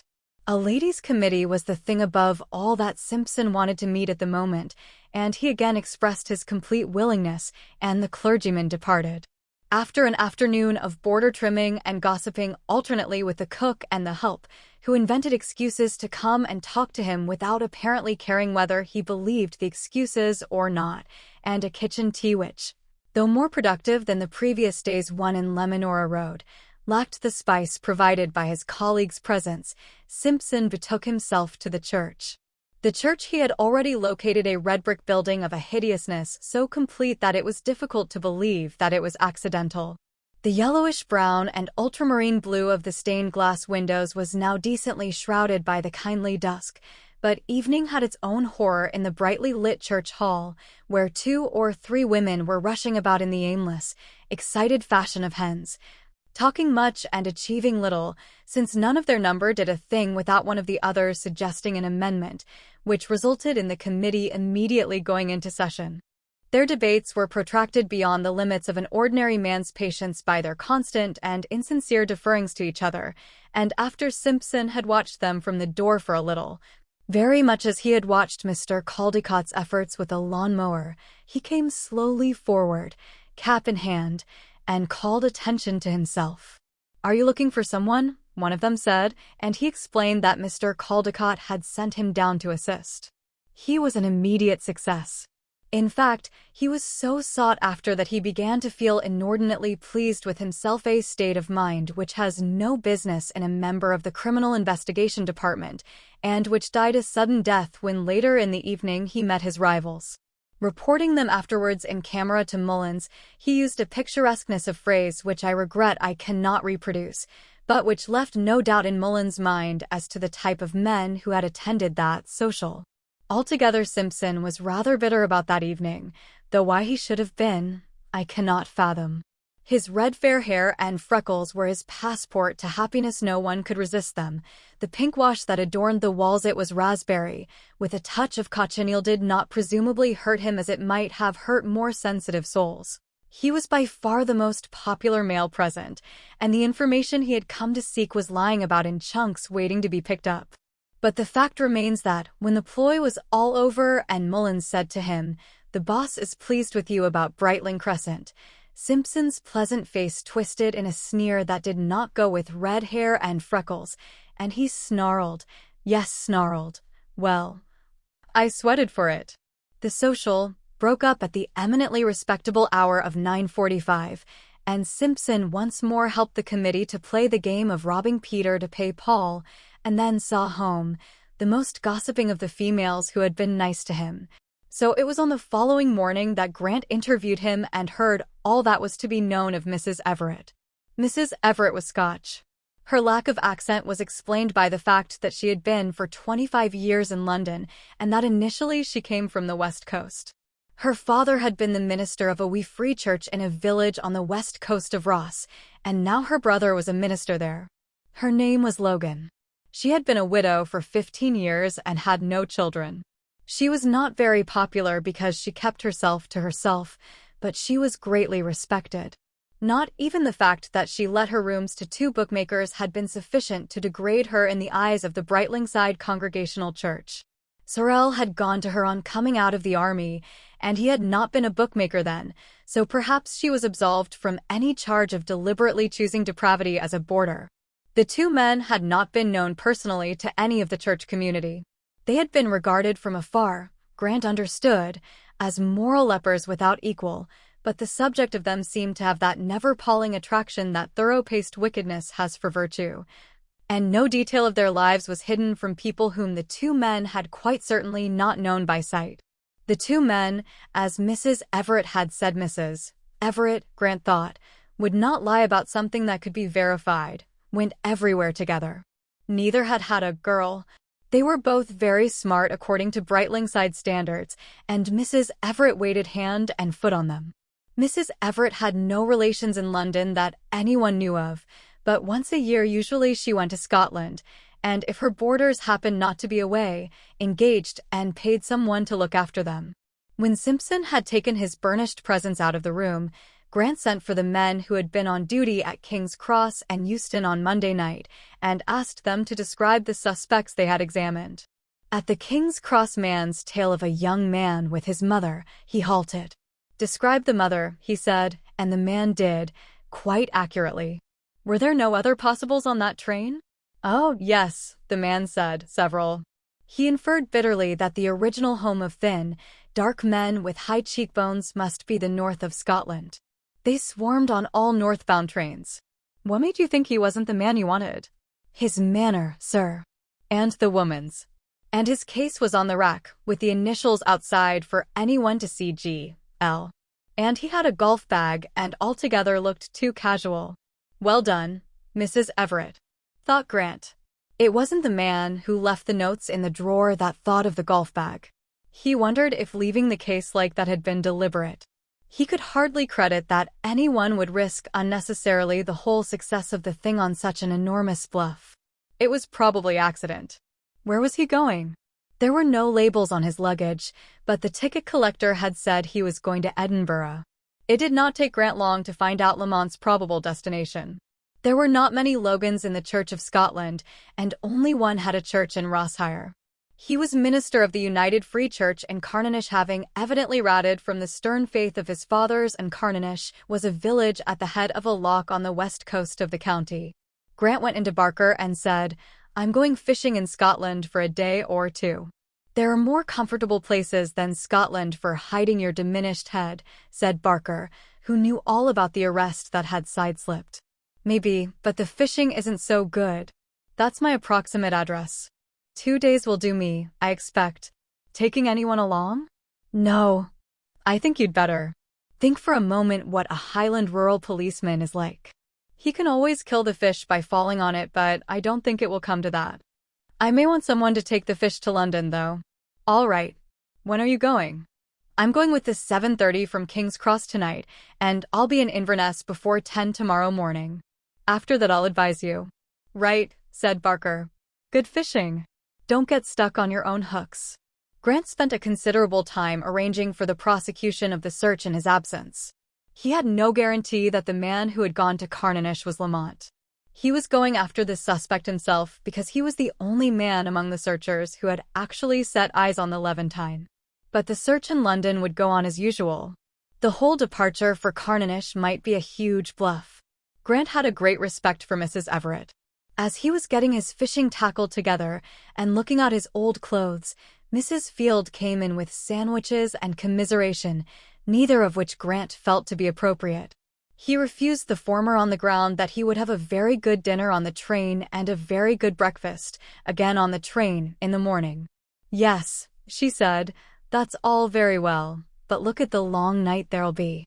You never know the minute you'll waken up hungry and be glad of the sandwiches, even if it's only to pass the time. They're chicken, and you don't know when you'll have chicken again. It's a terribly poor country, Scotland. Goodness only knows what you'll get to eat." Grant said that Scotland nowadays was very like the rest of Britain, only more beautiful.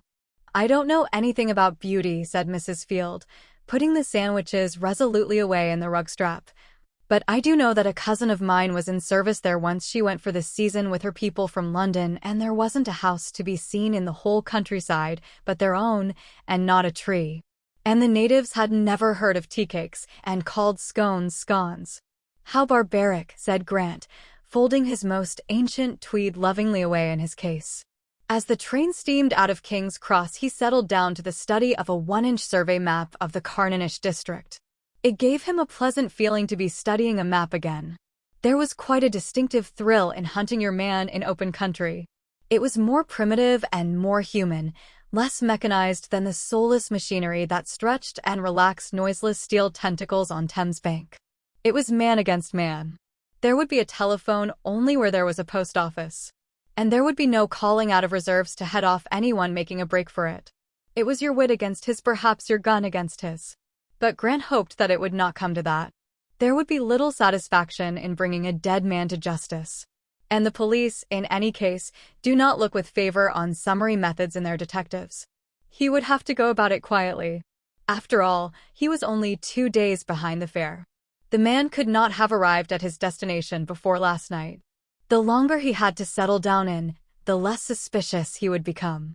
At first, every boulder would hide a detective for him, but as he grew used to the country and Grant knew the type of country, its complete severance from any outside interests would have its inevitable effect of giving him a false sense of security. Grant studied the map. The village of Carninish lay along the south bank of a river, the Finley, where the river joined the sea in Loch Finley. About 4 miles to the south, a second loch ran into the land, and on the north shore of it was a village slightly larger apparently than Carninish, called Garney. That is, Carninish lay on the north side of a peninsula and Garney on the south, the distance between them over the peninsula being about 4 miles by a hilly and third-class road. Grant decided that he would stay at Garney. There was an hotel there, which he knew from hearsay contained a bath, and from there he would keep an eye on Carninish under pretense of fishing the Finley. Until late at night he pored over the map, until the country grew as familiar to him as if he had known it. He knew from bitter experience that the very best map reader has to suffer some severe shocks when he comes face to face with reality, but he had the comfortable knowledge that he now knew the district probably much better than the man he was hunting. And morning brought him nothing but exhilaration. As he opened his eyes on the daylight, through the open chink at the top of his window he could see the brown moors sliding slowly past, and the chug-chug of the hitherto racing train told of its conquest of the Grampians. A clear, cold air that sparkled greeted him as he dressed, and over breakfast he watched the brown barrenness with its background of vivid sky and dazzling snow change to pine forest, flat black slabs stuck mathematically on the hillsides like patches of woolwork, and then to birches that stepped down the mountainsides as escort for some stream, or birches that trailed their light draperies of an unbelievable new green in little woods carpeted with fine turf. And so with a rush, as the train took hard on the downgrade, to fields again, wide fields in broad straths and little stony fields tacked to hillsides and lochs and rivers and a green countryside. He wondered, standing in the corridor as the train rattled and swerved and swung in its last triumphant down-rush to Inverness, what the fugitive had thought of it all, the Londoner torn from his streets, and the security of buildings and bolt-holes. Sundays on the river would not have prepared him for the black torrents that waited him in the west, nor the freedom of a Surrey common for the utter, unnerving desolation of those moors. Had he regretted his flight? He wondered what the man's temperament was. He had been the bright and cheerful one, at least, according to Mrs. Everett. Was he anything more than bright and cheerful? He had cared sufficiently for something to stab a man in the back for it, but that did not argue sensitiveness. To a sensitive man, the horror of being alone and helpless and hunted in a country like this would probably be worse than a cell of familiar bricks and mortar.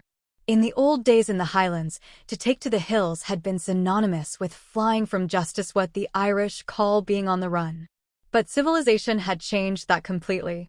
Not one criminal in 1,000 now fled to the Highlands or to Wales for refuge. A man demanded the means of food and shelter in his retreat nowadays, and a deserted bothy or a cave on the hillside was out of date. If it had not been for Mrs. Everett's promise of sanctuary, not even her will would have got Lamont out of London. Grant felt sure of that. What had Lamont felt when he saw what he had come to?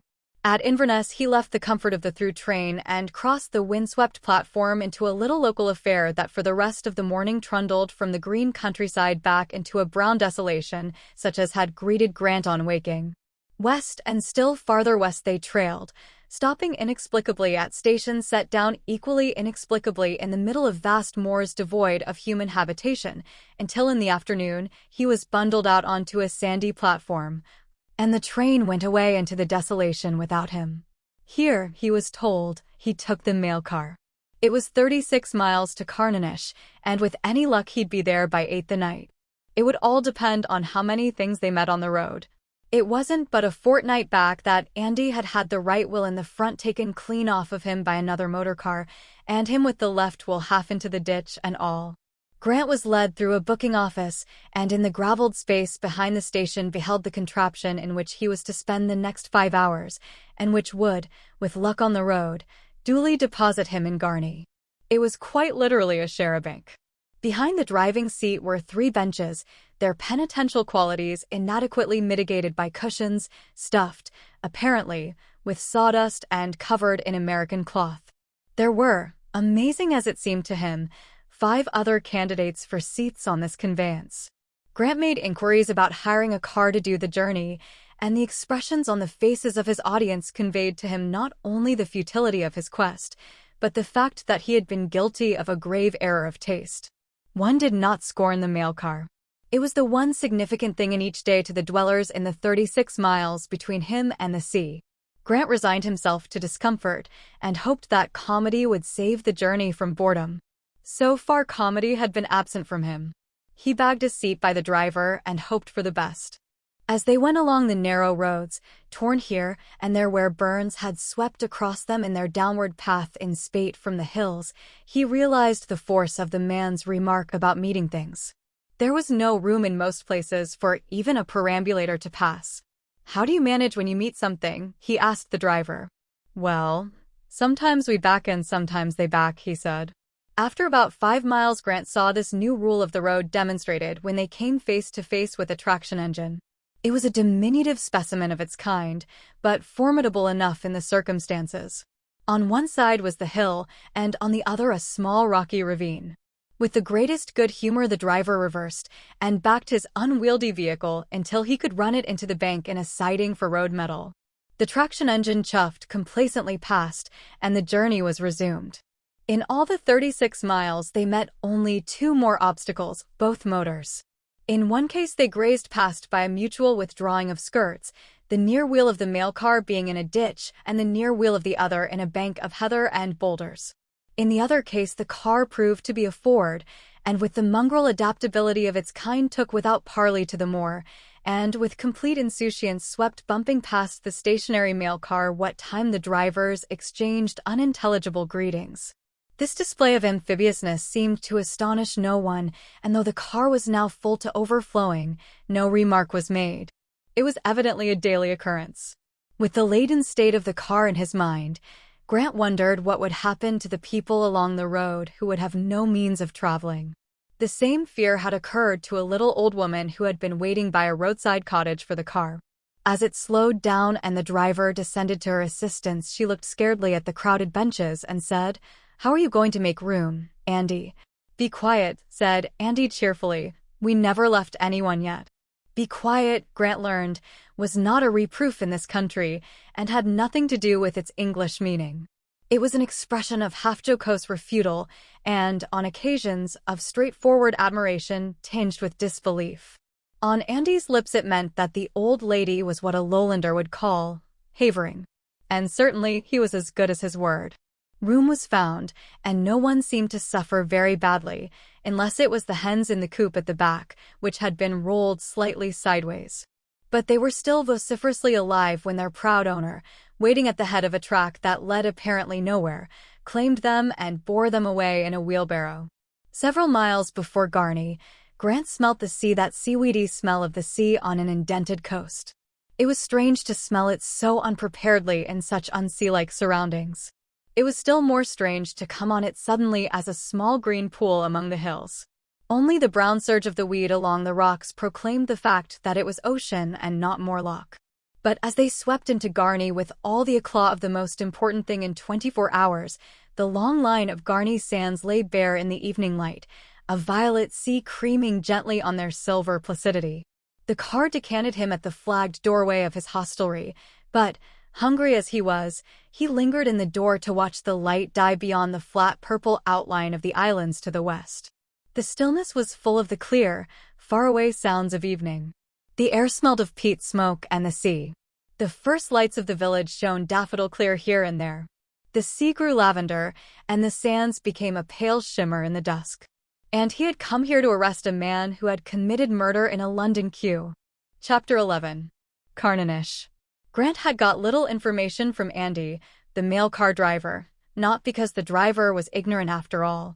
He had presumably driven Lamont these 36 miles over the hills only 2 days before, but because Andy's desire to find out all about himself was, surprisingly enough, just as strong as his to find out about Lamont.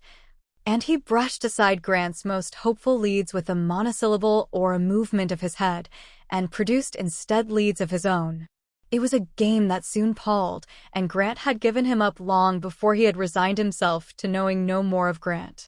And now the landlord of the Garni Hotel, interviewed in the porch after breakfast, proved equally unhelpful, this time through genuine ignorance. Where the mail driver would have been intensely interested in whatever happened at Carnanish, which was his home and his resting place each night, the landlord was interested only in Garni, and in Garni only as it affected his hotel. "Come for some fishing, sir?" he said, and Grant said yes, that he had thoughts of fishing the Finley if that were possible. "Yes," the man said, "that's just 4 miles at the back of the hill beyond. Perhaps you'll know the country?" Grant thought it best to disclaim any knowledge of the district. "Well, there's a wee village the other side, on Loch Finley, but you're better here.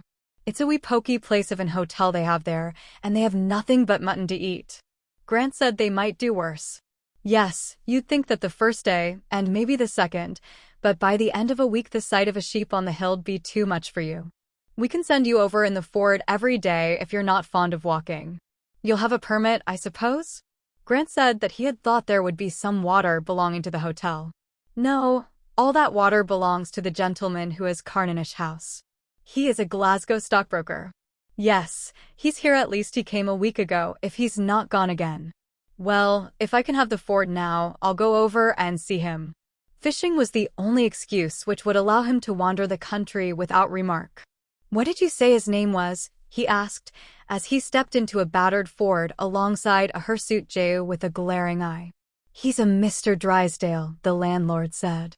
"He's not over-generous with the water, but perhaps you'll manage it." With which cold comfort Grant set off on a still colder drive over the hills to the Finley Valley. "Where's the house?" he asked the hirsute one, whose name he learned was Roddy, as they went along. "At Carnanish." "Do you mean right in the village?" Grant had no intention of making so public an appearance at this early date. "No, it's the other side of the river from the village."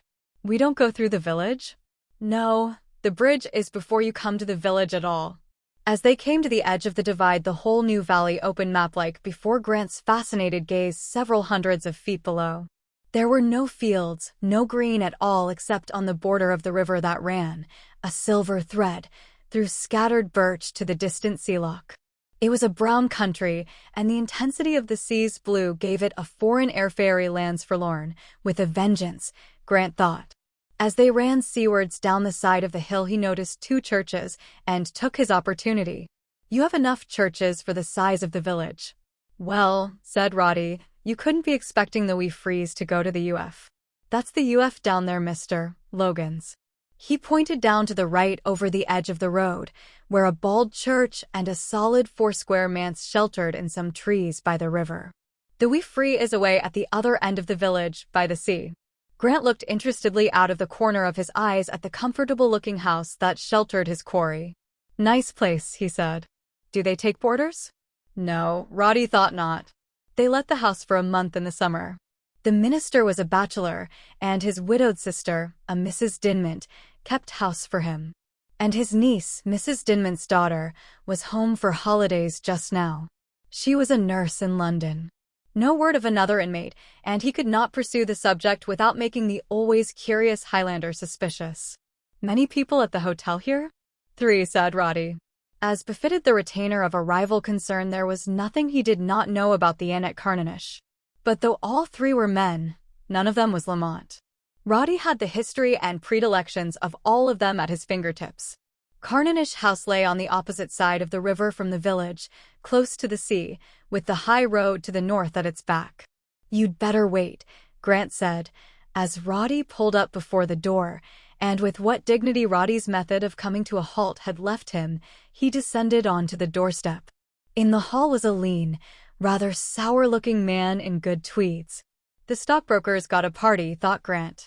He had quite unconsciously pictured the stockbroking gentleman as round and pink and too tight about the trouser legs. It was therefore rather a shock when the lean man came forward and said, "Can I do anything for you?" "I wanted to see Mr. Drysdale." "Come in," said the man, and led him into a room littered with fishing tackle. Now Grant had intended quite shamelessly to try sob stuff on the broker of his imagination, appealing to his generosity not to spoil his holiday, but the sight of the real man made him change his mind. He took out his professional card and was gratified at the man's surprise. It was a compliment to the perfection of the disguise which his old fishing clothes afforded. "Well, Inspector, what can I do for you?" "I want you to be good enough to let me fish in the Finley for a little. 2 days at most, I think. I think a man I want is in the neighborhood, and the only way I can go about without attracting notice is to fish. I thought the hotel at Garni would have some fishing of their own, but it appears they haven't. I won't catch any fish, but I have fished a good deal, and I won't frighten everything in the river." To his surprise, a smile had come over the dour face of Mr. Drysdale. "Inspector," he said, "I don't think you can have any idea how unique this occasion is, how utterly unique you are. Even in the 45 they didn't come here looking for anyone, and no one, certainly, has done it since. It's simply incredible. A criminal in Carnanish, and a CID inspector looking for him. Why, drunk and incapable is the most horrible crime that this neighborhood has known since the flood." "Perhaps my man thought of that," said the inspector dryly. "Anyhow, I promise I shan't bother you long if you give me the permission to fish." "Certainly, you can fish. Anywhere you like. I'm going up the river now. Would you care to come with me, and I'll introduce you to the best pools? You might as well have a decent day's fishing if you're going to fish at all." "Send that madman back to Garni." Roddy was giggling with a maid in high-pitched Gaelic outside the open window, quite indifferent to the probable proximity of the gentleman, "and tell him he needn't come back. I'll send you over in the evening whenever you want to go." Delighted at the unexpected graciousness on the part of the ill-favored and reputedly ungenerous one, Grant dismissed Roddy, who received his conne with the grave respect of an ADC, but departed in a flurry of high unintelligible cackle flung between himself and the maid. It sounded like the protesting row of an alarmed hen as she rockets over a fence to safety. When the noises had died away, Drysdale began in silence to collect his tackle for the river. He asked no more questions, and Grant was again grateful to him. To break the silence which Drysdale had evidently no intention of breaking, he asked about the state of the river, and soon they were talking fishing with the freedom of two enthusiasts. They proceeded up the right bank of the river, that is, the opposite bank from the village, and the manse and Drysdale pointed out the pools and their peculiarities. The whole tawny, narrow, boulder-strewn river was not more than 6 miles long. It ran from a hillock in an impetuous scramble, broken by still pools, to the sea at Carnanish.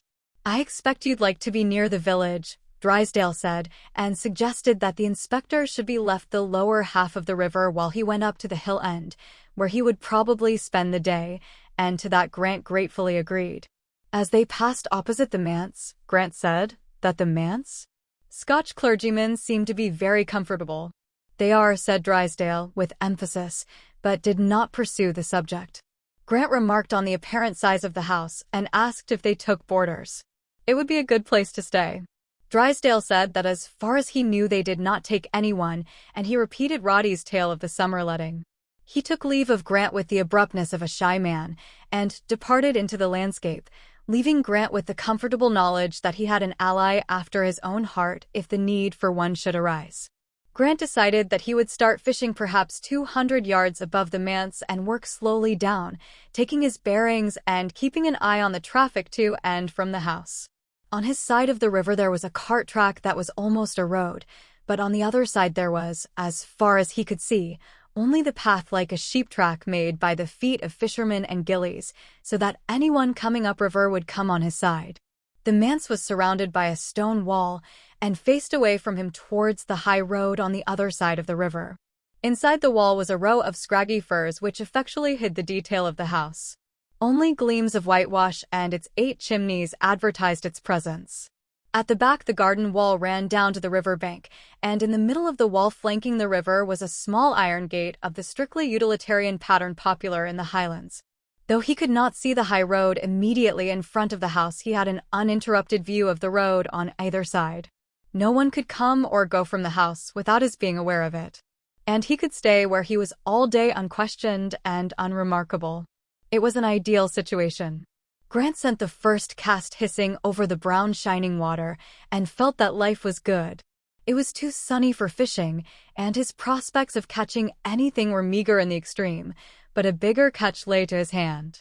No one had mentioned that a stranger had arrived at the manse, but just as he had known on the Brixton stair landing that the rooms were empty, Grant now had a feeling that his man was here. It was 11 before he began to fish, and for an hour or more no human activity other than his own broke the perfect peace of the morning. The two chimneys of the manse continued to smoke lazily into the bright air. The river babbled its eternal nursery rhyme song at his feet, and the water slid under his eyes with a mesmeric swiftness. Away to his right beyond the distant bridge, the whitewashed houses by the shore showed over the slight rise of the moor, placid and sunlit as a stage setting. Grant began to feel that the whole thing was a picture, like the illustration from which he had first learned French in his youth, and that he was merely stuck down there by the river so that the picture might be complete. He was not Grant of the CID, he was Pacher, to be pointed at with a wooden wand that tickled, for the education of someone unknown. A postman coming from the village, leaning heavily and alternately on the pedals of a pushbike, broke the spell. It was still a picture, but he no longer belonged to it. It was a stage setting, one of the tiny exhibition ones, and he was the giant who was going to upset the whole box of tricks. And, even as he thought it, the iron gate in the low wall of the manse swung open, and a girl came out, followed by a man. They shut the gate with difficulty and some laughter, and turned in single file down the footpath towards the bridge. Grant was still nearly 100 yards above the house, and neither of them had noticed him. The man was dressed in flannel trousers, an old trench coat, and a cap, and, except for his slightness, was as unlike the figure that had flung itself into the maelstrom of the Strand traffic as might well be. Grant was conscious of slight surprise. Revolving the matter during his long journey north, he had taken for granted that the man would look out of place. A London bookmaker's clerk would not be thrown into the Western Highlands at a moment's notice and look like an habitué. Well, it might not be the man, after all. He hoped that they were making for the bridge and his side of the river, and not for the village. Surely, if they had set out for the village, they would have gone out by the front way and walked along the high road. He watched in suspense until he saw the girl turn to the bridge. But there was still a chance that they were going straight on by the high road past Carnanish House. Grant expelled a thankful breath as once more the girl turned riverwards and her companion joined her. They were coming up the river to him. They would pass only a few yards at his back. Industriously, he flung a gleaming cast to the far side of the pool. He must not look their way again. In a minute or two they would have spotted him. He felt grateful to the ancient hat that collapsed more than drooped over his face, and to the shapeless garments that clothed him. His boots, too, were convincing even to the most suspicious eye. It had been no case of dressing the part this time. He was the genuine article, and he was glad of it. There would be no amateurish cast to attract the practiced eye of Miss Dinman. It must be Miss Dinman. No suggestion of towniness about his clothes to call forth comment and her partner's instant interest. Suddenly above the swirl of the water he could hear their voices, raised because of the river's accompaniment. They were still laughing and animated, and apparently very good friends. Grant did not look round as they passed, nor did he look round immediately they had passed. If he glanced round now, a curious look from the man would have found his face revealed. But as they retreated upriver he watched them. Was it Lamont? He tried to picture the man's walk again. Short of developing a limp, it is almost impossible to disguise a walk successfully. But he could not be sure. And then the man looked back suddenly. Grant was too far away to see his face, but the movement told him all he wanted to know. It was so vivid that, before his reason had time to note it, his mind was back at the bottom of Bedford Street. There was no doubt of it, the man was Lamont. Grant's heart sang. Had Lamont known him? He thought not. How could he? It was mere bad conscience that had made him turn. If he asked Miss Dinman about him, he would hear that no one who was not staying at Carnanish House was allowed to fish the water, and he would be reassured. And now what? Go to the house when he returned and arrest him straight away? He had the warrant in his pocket.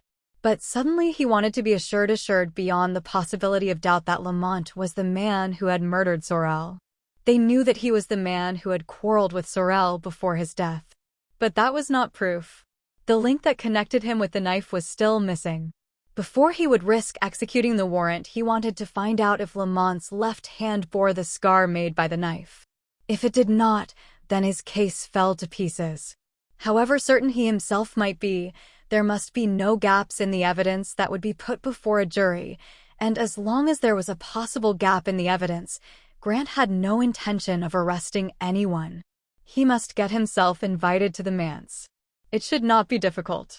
If all else failed, he could fall into the river and appeal to them to dry him. He was eating the sandwiches provided by the Garni Hotel on a boulder half in and half out of the water when the couple came back. They went swinging past him down to the bridge and into the village, and presently he saw them reappear and come back to the manse by the high road. It was lunchtime. They were safely occupied for an hour at least, and directly under his eye. He was carefully wrapping up the remaining sandwiches against a lean time to come when the local policeman appeared from upriver pushing a punctured push-bicycle.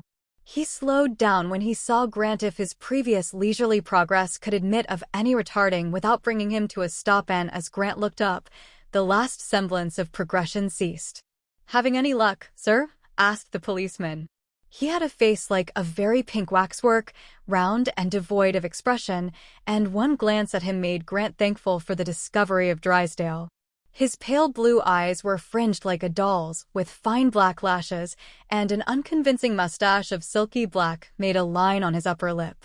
His fat, soft body could neither hurry nor take cover. That slow brain would be of no use whatever in an emergency.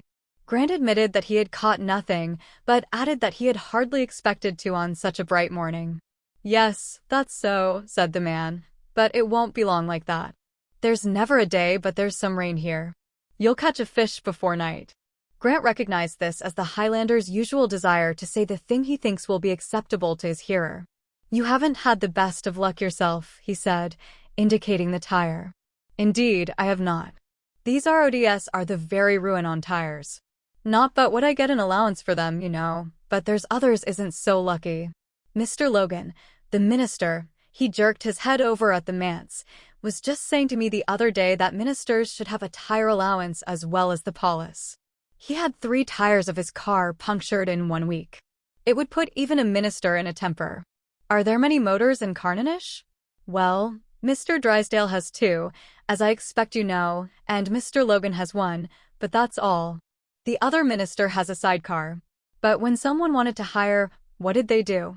Oh, as to that, the hotel had a Ford for visitors. They hired out that when they weren't needing it themselves." A Ford, in the constable's opinion, evidently did not come under the heading cars.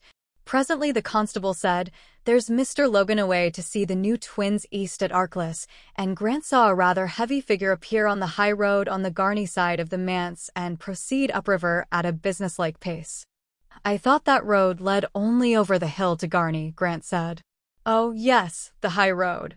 But where the high road begins to go up the hill, there's a track goes off along the river to the crofts you can see from the road. That's where he's going ever now, Mr. Logan. And that's why he's walking. He's not very fond of walking."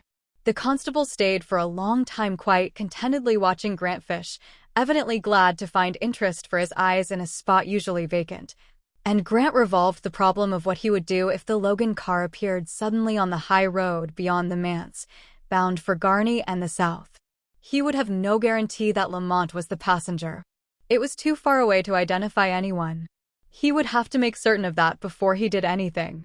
And then it would be a choice between getting busy on a telephone or giving chase. The hotel Ford, he supposed.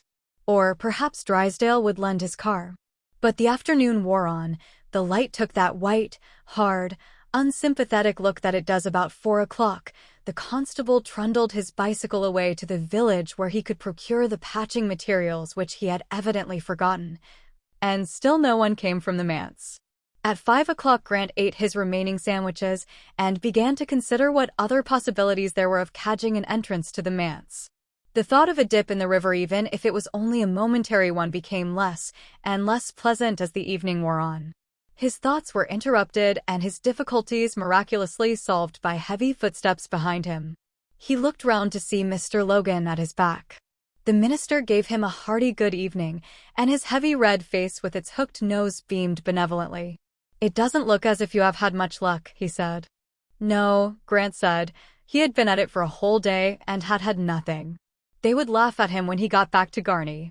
"Oh, you're not staying at Carnanish House?" "No," Grant said. He was staying at the hotel at Garni, but Mr. Drysdale had very kindly given him permission to fish the Finley for a day or two. "Are the Garni people sending for you?" "No," Grant said. He had intended to walk back when he was tired of fishing.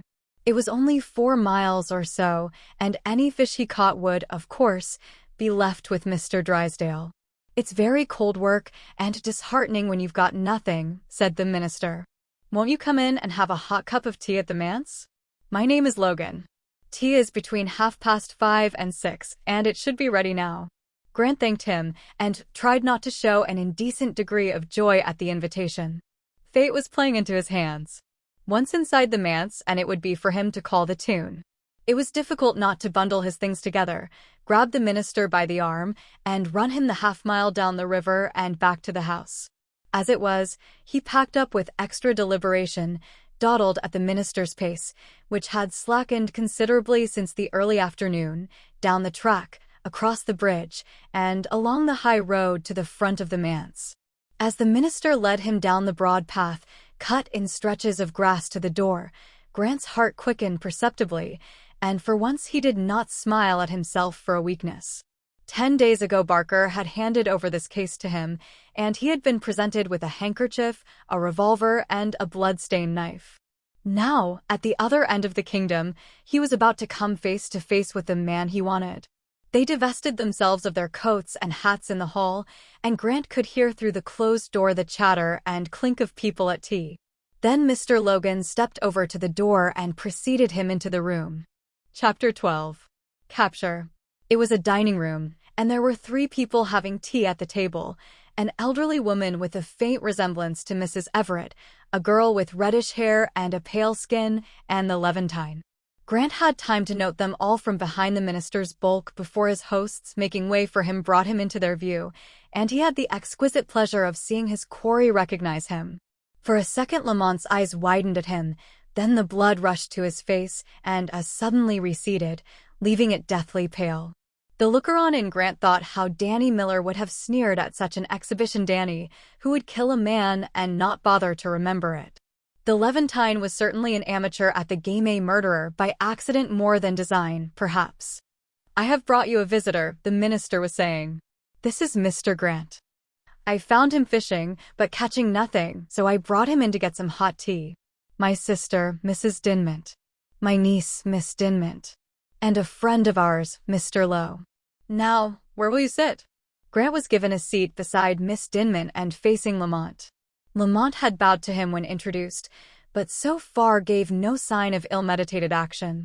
Either he was paralyzed or he was going to take things quietly. And then, as he sat down, Grant saw the thing that made his heart leap. Lamont's cup was on the wrong side of his plate. The man was left-handed.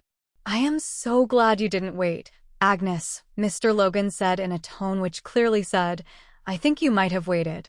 It was such a fine evening that I crossed by the swing bridge and came home by the other side of the river." "Well, we're glad you did," said his niece, "because you've brought Mr. Grant, and that makes an uneven number, and so we can put it to the vote. We've been having a fight as to whether a mixture of race in a person is a good thing or not. I don't mean black and white, but just different stocks of white. Mother says that a single-stock person is the best, of course, but that is because she is solid Highland, back to the flood and before. Logans are McLennans, you know, and there never was a McLennan who hadn't a boat of his own. But my father was a borderer and my grandmother English, and Mr. Lowe's grandmother was an Italian, so we're very firmly on the other side. Now, Uncle Robert is sure to side with Mother, being a purebred Highlander, and having in a purebred degree all the stubbornness and stinking pride of his race. So we are looking to you for support. Do say that your ancestry is tartan. Grant said, quite honestly, that he thought a mixed strain of more value than a purebred one. That was, talking of purebred as it can exist today. It gave a man a many-sidedness instead of giving him a few qualities in excess, and that was a good thing. It tended to cleverness and versatility, and consequently broad-mindedness and wide sympathies. On the whole, he endorsed Miss Dinmont's and Mr. Orlo's point of view. In view of the lightness of the conversation, Grant was astonished at the vehemence and seriousness with which Mr. Logan contradicted him. His race was a fetish with him, and he compared it at length with most of the other nations in Western Europe, to their extreme detriment. It was only towards the end of tea that Grant found, to his intense amusement, that Mr. Logan had never been out of Scotland in his life. The despised Lowlanders he had met only during his training for the ministry some 30 years ago, and the other nations he had never known at all. Frustrated in his effort nobly seconded by Miss Dinmont to make light conversation, Grant played the part of a Greek chorus to Mr. Logan, and let his thoughts deal with Lamont. The Levantine was beginning to look a little better. He met Grant's eyes squarely, and except for the antagonism in his own, there was nothing remarkable about him. He made no attempt to hide the small scar on his thumb, though he must have known, as he knew about his telltale cup, that it was damning evidence. He had evidently decided that the game was up. It remained to be seen, though, whether he would come quietly when the time came. At least Grant was glad to see that flicker of antagonism in his eyes. It is an unlovely job to arrest a craven. A police officer would much sooner be hacked on the shins than clasped about the knees. There would quite obviously be no knee-clasping on this occasion. One thing caused Grant's heart to harden against the man, the strides he seemed to have made in Miss Dinmont's regard in the 3 days of his stay. Even yet his quick smile came out to answer hers, and his eyes sought hers oftener than those of anyone else at table. Miss Dinmont looked a girl who would be quite able to take care of herself. She had all a red-haired person's shrewdness and capability, but that did not excuse Lamont's lack of decent feeling. Had he merely been preparing an ally? A man on the run for murder does not usually have the spare interest for love-making, more especially if he is an amateur in crime. It was a blatant and heartless piece of opportunism. Well, he should have no chance of appealing to his ally. Grant would see to that. Meanwhile, he kept his place in the conversation and did justice to the fried trout, which was the piece de resistance of 5:30 tea at the manse. The Levantine ate, too, and Grant caught himself wondering what degree of effort was required to swallow each of these mouthfuls. Did he care, or had he got past that? Was his impudent, "Don't you think so, Mr. Grant," a bluff or the real thing? His hands were quite steady, that thin, dark left hand that had put an end to his friend's life, and he did not shirk his part in the conversation. There was obviously to the others no difference between the man who sat there now and the man who had sat there at lunch. The Levantine was doing it well. At the end of tea, when they began to smoke, Grant offered Miss Dinmont a cigarette, and she raised her eyebrows in mock horror. "My dear man," she said, "this is a Highland manse. If you like to come out and sit on a stone by the river, I'll have one, but not under this roof." The "under this roof" was obviously a quotation, but her uncle pretended not to hear. "There's nothing I'd like better," Grant said, "but it's getting late, and as I am walking to Garney, I think I'd better start. I'm so grateful to you all for the good ending to my day. Perhaps Mr. Lowe would walk a bit of the way with me? It's early yet, and very fine." "Certainly," said the Levantine, and preceded him into the hall. Grant's adieus to his hostess were cut short by the fear that Lamont would have disappeared, but he found him in the hall calmly hoisting himself into the trench coat he had worn that morning. And then Miss Dinmont came out to join her uncle, who was seeing them off the premises, and Grant had a sudden fear that she was going to offer to accompany them. Perhaps the resolute way in which Lamont kept his back turned to her daunted her a little. It would have been so natural for him to say, "Won't you come along too?" But he said nothing, kept his back turned, though he knew she was there.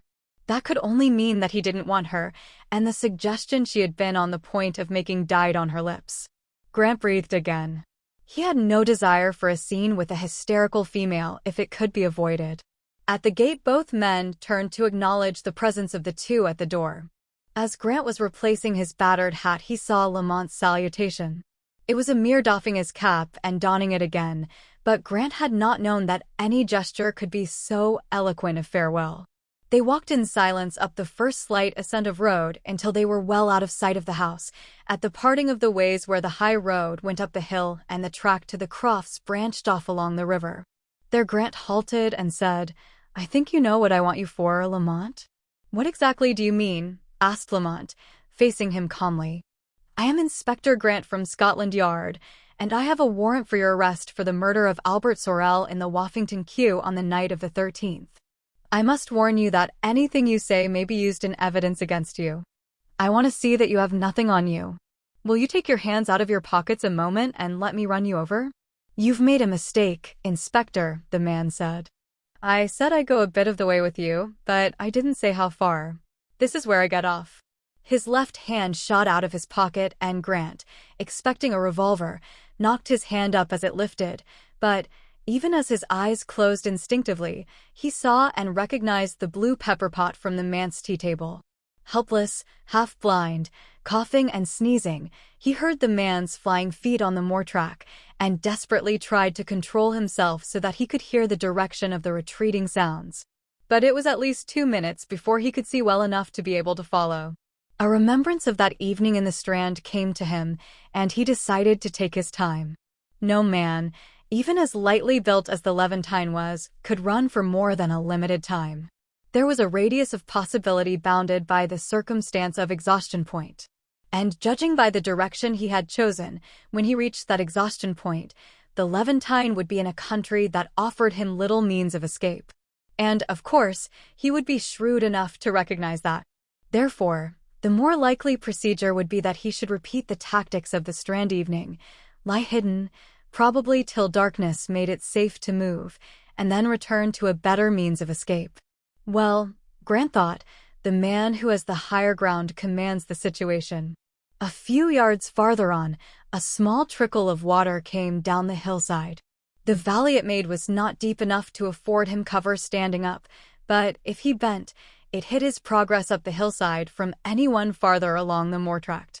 With as keen a scrutiny round him as his still smarting eyes would permit, he took to this small gully and, bent double, scrambled up it, stopping every few yards to make sure that nothing was in sight and that he himself was still in adequate cover. Farther up, the gully was bordered by stunted birch, and still farther up it ran through a small plateau thinly wooded with larger birch. Birch in its first mist of green is not ideal cover, but the plateau afforded a first-rate outlook, so Grant decided to risk it. Circumspectly, he raised himself from the sandy bank of the stream to the fine turf of the plateau and crawled across it to the fringe of thick heather that bordered a drop of several feet in the face of the hillside. From this vantage, he had the whole immediate sweep of the valley before him, with the exception of a slab to his right, which was hidden by one of the rectangular patches of firwood so typical of the country. The sight of the firwood reassured him. The firwood would be to Lamont what the door on the other side of Bedford Street had been. He had not the faintest doubt that Lamont was lying there now, waiting for him to declare himself on the road somewhere. What puzzled him was what Lamont thought was going to take the place of the buses and the taxis. What hope had he other than the darkness? And he must realize that, if he waited till dark, Grant would have given the alarm. Already the light was beginning to go. Should he abandon his hiding place and give the alarm, or was that the very thing that Lamont wanted? Would he be playing into Lamont's hands now if he abandoned the watch and went back to raise beaters? He wished he could make up his mind could see Lamont's play. The more he thought of it, the surer he felt that Lamont was counting on his going back to give the alarm. It was the obvious thing to do. He had given Lamont his chance of going quietly, and he had not taken it, even though his resistance had meant the publication of his true standing. Most assuredly, then, he would expect the inspector to be squeamish no longer about his or other people's feelings, and to go back for help in his capture. That being so, Grant would stay where he was and keep an eye on the country. For a long time he lay there in the dampish, withered heather, looking through the parted fronds at a tranquil strath. Once the brakes of a car squealed away to his left, where the high road came down the hill, and later he saw the car cross the bridge before the village, run like a small black spider along the road at the back of Carnanish House, and disappear up the coast road to the north. A sheep bleated far away on the hill, and a late lark sang high in the air, where the sun still was. But nothing moved in the valley but the river, and the slow northern twilight began to settle on it. And then something moved. Down by the river it was. Nothing more definite than the sudden flash of water in the river itself, there and gone again. But it was not the river. Something had moved. Breathlessly he waited, his heart, pressed against the turf, beating time with the blood in his ears. He had to wait a while, but what he saw distinctly this time.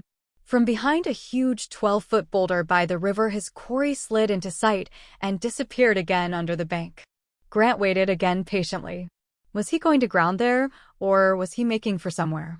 Even in his anxiety, he was conscious of that amused indulgence with which a human being watches an unconscious wild animal busy about its own affairs, that tickled feeling that all human beings have when they are spying.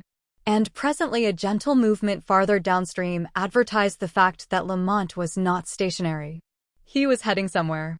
And for a townsman he was making a wonderful job of cover.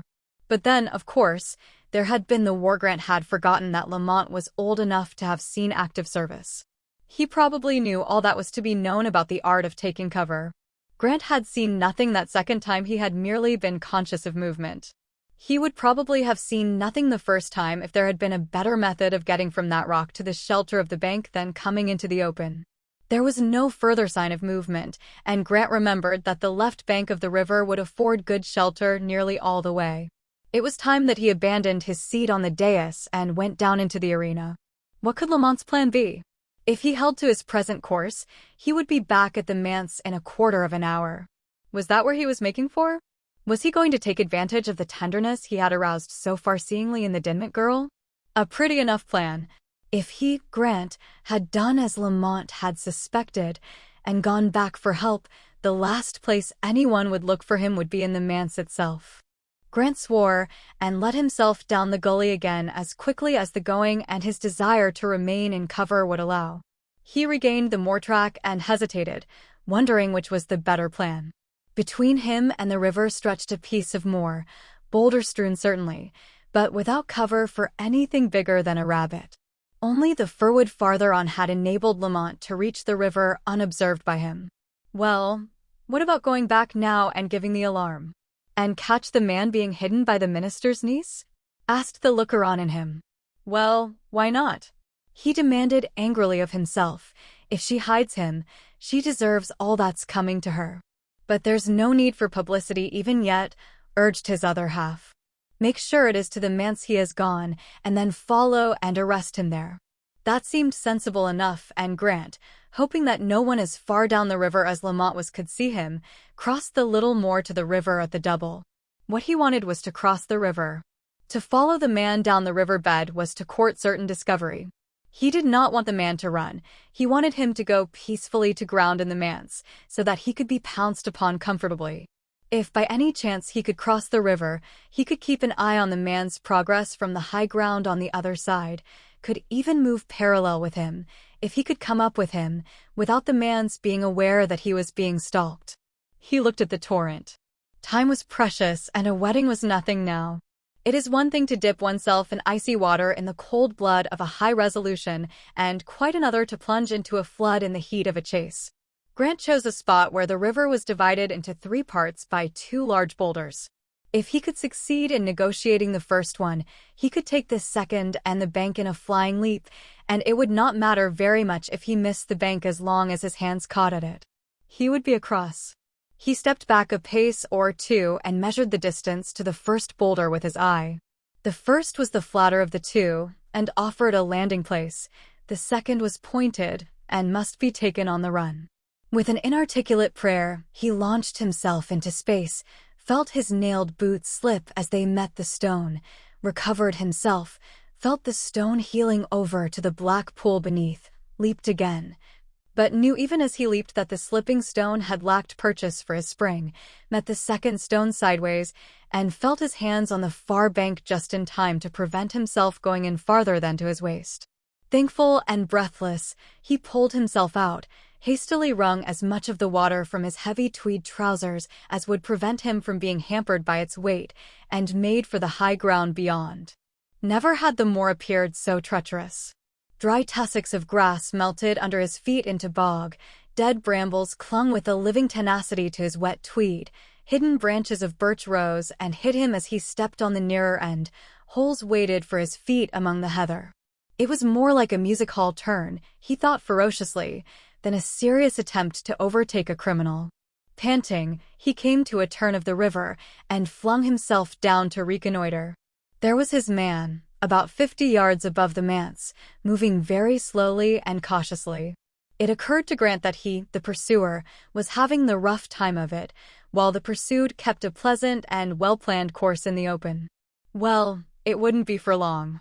The minute the man turned into that little back gate that they were laughing so serenely over this morning, he, Grant, would be out of the heather and doubling down the cart track by the river as hard as he could go.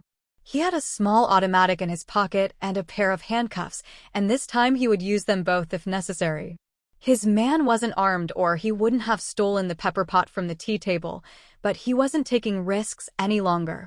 No one's feelings would be considered any more in this case his own least of all. Let every female from here to Land's End have hysterics at once, he wouldn't care. Grant was still fuming and glowering and promising himself all sorts of fancy retributions when the man passed the gate. I have always wished that I could have seen Grant's face at that moment, seen the disgruntled anger and resentment of a man who had tried to do things decently, only to have had his decency taken advantage of, changed to the sheer, unbelieving astonishment of a small boy beholding his first firework. He blinked hard, but the picture remained the same. What he saw was real. The man had passed the gate. He was now at the end of the manse wall and making for the bridge. What was the fool doing? Yes, Grant thought of him as a fool. He had worked out a perfectly good way of escape for him to appeal to Miss Dinmont and lie doggo at the manse, and the fool wasn't taking advantage of it. He was near the bridge now. What was he doing? What was in his head? There was purpose in every movement. It was not an aimless or even a particularly furtive progress. He seemed to be too wrapped up in the thought of the business ahead to pay much attention to his present circumstances, beyond an occasional glance behind him up the riverbed. Not that there would be much good looking for cover so near the village. Even at this deserted hour, when everyone was eating his evening meal and no one was abroad until, an hour later, they came to smoke pipes in the dusk at the bridge end, there was always the chance of a passerby, and any appearance of deliberate hiding would defeat its own ends. The man climbed onto the road beside the bridge, but went neither north to the right nor left towards the village. He crossed the road and disappeared onto the river bank again. What could he get there? Was he going to work round to the hotel, which stood on the point where the river joined the sea, and try to steal the ford? But he had obviously expected Grant to give the alarm. He would never venture up from the shore to the garage after waiting so deliberately to let Grant give warning. The shore? Sure. Good heavens, he'd got it. The man had gone for a boat. They would be lying on the deserted shore, out of sight of the village. The tide was in just on the ebb, in fact, and not a soul, child or adult, would be abroad to witness his departure. Grant hurled himself down the hillside, cursing in a reluctant admiration of the man's ingenuity. Grant knew the West Coaster, and he had a shrewd idea how often these boats were used. If you stay in a West Coast village, you find that the scarcest commodity of all is fresh fish. It might be literally days before anyone discovered that Mackenzie's boat was missing, and even then they would decide that someone had borrowed it and would save up the rough side of their tongues. A course which involved no expenditure of energy for the borrower when he should put it back. Had Lamont sat and thought all that out at the tea at the manse, Grant thought, as his feet touched the cart track, or was it a heaven-sent inspiration in the moment of need? If he had planned it, he thought, racing down the road to the bridge that seemed so strangely distant, then he had also planned that murder in the queue. When one came to think of it, even if one's grandmother was an Italian, one doesn't carry daggers about on the off chance of their being useful. The man was a more accomplished villain than he had given him credit for. in spite of his lack of self-control on 2 occasions. Long before Grant had reached the cart track in his first avalanche down the hillside, he had decided on his course of action. This morning, when he had emerged from Carnanish House with Drysdale, he had noticed a boathouse just beyond the house itself, and protruding from it, alongside the little jetty that led from its shelter to the sea, was what Grant in retrospect was sure was the stern of a motorboat. If he was right and Drysdale was at home, and the light held, then Lamont was as good as caught. But there were 3 ifs in the affair. By the time he reached the bridge, he was very nearly winded. He had come from the other side of the valley, and now down this one in his heavy fishing boots, with his wet tweeds weighing him down. Keen as he was, it required a real effort of will to make him double that last 100 yards up the north road to the gates of Carnanish House. Once there, the worst was over. The house lay only a few yards inside the gate, in the narrow strip between the road and the sea. When Drysdale's butler beheld a damp and breathless man at the door, he immediately jumped to conclusions. "It is the master," he said. "What's wrong? Is he drowned?" "Isn't he here?" said Grant. "Damn, is that a motorboat? Can I have a loan of it?" He waved a none too accurate hand towards the boathouse, and the butler looked suspiciously at him. None of the servants had been present at Grant's arrival in the morning. "No, you cannot, my lad," said the butler, "and the sooner you get out of this, the better it will be for you. Mr. Drysdale will make you look pretty small when he comes, I can tell you." "Is he coming soon? When is he coming?" "He'll be here any minute." "But any minute's too late." "Get out," said the butler, "and have one less next time." "Look here," said Grant, gripping him by the arm, "don't be a fool. I'm as sober as you are. Come down here where you can see the sea." Something in his tone arrested the man's attention, but it was with obvious fear of personal violence that he approached the sea in company with the madman. Out in the middle of the loch was a rowing boat, being rapidly propelled seawards down the narrow estuary on the ebbing tide. "Do you see that?" Grant asked. "I want to overtake that boat, and I can't do it in a rowing boat." "No, you can't," said the man. "The tide goes out there like a millstream. That's why I must have the motorboat." "Who runs the motor? Mr. Drysdale?" "No, I do usually when he goes out." "Come on, then. You'll have to do it now. Mr. Drysdale knows all about me. I've been fishing the river all day. That man has a stolen boat, to begin with, and we want him very badly for other reasons, so get busy." "Are you going to take all the responsibility of it if I go?" "Oh, yes, you'll have the law on your side all right. I promise you that." "Well, I'll just have to leave a message," and he darted into the house. Grant put out a hand to stop him, but was too late. For a second, he was afraid that he was not, after all, convinced and was merely making his escape, but in a moment he was back, and they were running across the long, narrow lawn to the boathouse, where Master Robert floated. Drysdale had evidently christened the boat after the horse whose winning of the National had provided the money for her purchase. As the butler was fiddling with the engine, which uttered tentative spurts, Drysdale came round the end of the house with his gun, evidently just back from an afternoon on the hill, and Grant hailed him joyfully, and hurriedly explained what had happened. Drysdale said not a word, but came back to the boathouse with him and said, "It's all right, Pigeon. I'll see to that and take Mr. Grant out. Will you see that there is a good dinner waiting for 2:03 when we get back?" Pigeon came out of the boat with an alacrity he took no trouble to hide. He gave Master Robert a push, Drysdale set the engine going, and with a roar they shot away from the jetty out into the loch. As they swerved round into their course down the loch, Grant's eyes fixed themselves on the dark speck against the pale yellow of the western sky. What would Lamont do this time? Come quietly? Presently the dark speck altered its course. It seemed to be making into the land on the south side, and as it went away from the lighted skyline it became invisible against the background of the southern hills. "Can you see him?" Grant asked anxiously. "I can't." "Yes, he's making into the south shore. Don't worry, we'll be there before he makes it." As they tore along, the south shore came up to meet them in a fashion seemingly miraculous. And in a moment or two Grant could make out the boat again. The man was rowing desperately for the shore. It was difficult for Grant, unacquainted with distances on water, to measure how far he was from the shore and how far they were from him, but a sudden slackening in Master Robert's speed told him all he wanted to know. Drysdale was slowing up already. In a minute they would have overhauled him. When the boats were about 50 yards apart, Lamont suddenly stopped rowing. "Given it up," thought Grant. Then he saw that the man was bending down in the boat. "Does he think we're going to shoot?" thought Grant, puzzled. And then, when Drysdale had shut down the engine and they were approaching him with a smooth leisureliness, Lamont, coatless and hatless, sprang to his feet and then to the gunwale as if to dive. His stockinged foot slipped on the wet gunwale, his feet went from under him. With a sickening crack that they heard quite distinctly, the back of his head hit the boat and he disappeared under water. Grant had his coat and boots off by the time they were up to him. "Can you swim?" asked Drysdale calmly.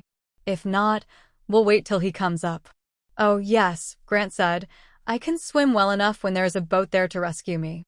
I think I'll have to go for him if I want him." That was a terrific crack he got. And he went over the side. 6 or 7 seconds later, a dark head broke the surface, and Grant hauled the unconscious man to the boat, and with Drysdale's help pulled him in. "Got him," he said, as he rolled the limp heap on the floor. Drysdale secured the rowing boat to the stern of Master Robert and set the engine going again. He watched with interest while Grant perfunctorily wrung his wet clothes and painstakingly examined his capture. The man was completely knocked out and was bleeding from a cut on the back of the head.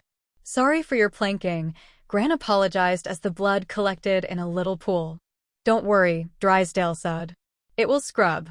"This the man you wanted?" "Yes." He considered the dark, unconscious face for a while. "What do you want him for, if it isn't an indiscreet question?" "Murder." "Really?" said Drysdale, very much as though Grant had said sheep stealing.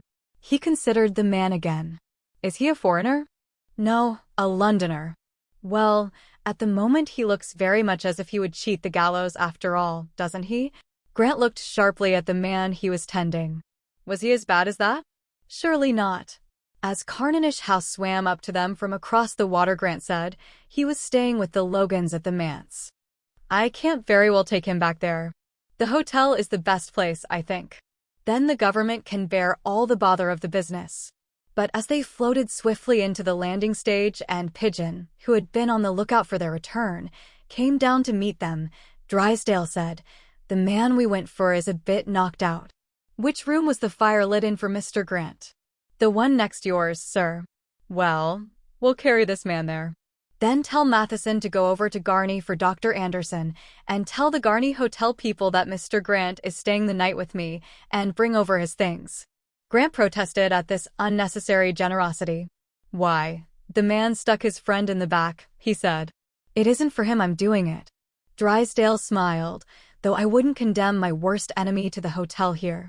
But you don't want to lose your man now that you've got him. Judging entirely by appearances, you had a very fine time getting him. And by the time they had lit a smoking fire in one of the glacial bedrooms over there," he indicated the hotel on the point across the river, "and got him to bed, your man would be as good as dead. Whereas here there is the room you would have had to wash in, all warm and ready. It is far easier and better to dump the man there. And, Pigeon," as the man was turning away, "keep your mouth entirely closed. This gentleman met with an accident while boating. We observed it, and went out to his assistance." "Very good, sir," said Pigeon. So Grant and Drysdale, between them, carried the limp heap upstairs and rendered first aid in the big firelit bedroom, and then, between them, Pigeon and Grant got him to bed, while Drysdale wrote a note to Mrs. Dinman explaining that her guest had met with a slight accident and would stay here for the night. He was suffering from slight concussion, but would they not be alarmed? Grant had just changed into some things of his host's, and was waiting at the bedside until dinner should be announced, when there was a knock at the door, and in answer to his "come in," Miss Dinman walked into the room. She was bareheaded and carried a small bundle under her arm, but appeared to be completely self-possessed. "I've brought down some things of his," she said, and went over to the bed and dispassionately examined Lamont. For the sake of saying something, Grant said that they had sent for the doctor, but it was in Grant's opinion a simple concussion. He had a cut on the back of the head.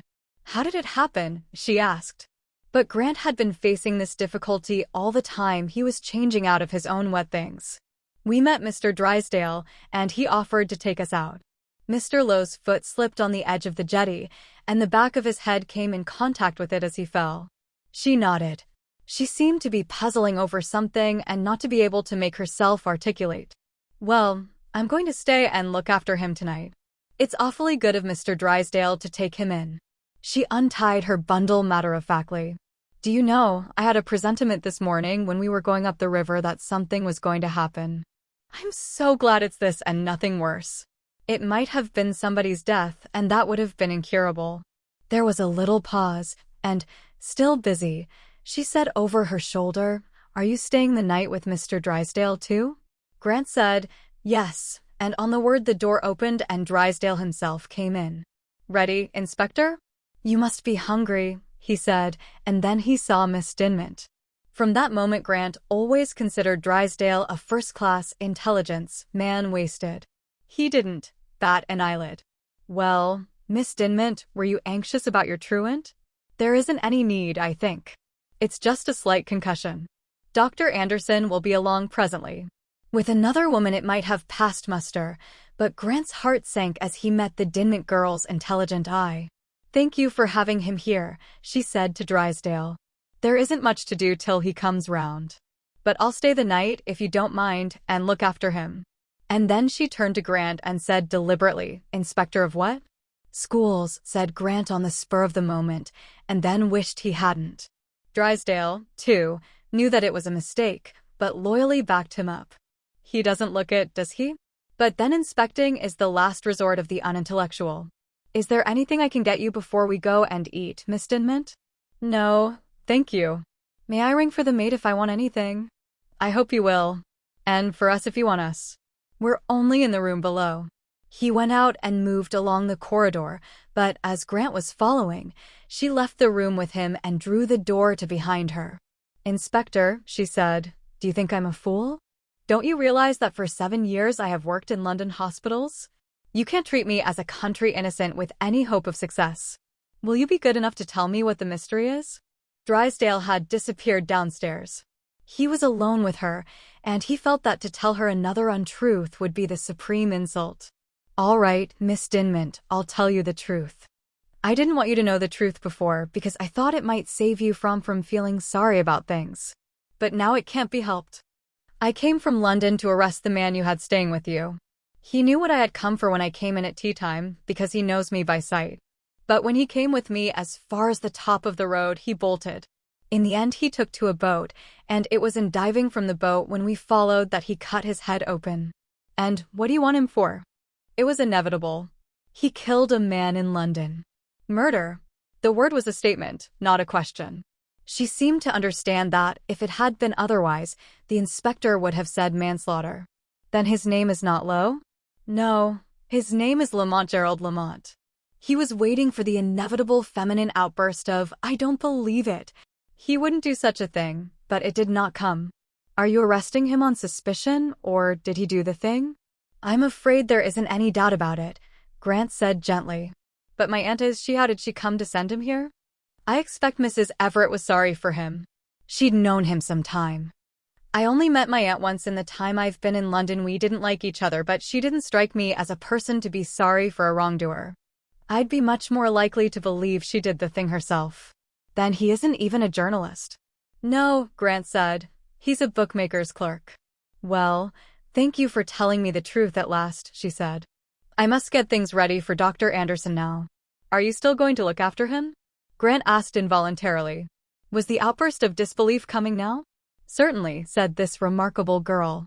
The fact that he is a murderer doesn't alter the fact that he has concussion, does it? Nor the fact that he abused our hospitality alter the fact that I'm a professional nurse? And, even if it weren't for that, perhaps you know that in the old days in the Highlands a guest received hospitality and sanctuary even if he had his host's brother's blood on his sword. It isn't often I boost the Highlands, she added, but this is rather a special occasion. She gave a little catch of her breath that might have been a laugh or a sob, and was probably half one, half the other, and went back into the room to look after the man who had so unscrupulously used herself and her home. Chapter 13. Marking time. Grant did not sleep well that night. There was every reason why he should have slept in all the sublime peace of the righteous man of good digestion. He had finished the work he had come to do, and his case was complete. He had had a hard day in the open, in air that was at once a stimulant and a narcotic. The dinner provided by Drysdale had been all that either a hungry man or an epicure could have wished for. The sea outside his window breathed in long, gentle sighs that were the apotheosis of content. The turf fire glowed soothingly as no flickering bonfire of wood or coals ever does. But Grant slept badly. Moreover, there was discomfort in his mind somewhere, and like all self-analytical people, he was conscious of it and wanted to locate it, so that he could drag it out to the light and say, "Goodness, is that all?" and find relief and comfort as he had so often done before. He knew quite well how that uneasiness which ruined the comfort of his 12 mattresses of happiness proved on investigation to be merely the pea of the fairy tale. But, route round as he would, he could find no reason for his lack of content. He produced several reasons, examined them, and threw them away. Was it the girl? Was he being sorry for her because of her pluck and decency? But he had no real reason to think that she cared for the man other than as a friend. Her undeniable interest in him at tea might have been due merely to his being the only interesting man from her point of view in a barren countryside. Was he overtired, then? It was a long time since he had had a whole day's fishing followed by a burst across country at a killing pace. Or was it fear that his man would even yet slip through his fingers? But Dr. Anderson had said that there was no fracture and the man would be able to travel in a day or two. And his chances of escape now weren't worth considering, even as hypothesis. There was nothing in all the world, apparently, to worry him, and yet he had that vague uneasiness in his mind. During one of his periodical tossings and turnings he heard the nurse go along the corridor, and decided that he would get up and see if he could be of any use. He put on his dressing gown and made for the wedge of light that came from the door she had left ajar. As he went, she came behind him with a candle. "He's quite safe, Inspector," she said, and the mockery in her tone stung him as being unfair. "I wasn't asleep, and I heard you moving and thought I might be of some use," he said, with as much dignity as one can achieve in the deshabille of the small hours. She relented a little. "No, thank you," she said. "There's nothing to do. He's still unconscious." She pushed open the door and let him in. There was a lamp at the bedside, but otherwise the room was dark and filled with the sound of the sea, the gentle hush, which is so different from the roar of breakers on an open coast. The man, as she said, was still unconscious, and Grant examined him critically in the light of the lamp. He looked better, and his breathing was better. "He'll be conscious before morning," she said, and it sounded more like a promise than a statement. "I can't tell you how sorry I am," Grant said suddenly, "that you should have had all this, that you should have been brought into this. Don't worry, Inspector, I'm not at all fragile. But I'd like to keep my mother and uncle from knowing about it. Can you manage that?" "Oh, I think so. We can get Dr. Anderson to prescribe South treatment for him." She moved abruptly, and he was conscious of the unhappiness of his phrase, but could see no way of remedying it, and was silent. "Is he a bad lot?" she asked suddenly. "I mean, apart from—" "No," said Grant, "not as far as we know." And then, afraid that the green growth he had burned out last night might begin to shoot again, and more pain be in store for her, he added, but he stuck his friend in the back. "The man in the queue," she said, and Grant nodded. Even yet he was waiting momentarily for the "I don't believe it." But it did not come. He had at last met a woman whose common sense was greater than her emotions. She had known the man only 3 days, he had lied to her every hour of these days, and the police wanted him for murder. That was sufficient evidence in her clear eyes to prevent her taking any brief in his favor. "I have just put the kettle on the gas ring in the bathroom for tea," she said. "Will you have some?" And Grant accepted, and they drank the scalding liquid by the open window, the sea heaving below them in the strangely balmy West Coast night. And Grant went to bed again quite sure that it was not Miss Dinman's emotions that worried him, but still uneasy about something. And now, writing triumphant telegrams to Barker in the golden morning, with the comfortable smell of bacon and eggs contending amiably with the fragrance of seaweed, he was still not as happy as he should have been. Miss Dinman had come in, still in the white overall that made her look half surgeon, half religieuse, to say that her patient was conscious, but would Grant not come to him until Dr. Anderson had been? She was afraid of the excitement.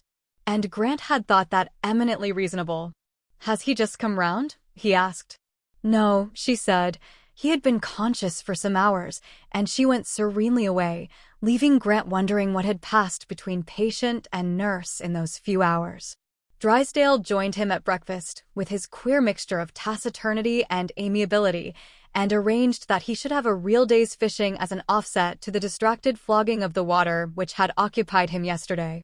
Grant said that, once Anderson had been and he had heard a report of his man, he would go. He supposed any telegrams could be sent down to him. "Oh, yes, there's nothing Pigeon likes like being important. He's in his element at the moment." Dr. Anderson, a little man in ancient and none too clean tweeds, said that the patient was very well indeed, even his memory was unimpaired, but he would advise Grant, whom he took to be the man's nearest friend, not to see him until this evening. It would be best to give him a day to be quiet in. And since Miss Dinman seemed determined to look after him, they need have no fear about him. She was an excellent nurse. "When can he travel?" asked Grant. "We're in a hurry to get south. If it is very important, the day after tomorrow, perhaps." And seeing Grant look disappointed, or even tomorrow, if the journey were made comfortable. "It all depends on the comfort of the travel. But I wouldn't recommend it till the day after tomorrow at the earliest." "What's the hurry?" Drysdale said. "Why spoil the ship for a ha'porth of tar?" "Afraid of loose moorings," Grant said. "Don't worry. The excellent Pigeon will dote on being headwarder." Then Grant turned to the surprised doctor and explained the truth of the situation. "There's no chance of his getting away if we let him stay here till he is stronger?" "He's safe enough today," Anderson said. "The man isn't fit to lift a little finger at the moment. He'd have to be carried if he escaped, and I don't suppose there's anyone here who would be willing to carry him." So Grant, conscious of being entirely unreasonable and at sea with himself, agreed, wrote a second report to Barker to supplement the one he had written on the previous night, and departed to the river with Drysdale. After a day of wide content, broken only by the arrival of Pigeon's subordinate, a youth with a turned-up nose and ears that stuck out like handles, with telegrams from Barker, they came back to the house between tea and dinner, and Grant, after a wash, knocked at the door that sheltered Lamont. Miss Dinman admitted him, and he met the black eyes of the man on the bed with a distinct feeling of relief. He was still there. Lamont was the first to speak. "Well, you've got me," he said, drawling a little. "Looks like it," said Grant. "But you had a good run for your money." "Yes," agreed the man, his eyes going to Miss Dinman and coming back at once. "Tell me, what made you dive off the boat? What was the idea?" "Because swimming and diving is the thing I'm best at. If I hadn't slipped, I could have got to the rocks under water and lain there, with only my nose and my mouth out, until you got tired looking for me, or the dark came. But you won by a head." The pun seemed to please him. There was a little silence, and Miss Dinman said in her clear, deliberate voice, "I think, Inspector, he's well enough to be left now. At least, he won't need professional services any longer. Perhaps someone in the house would look after him tonight." Grant deduced that this was her way of saying that the man was strong enough now to have a more adequate guard, and thankfully agreed. "Do you want to go now?" "Just as soon as someone can take my place without anyone being upset." Grant rang and explained the situation to the maid that came. "I'll stay if you would like to go now," he said when the maid had gone, and she agreed. Grant went to the window and stood looking out at the loch, so that, if she wanted to say anything to Lamont, the way was clear, and she began to collect her things. There was no sound of conversation, and, looking round, he saw that she was apparently quite absorbed in the task of leaving nothing behind her, and the man was watching her unblinkingly, his whole being waiting for the moment of her leave-taking. Grant turned back to the sea, and presently he heard her say, "Shall I see you again before you go?" There was no answer to that, and Grant turned round to find that she was addressing himself. "Oh, yes, I hope so," he said. "I'll call at the manse if I don't see you otherwise, if I may." "All right," she said, "then I needn't say goodbye just now." And she went out of the room with her bundle. Grant glanced at his captive and looked away at once. It is indecent to pry too far into even a murderer's soul. When he looked back again, the man's eyes were closed and his face was a mask of such unspeakable misery that Grant was unexpectedly moved. He had cared for her, then it had not been merely opportunism. "Can I do anything for you, Lamont?" he asked presently. The black eyes opened and considered him unseeingly. "I suppose it is too much to expect anyone to believe that I didn't do it," he said at length. "It is, rather," said Grant dryly. "But I didn't, you know." "No? Well, we hardly expected you to say you did." That's what she said. "Who?" asked Grant, surprised. "Miss Dinmont. When I told her I hadn't done it." "Oh! Well, it's a simple process of elimination, you see. And everything fits in too well for the possibility of a mistake. Even down to this." And picking up Lamont's hand from where it lay on the counterpane, he indicated the scar on the inside of his thumb. "Where did you get that?" "I got it carrying my trunk up the stairs to my new rooms in Brixton that morning." Well, said Grant indulgently, "we won't argue the affair now, and you're not well enough to make a statement. If I took one now, they'd hold it up to me that I had got it from you when you weren't compos mentis." "My statement will be the same whenever you take it," the man said. "Only, no one will believe it. If they would have believed it, I wouldn't have run." Grant had heard that tale before. It was a favorite gambit with criminals who had no case. When a man plays injured innocence, the layman immediately considers the possibility of a mistake, but the police officer, who has a long acquaintance with the undoubtedly guilty, is less impressionable. In fact, is not impressed at all. A police officer who is impressed with a hard luck story, however well told, would be little use in a force designed for the suppression of that most plausible of creatures, the criminal. So Grant merely smiled and went back to the window. The loch was like glass this evening, the hills on either side reflected to their last detail in the still water. Master Robert rowed below the boathouse, a painted ship, only that no paint could reproduce the translucence of the sea as it was now. Presently Lamont said, "How did you find where I had come to?" "Fingerprints," said Grant succinctly. "Have you got fingerprints of mine?" "No, not yours. I'm going to take them in a minute." "Whose, then?" "Mrs. Everett's." "What has Mrs. Everett got to do with it?" the man said, with the first hint of defiance. "I expect you know more about that than I do.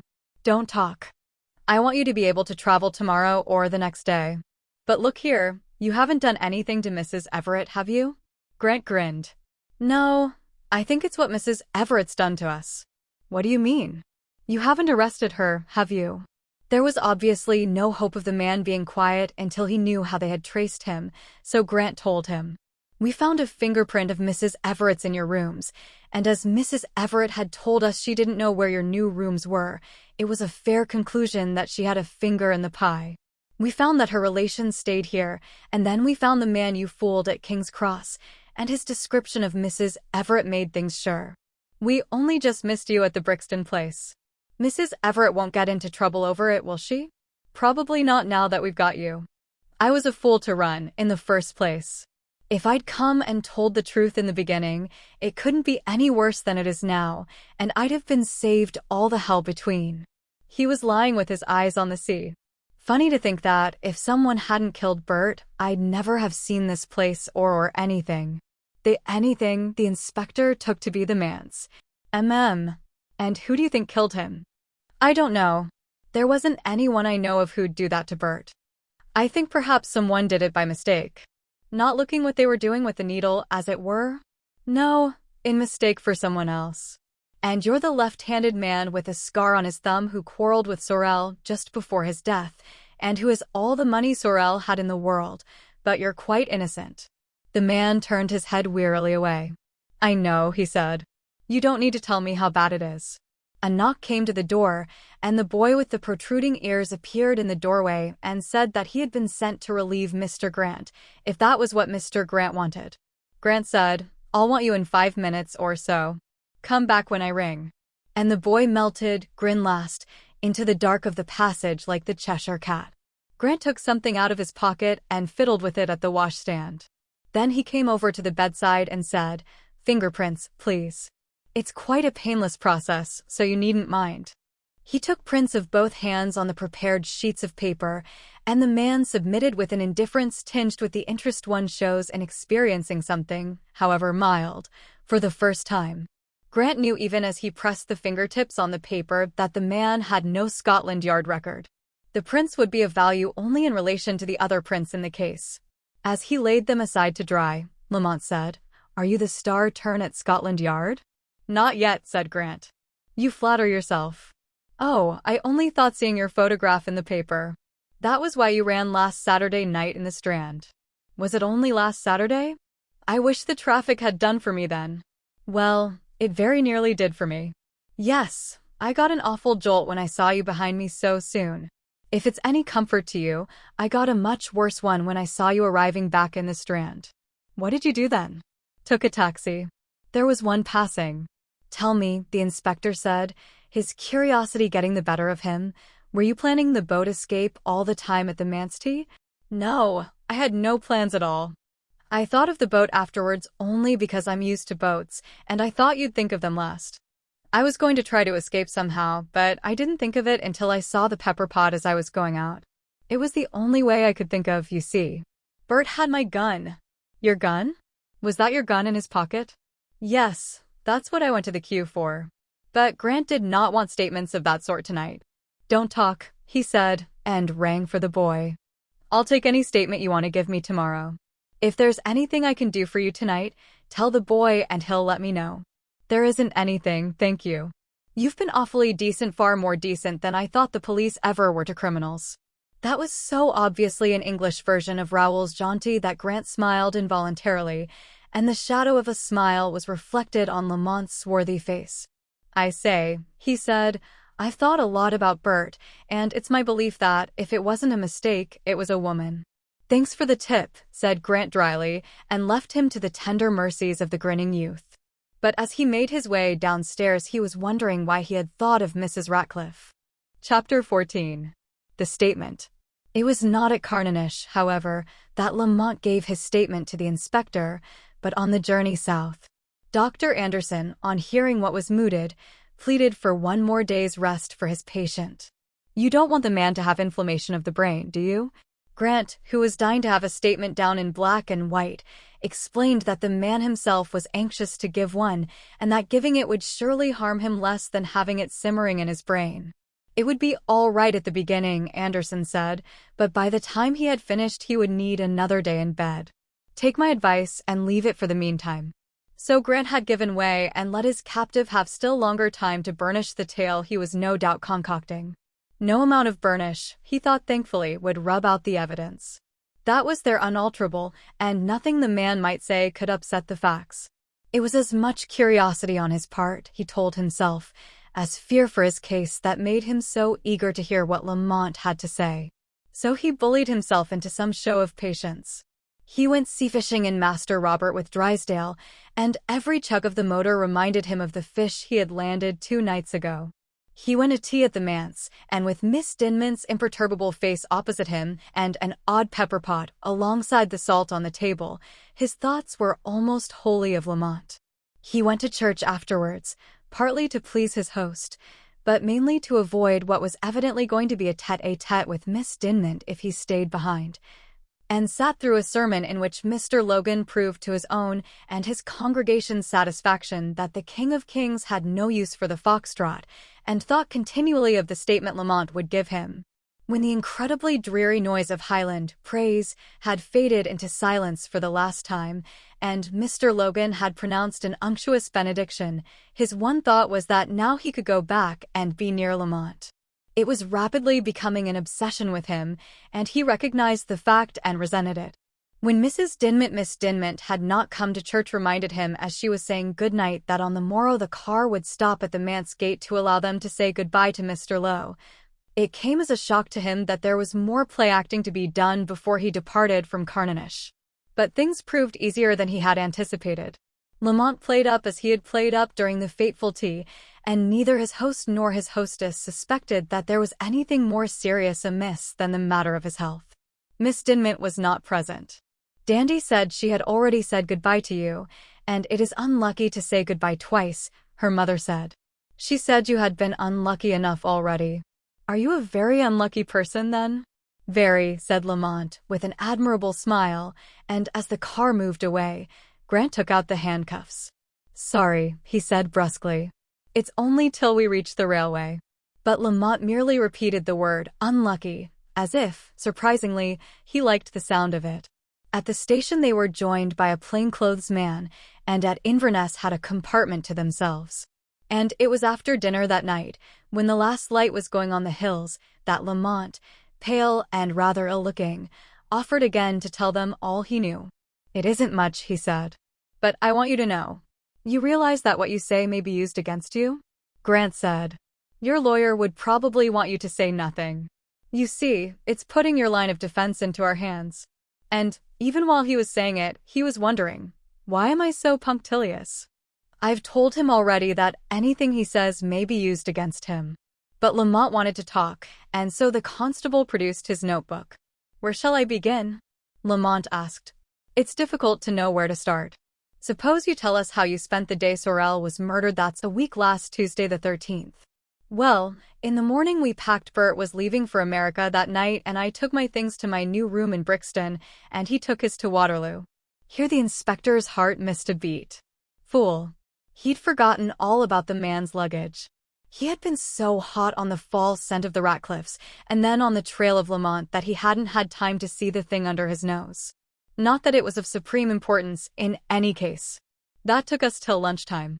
We had lunch in the Coventry Street Lions. Whereabouts? In a corner table on the first floor. Yes, go on. All the time we were having lunch we argued as to whether I was going to see him off or not.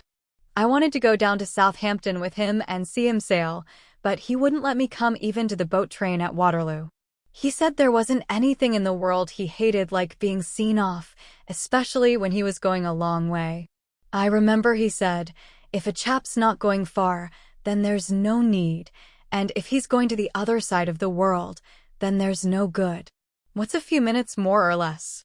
Then in the afternoon we went to the Woffington to see Didn't You Know. What? Said Grant. You went to the show at the Woffington in the afternoon? Yes, that was arranged a long time beforehand. Bert had booked seats. Stalls. It was a sort of final due celebration. At the interval he told me that he was going to join the pit queue for the evening performance as soon as we got out. He had gone a lot to Didn't You Know? It was a sort of craze. In fact, we both went a lot and said that we'd say goodbye then. It seemed a poor way to me to say goodbye to a pal you'd known as well as I knew Bert, but he was always a bit unaccountable, and anyhow, if he didn't want me, I wasn't going to insist on being with him. So we said goodbye outside the front of the Woffington, and I went back to Brixton to unpack my things. I was feeling awfully fed up, because Bert and I had been such pals that I hadn't any others worth mentioning, and it was lonely at Brixton after Mrs. Everett's. Didn't you think of going with Sorel? I wanted to, all right, but I hadn't the money. I hoped for a while that he'd offer to lend me it. He knew that I'd pay him back all right, but he never did. I was a bit sore about that too. Every way I was pretty fed up.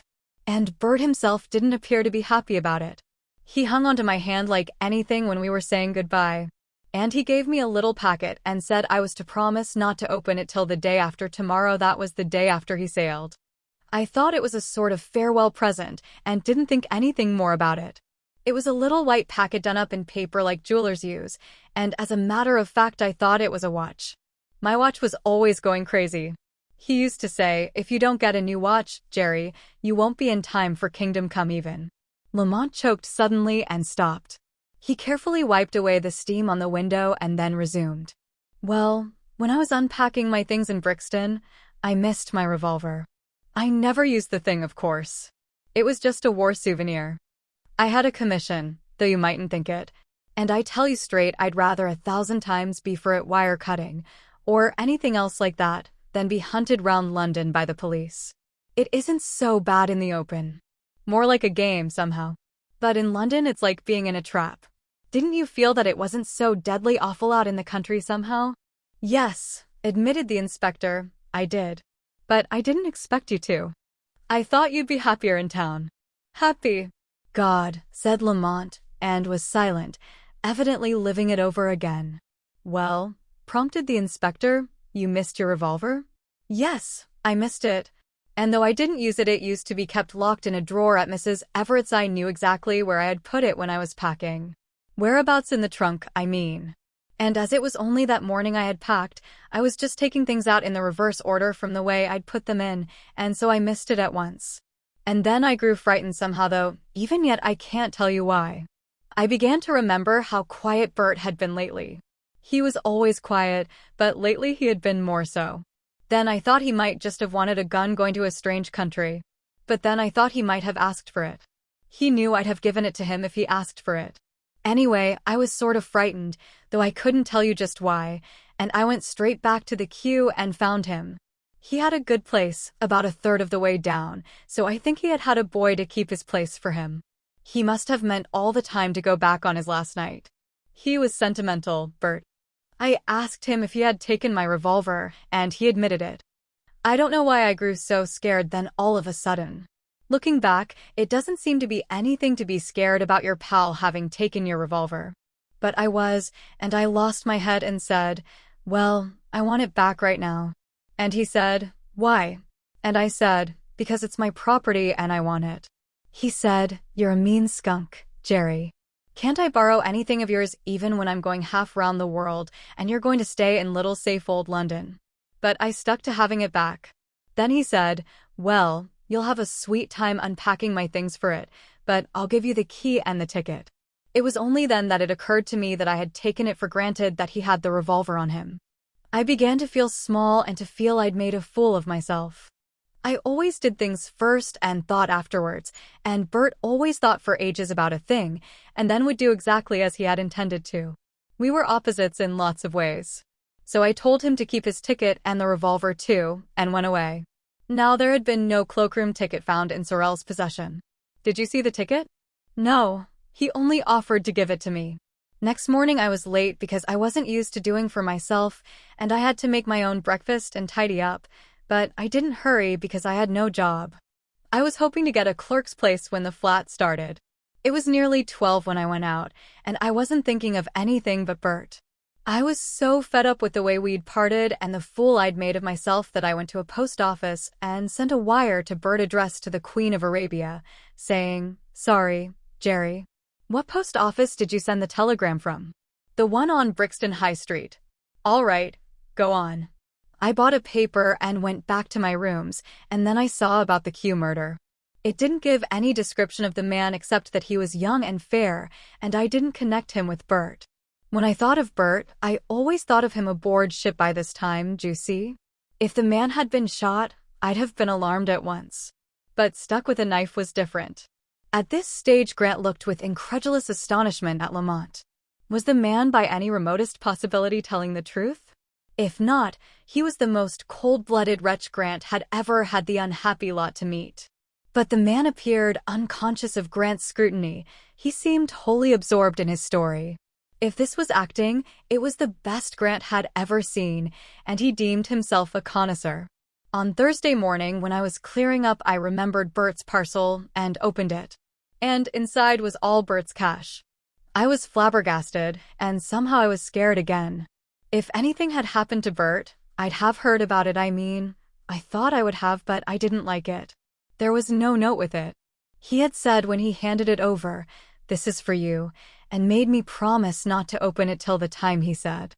I didn't know what to do about it because I still thought of Bert as being on the way to New York. I went out and got a paper. They had all big headlines about the Q murder, and this time there was a full description of the man and his clothes and the contents of his pockets. That was in black type, and I knew at once it was Bert. I got on a bus, feeling sick all over, but meaning to go to Scotland Yard right away and tell them all I knew about it. On the bus I read the rest of the thing. It said that the murder had been done by someone left-handed and wanted to know who had left the Q. Then I remembered that we had had an argument that anyone might have overheard, and that I had all Bert's money without a single thing to show how I got it. I got off the bus in an awful sweat and walked about thinking what was to be done.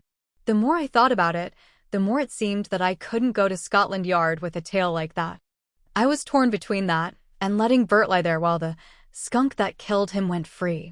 I was about crazy that day. I thought that if I didn't go, perhaps they'd get on to the track of the right man. And then I'd wonder if I was using that as an excuse for not going funking, you know. My thoughts went round and round like that, and I couldn't come to any decision. On Friday, they said the inquest was to be that day, and that no one had claimed to know Bert. There was one time during that day that I very nearly went to the police station, and then, just when the thought of Bert had got my courage up, I remembered what a thin yarn I had about myself. So instead, I sent some of Bert's money to bury him. I'd have liked to say who he was, but I knew that would bring them all about me in a minute. And then next morning I saw they had my description. They were looking for me. I'd have gone then of my own accord.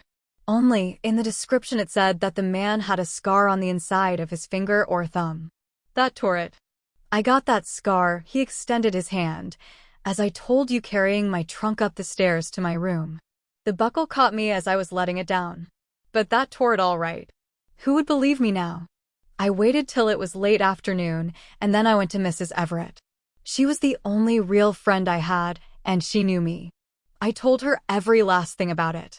She believed me because she knew me, you see, but even she saw that no one who didn't know me would believe me. She called me a fool, or as good as, for not going straight away to tell what I knew. She would have. She ruled us both. Bert used to call her Lady Macbeth because she was Scotch and used to screw us up to doing things when we were wavering about them. She said all I could do now was to lie low. If they didn't find me, there was always the chance of their getting on to the right man, and afterwards she would give me the money to go abroad. I couldn't use Bert's somehow. When I left her, I went all the way into town because I couldn't bear the thought of going back to my rooms with nothing to do but listen for feet on the stairs. I thought I would be safest in a movie show, and I meant to go up to the Haymarket. And then I looked back in the Strand and saw you behind me. You know that bit. I went back to my rooms at once and didn't stir out of them till Mrs. Everett came on Monday and told me you'd been to her. She came to King's Cross with me and gave me the introduction to the people at Carninish. You know the rest. After I'd been a day in Carninish, I began to think I had a chance, until I saw you come into the room for tea. He lapsed into silence. Grant noticed that his hands were trembling. What made you think that the money you say Sorel left with you was all he had? Because it was the amount he had in his own private account at the bank. It was I who drew it for him more than a week before he was due to sail. He drew it all but £1. Were you in the habit of drawing money for him? No, hardly ever. But that week he was terribly busy settling affairs at the office and clearing up generally. Why did he draw it so soon if he did not need it to pay his fare, as he evidently didn't? I don't know, unless he was afraid he wouldn't have enough in the business account to pay off all the accounts. But he had. He didn't leave a ha'penny owing. Was business good? Yes, not bad. As good as it ever is in the winter. We do very little national hunt betting I mean. During the flat, it was good enough. At the end of the winter would be a lean season with Sorel, then? Yes. And you handed the money to Sorel when? Directly I got back from the bank. You say you quarreled with Sorel about the revolver. Can you prove the revolver was yours? No, how can I? No one knew about it because it was locked up, no one but Bert, I mean. It was loaded, just the way it was when the armistice came. It wasn't a thing to leave about. And what do you suggest that Sorel wanted it for? I don't know. I haven't the remotest idea. I did think of suicide. It looked like that. But then there was no reason for it. When you said to me at Carninish that in your opinion a woman had killed Sorel, what did you mean? Well, you see, I knew all Bert's men friends, and he didn't have any girl ones, I mean girls that are more than acquaintances. But I always thought there might have been a woman before I knew him. He was very quiet about the things he cared about, and he wouldn't have told me in any case. I have seen him sometimes get letters in a woman's handwriting, but he never remarked about them, and Bert wasn't the kind you teased about that sort of thing. Has a letter of that sort arrived for him lately within the past 6 months, say? Lamont thought for a while and said yes, he thought so. What kind of writing? Biggish, with very round letters. You have read the description of the dagger that killed Sorel. Have you ever handled one like it? I not only never handled one, but I never saw one. Have you any suggestions as to who or what this hypothetical woman might have been? No. Do you mean to say that you were this man's intimate friend for years, actually lived with him for 4 years, and yet know nothing of his past? I know quite a lot about his past, but not that. You didn't know Bert, or you wouldn't expect him to tell me. He wasn't secretive in ordinary things, only in special things. Why was he going to America? I don't know. I told you I thought he hadn't been happy lately. He never was exactly bubbling over, but lately, well, it's been more of an atmosphere than anything you could give a name to. Was he going alone? Yes. Not with a woman? Certainly not, said Lamont sharply, as if Grant had insulted him or his friend. How do you know? Lamont hunted round in his mind, evidently at a loss. He was quite obviously facing the possibility for the first time that his friend had intended to go abroad with someone and had not told him. Grant could see him considering the proposition and rejecting it. I don't know how I know, but I do know. He would have told me that. Then you deny having any knowledge as to how Sorel met his end? I do. Don't you think, if I had any knowledge, I'd tell you all I knew? I expect you would, said Grant. The very vagueness of your suspicions is a bad feature in your line of defense. He asked the constable to read out what he had written, and Lamont agreed that it coincided with what he had said, and signed each page with a none too steady hand. As he signed the last, he said, I'm feeling rotten. Can I lie down now? Grant gave him a draft which he had cadged from the doctor, and in 15 minutes the prisoner was sleeping the sleep of utter exhaustion, while his captor stayed awake and thought the statement over. It was an extraordinarily plausible one. It fitted and dovetailed beautifully. Except for its fundamental improbability, it was difficult to fault it. The man had had an explanation for everything. Times and places, even motives fitted. His account of his supposed emotions, from the discovery of the loss of the revolver onwards, was a triumph of verisimilitude. Was it possible, even remotely possible, that the man's statement was true? Was this that 1000th case where circumstantial evidence, complete in every particular, was merely a series of accidents, completely unrelated and lying colossally in consequence? But then, the thinness of the man's story, that fundamental improbability. After all, he had had nearly a fortnight to carve out his explanation, plane it, polish it, and make it fit in every particular. It would be a poor wit that would not achieve a tolerably acceptable tale with life itself at stake. That there was no one to check the truth or otherwise of the vital points was at once his misfortune and his advantage. It occurred to Grant that the only way to check Lamont's explanation was to unearth Sorel's story, for story, Grant felt, there must be. If he could discover that Sorel really intended suicide, it would go far to substantiate Lamont's story of the purloined revolver and the gift of money. And there Grant pulled himself up. Substantiate Lamont's story? Was there a possibility of such a thing coming to pass? If that were so, his whole case went up in smoke. Lamont was not guilty, and he had arrested the wrong man. But was there within the bounds of possibility a coincidence which would put in one theater queue two men, both left-handed, both scarred on a finger of that hand, and both acquaintances of the dead man, and therefore his potential murderers? He refused to believe it.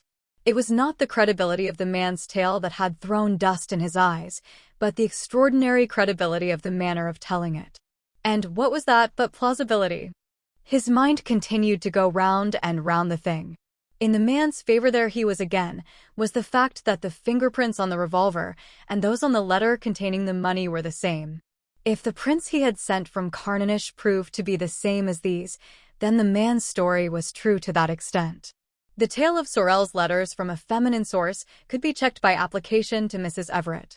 Mrs. Everett evidently believed Lamont innocent and had gone to considerable lengths in support of her conviction, but then she was prejudiced and therefore not a competent judge.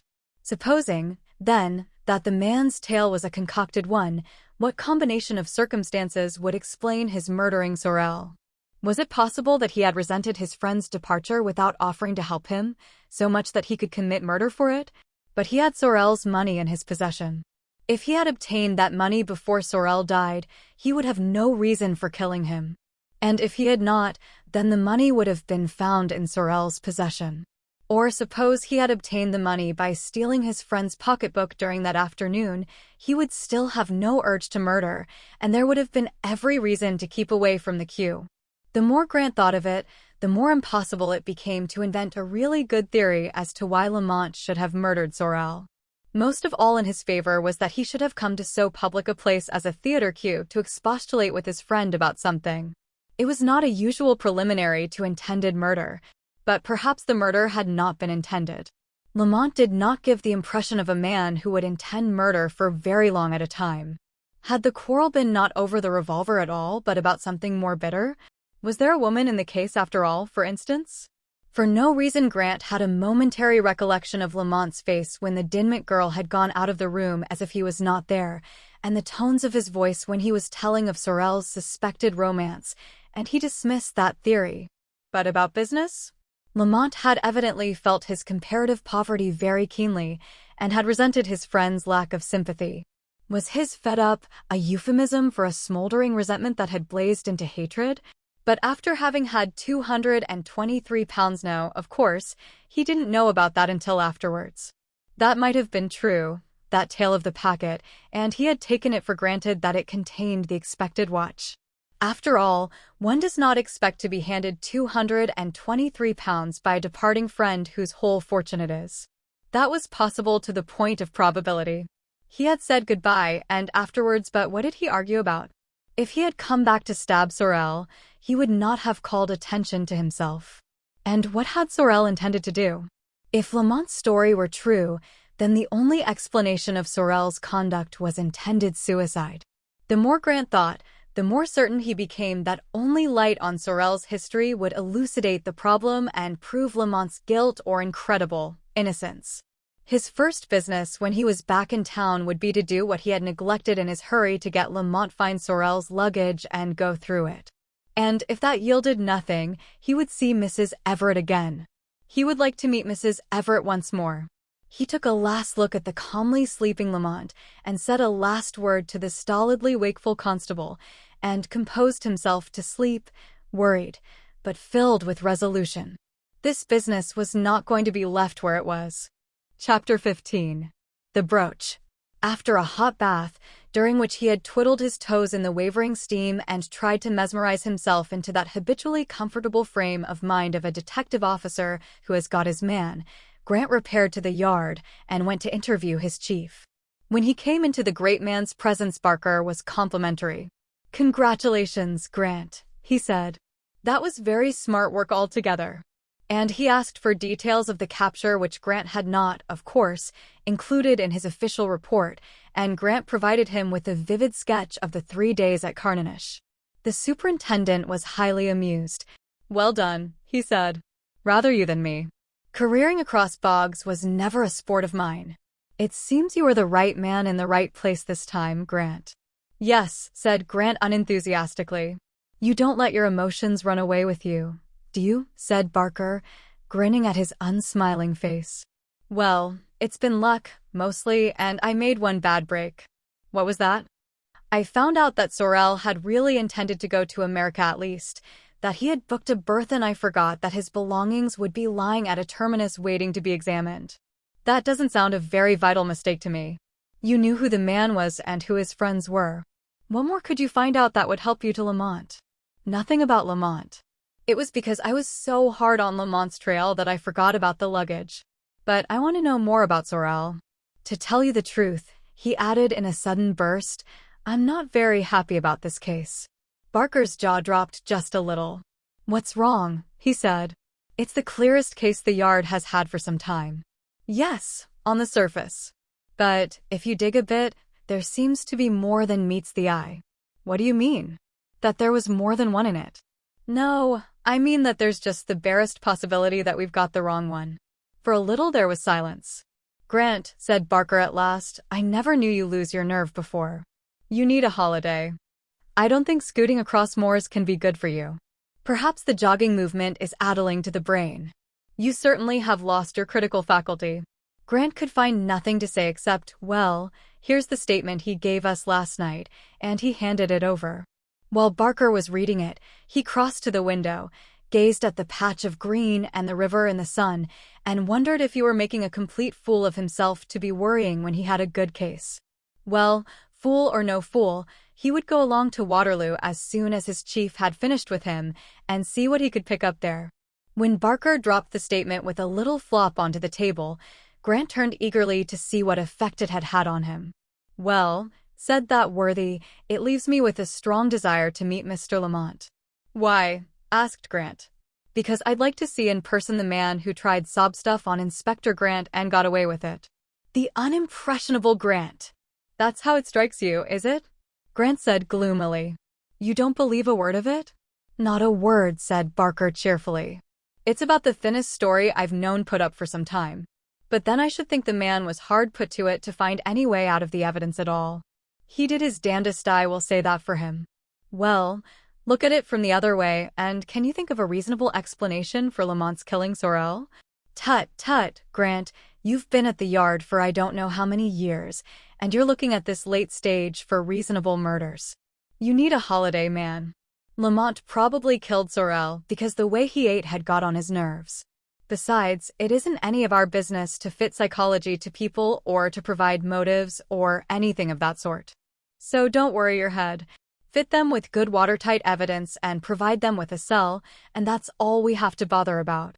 There was a short silence, and Grant gathered up his papers preparatory to taking his leave and getting along to Waterloo. "Look here," said Barker out of the silence, "all joshing apart, do you believe the man didn't do it?" "I don't see how he could not have," Grant said. "There's the evidence. I can't say why I'm uneasy about the thing, but that doesn't alter the fact that I am."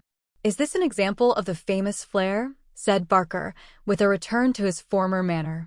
But Grant would not be other than serious this morning. "No, I think it's just that I have seen Lamont and talked to him when he was telling his story, and you haven't."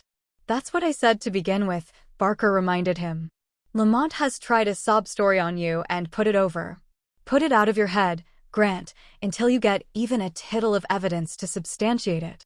Flair is all very well, and I don't deny that you have been uncanny once or twice, but it has always been more or less in accordance with the evidence before, and in this case it most emphatically isn't.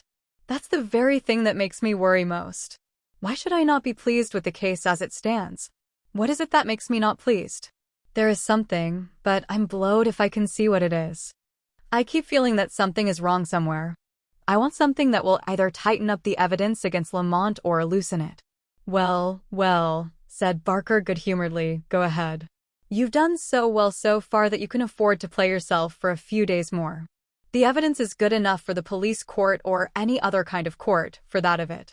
So Grant betook himself through the sunny, busy morning to Waterloo, trailing a little cloud of discontent behind him as he went.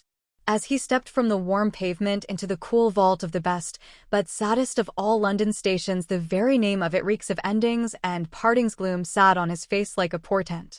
Having obtained the necessary authority to open any luggage that Sorel might have left, he repaired to the left luggage room, where a highly interested official said, "Yes, sir, I know them. Left about a fortnight ago, they were," and led him to the luggage in question. It consisted of 2 well-worn trunks, and it occurred to Grant that neither was labeled with the Rotterdam Manhattan Company's labels as they should have been if Sorel had intended going aboard at Southampton. Nor were they addressed at all. On ordinary labels on each was written in Sorel's writing, "A. Sorel," but nothing else. With his own keys and a slight quickening of heart, he opened them. Below the top garment in the first were Sorel's passport and tickets for the voyage. Why had he left them there? Why not have taken them with him in a pocketbook? But alongside them were the labels supplied by the company for the labeling of passengers' luggage. Perhaps for some reason Sorel had meant to open the trunk again before going down on the boat train and had postponed labeling it till then, and had left his tickets and passport there as being safer than a pocketbook in a queue. Grant continued his examination. There was no further indication that Sorel had not intended to go abroad, as he said. The clothes were packed with a care and neatness that surely argued a further use for them. There was method, too, in the manner of their disposition. The articles which would presumably be needed first were there to hand, and the less necessary ones farther down. It was difficult, looking at the packing, to believe that Sorel had not intended to take out the articles himself at some future time. And there was no information, no letters, no photographs. That last struck Grant as the only remarkable thing about the luggage, that a man who was going abroad should have no souvenirs of any sort with him. And then he came on them, packed at the bottom between two shoes, a little bundle of snapshots. Hastily, he untied the piece of string that held them together and looked them through. At least half of them were photographs of Gerald Lamont, either alone or with Sorel, and the rest were old army groups. The only women in the collection were Mrs. Everett and some VADs who seemed to be incidental to the army groups. Grant almost groaned aloud in his disappointment. He had untied that string with such mighty if vague hopes, but when he had tied up the bundle again, he put it in his pocket. VADs might be incidental in a group, but individually they were women and, as such, not to be despised. And that was all. That was all he was going to get from the luggage he had been banking so heavily on. Troubled and disappointed, he began to put the things back as he had found them. As he lifted a coat to fold it, something fell from a pocket and rolled along the floor of the left luggage room. It was a small blue velvet case, such as jewelers use for their wares. No terrier is quicker on a rat than Grant was on that small, slowly revolving box, and no girl's heart beat at the opening of a velvet case as Grant's heart beat at the opening of that one. A press with his thumb and the lid flew up. On the deep blue lining lay a brooch such as women wear in their hats. It was made from small pearls in the form of a monogram, and was very simple and rather beautiful. M.R., said Grant aloud. Margaret Ratcliffe. His brain had said it before his thoughts had time to gather round it. He stared at the trinket for a little, took it up from its velvet bed, turned it in his hand, and put it back again. Was this his clue, after all? And did these common enough initials point to the woman who kept stumbling into this case so persistently? It was she that had stood behind Sorel when he was killed. It was she that had booked a berth on the same day on the same ship to the same destination as Sorel, and now the only thing of value found among his belongings was a brooch with her initials. He examined it again. It did not look the kind of thing that is sold by the dozen, and the name on the box was not that of a firm usually patronized by impecunious young bookmakers. It was that of a Bond Street firm of good reputation, with wares corresponding in price. He thought that, on the whole, his best step would be to go and see Messrs. Gallio and Stein. He locked up the trunks, put the brooch in his pocket with the snapshots, and departed from Waterloo. As he mounted the stairs of a bus, he remembered that Lamont had said that the notes he had been given by Sorel had been wrapped in white paper such as jewelers use. One more good mark for Lamont. But if Sorel were going abroad in the company of, or because of, Margaret Ratcliffe, why should he hand over such a sum to Lamont? Mrs. Ratcliffe had money of her own, Simpson had reported, but no man started out to live on the woman he was eloping with, even if he was sorry to leave his friend in comparative poverty. The business of Messrs. Gallio and Stein is conducted in a small and rather dark shop in Old Bond Street, and Grant found but one assistant visible. As soon as Grant opened the blue box, the man recognized the brooch. It was he that had dealt with the customer about it. No, they did not have them in stock. It had been made to order for a Mr. Sorel, a young fair man. It had cost 30 guineas, and had been finished. He consulted a book on the 6th, a Tuesday, and Mr. Sorel had called and paid for it and taken it away with him on that date. No, the assistant had never seen the man before. He had described what he wanted, and had made no fuss about the price. Grant went away thinking deeply, but no nearer a solution. That a man in Sorel's position had been willing to pay 30 guineas for an ornament argued infatuation of an extreme type. He had not presented it to the object of his devotion up to the time of his departure. That meant that it could be presented only after he had left Britain. It was packed deep in his trunk. He had no friends in America that anyone knew of. But Margaret Ratcliffe was going out by the same boat. That woman, how she came into things. And her entry, instead of making things clearer, merely made the muddle worse than before. For muddle Grant was now convinced there was. It was nearly lunchtime, but he went back to the yard because he was expecting a message from the post office. It was there waiting for him. On the morning of the 14th, Wednesday, a telegram had been handed in at Brixton High Street post office addressed to Albert Sorel on board the Queen of Arabia and reading, "Sorry, Jerry." It had presumably been delivered, since there had been no word to the contrary, but it was not unlikely that, in the shoal of telegrams attending the departure of a big liner, if it had not been claimed, it might have been mislaid. "So that's that," said Grant aloud, and Williams, who was in attendance, said, "Yes, sir," accommodatingly. "And now what?" He wanted to see Mrs. Ratcliffe, but he did not know whether she had returned home.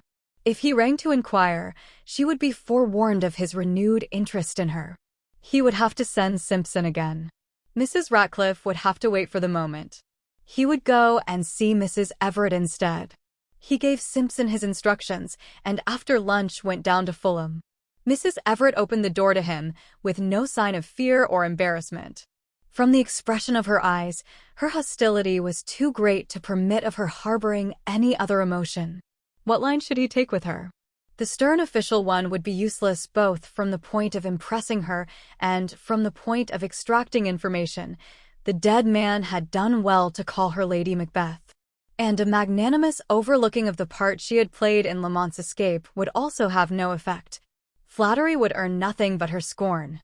It occurred to him that the only method of dealing with her to any advantage was to tell her the truth.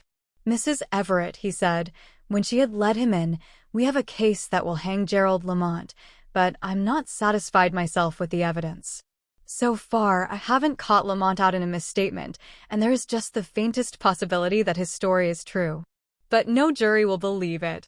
It is a very thin tale, and, told baldly in a court of law, would be beyond belief. But I feel that a little more information will tip the scales one way or another, either prove Lamont's guilt beyond a doubt or acquit him. So I've come to you. If he's innocent, then the chances are that the extra information will go to prove that, and not his guilt. And so I've come to you for the information." She examined him in silence, trying to read his motive through the camouflage of his words. "I've told you the truth," he said, "and you can take it or leave it. It isn't any softness for Gerald Lamont that has brought me here, I assure you. It's a matter of my own professional pride. If there's any possibility of a mistake, then I've got to worry at the case until I'm sure I've got the right man." "What do you want to know?" she said, and it sounded like a capitulation. At least it was a compromise. "In the first place, what letters habitually came for Sorel, and where did they come from?" He got very few letters altogether. He had not many friends on these terms. "Did you ever know letters addressed in a woman's hand come for him?" "Yes, occasionally." "Where were they posted?" "In London, I think." "What was the writing like?" "Very round and regular and rather large." "Do you know who the woman was?" "No." "How long had the letters been coming for him?" "Oh, for years." "I don't remember how long." "And in all these years you never found out who his correspondent was?" "No." "Did no woman ever come to see him here?" "No." "How often did the letters come?" "Oh, not often. About once in 6 weeks, perhaps, or a little oftener." "Lamont has said that Sorel was secretive." "Is that so?" "No, not secretive. But he was jealous. I mean jealous of the things he liked. When he cared very much about a thing he would hug it to himself, if you know what I mean." "Did the arrival of the letters make any difference to him, make him pleased or otherwise?" "No, he didn't show any feeling that way. He was very quiet, you know." "Tell me," said Grant, and produced the velvet case, "have you ever seen that before?" He snapped it open to her gaze. "M.R.," she said slowly, just as Grant had done. "No, I never saw it before." "What has that got to do with Bertie?" "That was found in the pocket of a coat in Sorel's trunk." She put her worn hand out for it, looked at it with curiosity, and gave it back to him. "Can you suggest any reason why Sorel should commit suicide?" "No, I can't. But I can tell you that about a week before he left to go left here a small parcel came by post for him. It was waiting for him when he came home one evening. He came home that night before Jerry Mr. Lamont." "Do you mean as small a parcel as this?" "Not quite, but as big as that would be with wrapping round it." But the man in Gallio and Stein's had said that Sorel had taken the brooch away with him. "Can you remember what day that was?" "I wouldn't swear to it, but I think it was the Thursday before he left. On Tuesday, Sorel had taken the little parcel from the jeweler, and on Thursday evening the little parcel had been delivered at Sorel's rooms. The inference was obvious. The woman had refused his offering. What was the writing on the parcel like? It was addressed only on the label, and the address was printed. Did Sorrel show any emotion on opening it? I wasn't there when he opened it. Then afterwards? No, I don't think so. He was very quiet. But then he was always quiet. I see. When did Lamont come and tell you what had happened? On Saturday. You knew before then that the man in the queue was Sorrel? No, the description of the man wasn't published in full until Thursday, and I naturally thought that Bert had sailed on Wednesday. I knew that Jerry would have been with him up to the last minute, so I didn't worry. It was only when I saw the description of the man the police wanted that I put the two descriptions together and began to wonder. That was on Saturday. And what did you think then? I thought, as I think now, that there was a very bad mistake somewhere. Will you tell me what Lamont told you? He has made a statement to us already. She hesitated a moment and then said, well, I can't see that things can be worse than they are, and told him the story Lamont had told her. To the smallest detail, it coincided with what he had told Grant and the constable in the train coming south. And you didn't find anything fishy in such a story? I don't know that I would have believed the story from a stranger.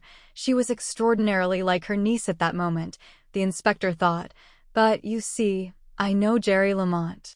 But you knew Sorrel very much longer and didn't know the things that mattered in his life. Yes, but that was Bertie. Length of time has nothing to do with it. I heard about everything that happened to Jerry, girls included.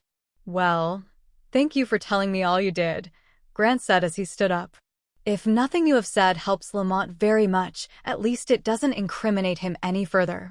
Did you ever have any reason to think that Sorrel wasn't going to America at all? Do you mean that he was going somewhere else? No, I mean that, if he contemplated suicide, his going to America might have been an elaborate blind. I certainly don't think that. I'm sure he intended to go to America. Grant thanked her again and went back to the yard. From Simpson he learned that Mrs. Ratcliffe and her sister were still at Eastbourne, and there was no word of their return.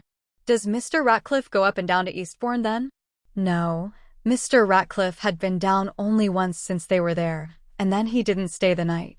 Did you find out what the quarrel was about? No, the maid apparently had not known. From the secret amusement that radiated from Simpson's freckled-faced Grant deduced that the interview with the Ratcliffe maid had been more amusing than informative, and he dismissed him dolefully. He would have to go down to Eastbourne and see Mrs. Ratcliffe accidentally, but tomorrow he would have to attend the Lamont case at the police court. It would be a purely formal occasion, but he would have to be there. There was no time to go down to Eastbourne tonight and get back with any hope of obtaining the casual kind of meeting with Mrs. Ratcliffe that he contemplated. But if the case was over quickly tomorrow, he would go straight down there. He wished duty did not call him to the court. That was routine, and the visit to Mrs. Ratcliffe was not. It was a hunt, a sporting chance, a gamble. He wanted so badly to see what Margaret Ratcliffe's face would look like when he showed her the monogrammed brooch. Chapter 16. Miss Dinman assists. Galbridge Police Court is at no time a cheerful building. It has the moldering atmosphere of a mausoleum combined with the disinfected and artificial cheerfulness of a hospital, the barrenness of a schoolroom, the stuffiness of a tube, and the ugliness of a meeting house. Grant knew it well, and he never entered it without an unconscious groan, not for the sorrows that hung about it like invisible webs, but for his own sorrow in having to pass a morning in such surroundings. It was on occasions such as a morning in Galbridge Police Court that he was wont to refer to his profession as a dog's life. And today he was in a bad mood. He found himself looking with a jaundiced eye on the rank and file of the force as represented by those on duty in the court, on the hardy and self-sufficient magistrate, on the loafers on the public benches. Conscious of his nauseated mental condition, he hunted round as usual for the reason with a view of banishing it and, after a little cogitation, ran it to earth. He was unhappy about giving his evidence. At the bottom of his heart he wanted to say, "Wait a bit. There's something here that I don't understand. Just wait till I find out a little more." But, being a police inspector with perfectly good evidence and the countenance of his superiors, he could not do that. He could not qualify what he had to say with any remarks of that sort. He glanced across the court to where the lawyer who had Lamont's case was sitting. Lamont would want some bigger guns than that when he came up for his trial at the Old Bailey, or he wouldn't have a dog's chance. But big guns cost money, and lawyers are professional men, not philanthropists. 2 cases were summarily dealt with, and then Lamont was brought into court. He looked ill, but was perfectly collected. He even acknowledged the inspector's presence with a slight smile. His arrival created a stir in the public part of the court. There had been no press warning that the case would be dealt with there today, and all those present were either curious idlers or friends of principals in other cases. Grant had looked for Mrs. Everett, but she was not there. Lamont's sole friend in court seemed to be the paid one who had charge of his interests. Nevertheless, Grant looked again now for a sign of personal interest on any face. He had found before now that useful information can be obtained from the expressions of presumed strangers in the body of a court. But a careful scrutiny revealed nothing. Nothing but curiosity was apparent on any countenance in the audience. But as he left the box, after giving his evidence, he saw a newcomer at the back of the court, and the newcomer was Miss Dinmont. Now Miss Dinmont's holiday did not finish for a week yet, and she had said at that fateful manse tea that since she had holidays only once a year, she spent them all at home. And as he sat down, Inspector Grant was marveling at the girl who would not soften towards a man she believed to be guilty of a terrible thing, but who would cut short her holiday and travel 500 miles to hear the evidence for herself. Lamont had his back to her, and it was unlikely, unless he deliberately looked round the room as he went out, that he would be aware of her presence. She caught the inspector's eye upon her and bowed to him, unperturbed. In her neat, dark tailor-made and small hat she looked the complete, self-possessed, charming woman of the world. She might have been a writer looking for copy for all the emotion she showed. Even when Lamont was remanded and led out of court, her good-looking face was not stirred. They were very alike, aunt and niece, Grant thought. That was probably why they did not like each other. He went up to her as she was leaving and greeted her. "Are you doing anything, Miss Dinmont? Come and have lunch with me, will you? I thought inspectors lived on tablets of condensed beef extract, or something like that, during the day. Do they really have time to sit down to a meal? Not only that, but they have a very good one. Come and see." And she smiled and came. He took her to Lawrence, and over the meal she was quite frank about her change of plans. "I couldn't stay in Carnanish after what happened," she said. "And I had an itch to hear the court proceedings, so I just came. I have never been in a court of law in my life before. It isn't an impressive spectacle. Not a police court, perhaps," he admitted, "but wait till you see a big trial. I hope I never shall, but it seems that I'm going to.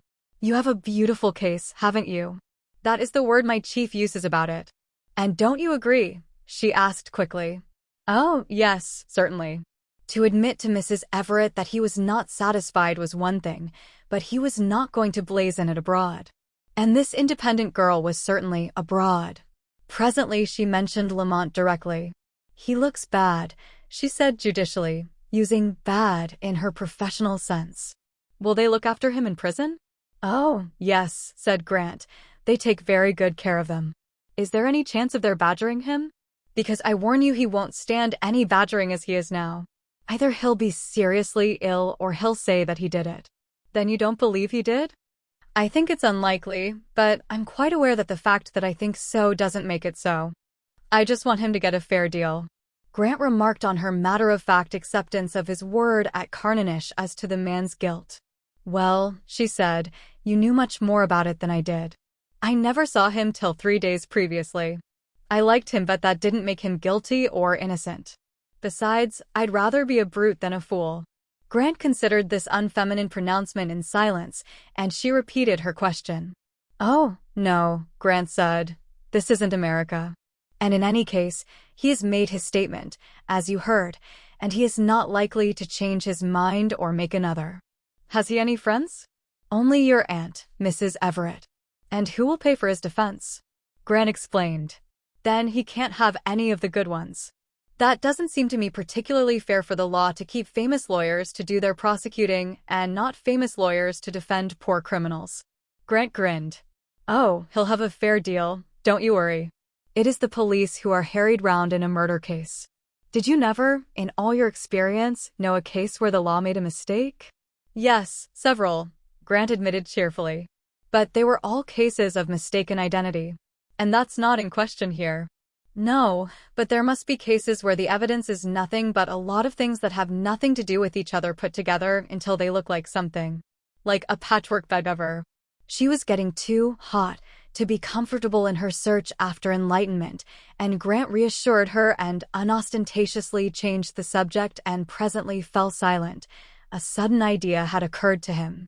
If he went down to Eastbourne alone, Mrs. Ratcliffe, however casual his appearance, might be suspicious of his bona fides. But if he appeared with a woman companion, he would be accepted at once as off-duty, and any suspicion his presence might arouse would be lulled until he could get Mrs. Ratcliffe completely off her guard. And the whole success of the expedition depended on that she should be unprepared for any demonstration on his part. "Look here," he said, "are you doing anything this afternoon?" "No, why? Have you done your good deed for the day?" "No, I think I've been entirely selfish today." "Well, get it off your chest by coming down to Eastbourne with me this afternoon as my cousin and being my cousin till dinner. Will you?" She considered him gravely. "I don't think so. Are you on the track of some other unhappy person?" "Not exactly. I'm on the track of something, I think." "I don't think so," she said slowly. "If it were just fun, I'd do it like a shot. But when it means something I don't know for someone I've never met, you see. I say, I can't tell you about it, but if I give you my word that you'll never regret it, will you believe me and come?" "But why should I believe you?" she said sweetly. The inspector was rather staggered. He had commended her lack of faith in Lamont, but her logical application of it to himself disconcerted him. "I don't know why," he admitted. "I suppose police officers are just as capable of fibbing as anyone. And considerably more unscrupulous than most," she added dryly. "Well, it's just a matter for your own decision then. You won't regret coming. I'll swear to that, if you like, and police officers are not given to perjury, however unscrupulous they may be." She laughed. "That got you, didn't it?" she said delightedly. And after a pause, "Yes, I'll come and be your cousin with pleasure. None of my cousins are half as good-looking." But the mockery in her tone was too apparent for Grant to find much pleasure in the compliment. They went down through the green countryside to the sea, however, in perfect amity, and when Grant looked up suddenly and saw the downs, he was surprised.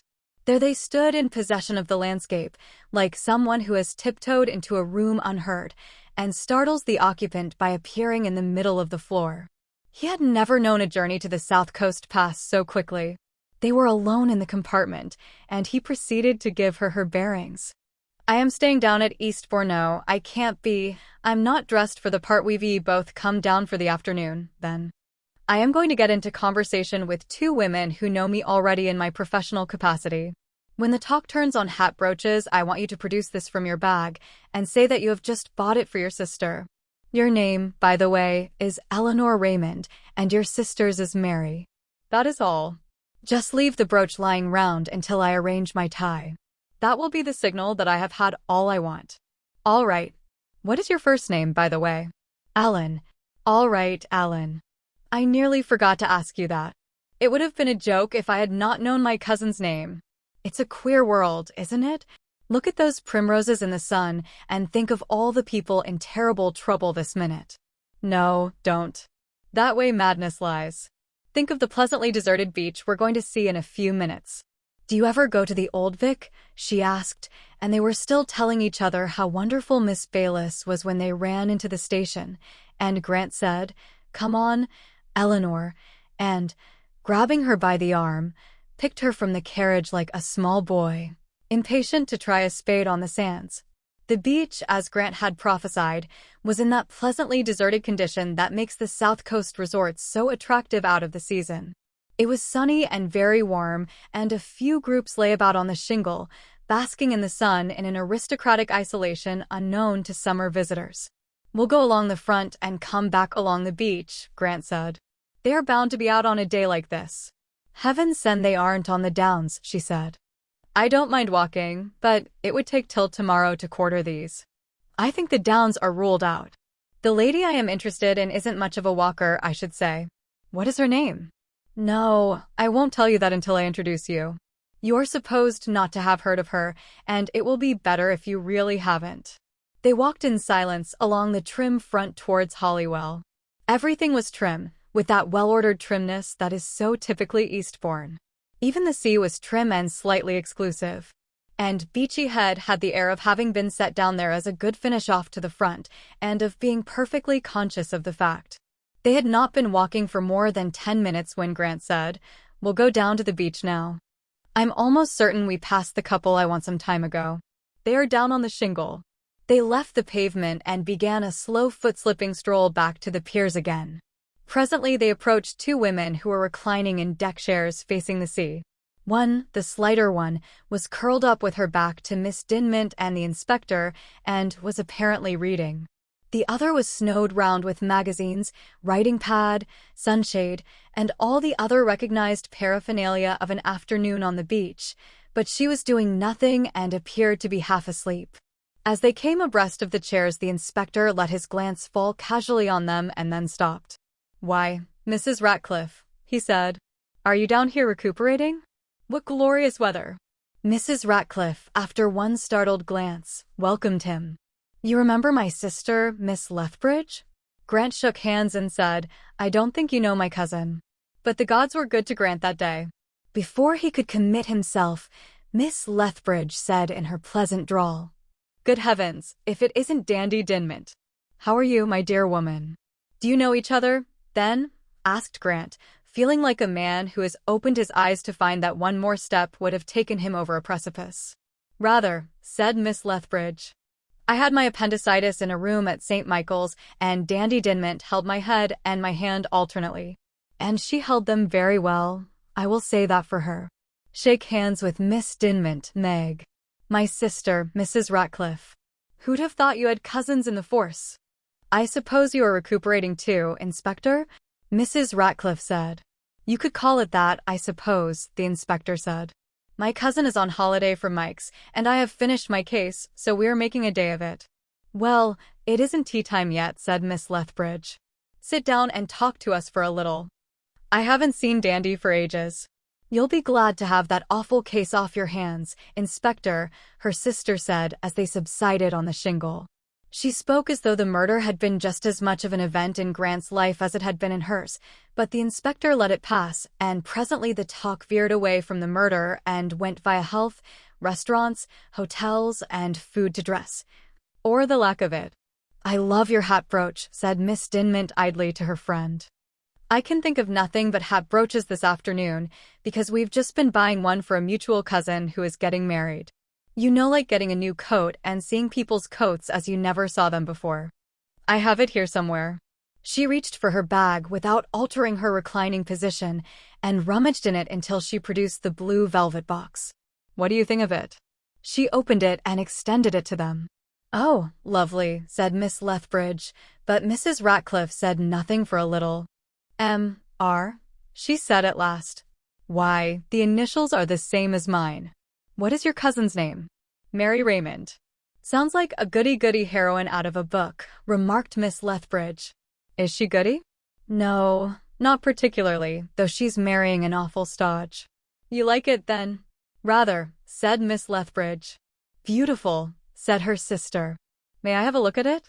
She took the case in her hands, examined the brooch back and front, and handed it back. "Beautiful," she said again. "And most uncommon. Can you get them ready-made, so to speak?" Grant's infinitesimal shake of the head answered Miss Dinmont's cry for help. "No, we had it made," she said. "Well, she's a lucky devil, Mary Raymond, and if she doesn't like it, she has very poor taste." "Oh, if she doesn't like it," said Grant, "she can just fib and say she does, and we'll never be a bit the wiser. All women are expert fibbers." "Arcat, said Miss Lethbridge. "Poor disillusioned creature." "Well, isn't it true? Your social life is one long series of fibs. You are very sorry you are not at home. You would have come, but you wish someone would stay longer. If you aren't fibbing to your friends, you are fibbing to your maids." "I may fib to my friends," said Mrs. Ratcliffe, "but I most certainly do not fib to my maids." "Don't you?" said Grant, turning idly to look at her. No one, to see him there, with his hat tilted over his eyes and his body lounging, would have said that Inspector Grant was on duty. "You were going to the United States the day after the murder, weren't you?" She nodded calmly. Well, why did you tell your maid that you were going to Yorkshire? Mrs. Ratcliffe made a movement to sit erect and then sank back again. I don't know what you're talking about. I most certainly never told my maid I was going to Yorkshire. I said New York. That was so patently possible that Grant hastened to get in first with, well, she thinks you said Yorkshire, before Mrs. Ratcliffe inevitably said, how do you know? There isn't anything a police inspector doesn't know, he said. There isn't anything he won't do, you mean, she said angrily. Have you been walking out with Annie? I shouldn't be surprised if you suspected me of having done the murder myself. I shouldn't wonder, said Grant. Inspectors suspect all the world. Well, I suppose I can only give thanks that your suspicions led to nothing worse than walking out my maid. Grant caught Miss Dinmont's eyes on him under the short brim of her hat, and there was a new expression in them. The conversation had given away the fact that Mrs. Ratcliffe had some connection with the Kew murder, and Miss Dinmont was being given furiously to think. Grant smiled reassuringly at her. They don't think I'm nice to know, he said. But at least you can stick up for me. Justice is the thing I live for. Surely she must see, if she thought about it, that his inquiries in this direction could not be very incriminating to Lamont. The chances must be the other way about. Let's go and have tea, Miss Lethbridge said. Come along to our hotel. Or shall we go somewhere else, Meg? I'm sick of anchovy sandwiches and currant cake. Grant suggested a tea shop which had a reputation for cakes and began to bundle Mrs. Ratcliffe's scattered belongings together. As he did so, he let the writing pad drop so that it fell open on the sand, the first sheet exhibiting a half-written letter. Staring up at him in the bright sunlight were the round, large letters of Mrs. Ratcliffe's script. Sorry, he said, and restored the block to the pile of papers and magazines. Tea as a gastronomic function might have been a success, but as a social occasion Grant felt that it failed miserably. 2 out of his 3 companions regarded him with a distrust of which he could not fail to be conscious, and the third Miss Lethbridge was so cheerfully determined to pretend that she was not aware of her sister's ill humor that she tacitly confessed her own awareness of tension. When they had taken leave of each other, and Grant and his companion were on their way to the station in the fading light, he said, "You've been a brick, Miss Dinmont. I'll never forget it." But she did not answer. She was so quiet on the way home that his already discontented thoughts were further distracted. Why couldn't the girl trust him? Did she think him an ogre to make such unscrupulous use of her as she suspected? And all the time his looker-on half was smiling sardonically and saying, "You, a police inspector, asking for trust." Why, Machiavelli was fastidious compared with a CID man. When Grant was at war with himself, his mouth had a slight twist in it, and tonight the twist was very marked. He had found not one definite answer to the problems that troubled him. He did not know whether Mrs. Ratcliffe had recognized the brooch or not. He did not know whether she had said New York to her maid or not. And though he had seen her writing, that helped to no conclusion. A large percentage of women wrote large and very round hands. Her pause at sight of the brooch might have been merely the pause while she read the twined initial. Her veiled questions as to its origin might have been entirely innocent. On the other hand, they most emphatically might not. If she had anything to do with the murder, it must be recognized that she was clever and not likely to give herself away. She had already fooled him once when he dismissed her so lightly from his mind on the first day of the investigations. There was nothing to prevent her from going on fooling him unless he found a damning fact that could not be explained away. "What do you think of Mrs. Ratcliffe?" he asked Miss Dinmont. They were alone in the compartment except for a country yokel and his girl. "Why," she asked, "is this merely making conversation, or is it more investigation?" "I say, Miss Dinmont, are you sore with me?" "I don't think that is the correct expression for what I feel," she said. "It isn't often I feel a fool, but I do tonight." And he was dismayed at the bitterness in her voice. "But there's not the slightest need," he said, genuinely distressed. "You did the job like a professional, and there was nothing in it to make you feel like that. I'm up against something I don't understand, and I wanted you to help me. That's all. That's why I asked you about Mrs. Ratcliffe just now. I want a woman's opinion to help me, an unbiased woman's opinion. Well, if you want my candid opinion, I think the woman is a fool." "Oh! You don't think she's clever deep down?" "I don't think she has a deep down. You think she's just shallow?" "But surely," he considered, Well, you asked me what I thought, and I've told you. I think she's a shallow fool. And her sister? Grant asked, though that had nothing to do with the investigations. Oh, she is different. She has any amount of brain and personality, though you mightn't think so.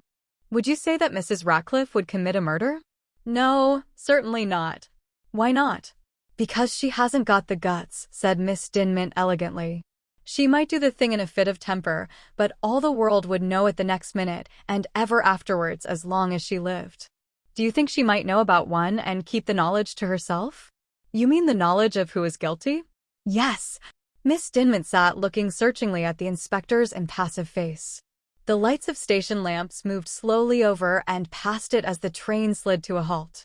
Intrigue, Intrigue, called the porter, clumping down the deserted platform. The unexpected voice had died into the distance, and the train had gathered itself into motion again before she spoke. I wish I could read what you are thinking, she said desperately. Am I being your fool for the second time in one day?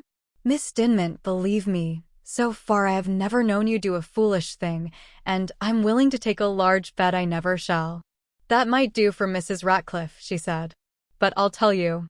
I think she might keep quiet about a murder, but there would have to be a reason that mattered to herself overwhelmingly. That's all. He was not sure whether the last two words meant that that was all that she could tell him, or whether it was an indication that pumping was to cease, but she had given him food for thought, and he was quiet until they ran into Victoria. Where are you living? He asked. Not at the hospital? No, I'm staying at my club in Cavendish Square. He accompanied her there against her wish, and said good night on the doorstep, since she would not be persuaded to dine with him. You have some days of holiday yet, he said, with kindly intention. How are you going to fill them in? In the first place, I'm going to see my aunt. I have come to the conclusion that the evils one knows are less dreadful than the evils one doesn't know. But the inspector caught the glint of the hall light on her teeth, and went away feeling less a martyr to injustice than he had for some hours past. Chapter 17. Solution. Grant was disconsolate. His radiance was dimmed as the yard had never known it dimmed. He even snapped at the faithful Williams, and only the surprised hurt on that bland pink face recalled him to himself for a little. Mrs. Field blamed it unconditionally on the Scots, their food, their ways, their climate, and their country, and said dramatically to her husband, after the manner of a childish arithmetic, if 4 days in a country like that makes him like this, what would a month do? That was on the occasion when she was exhibiting to her better half the torn and muddy tweeds that Grant had brought back with him from his foray in the hills, but she made no secret of her beliefs and her prejudices, and Grant suffered her as mildly as his worried soul would permit. Back in the everyday routine and clearing up arrears of work, he would stop and ask himself, what had he left undone? What possible avenue of exploration had he left untraveled? He tried deliberately to stop himself from further questioning, to accept the general theory that the police case was too good to be other than true, to subscribe to Barker's opinion that he had nerves and needed a holiday. But it was no use. The feeling that there was something wrong somewhere always flowed back the minute he stopped bullying himself. If anything, the conviction grew as the slow, unproductive, tedious days passed, and he would go back in his mind to that first day, little more than a fortnight ago, when he had viewed an unknown body, and go over the case again from there. Had he missed a point somewhere? There was the knife that had proved so barren a clue, an individual thing to be so unproductive. Yet no one had claimed to have seen or owned one like it. All it had done was to provide the scar on the murderer's hand, a piece of evidence conclusive only when allied with much more.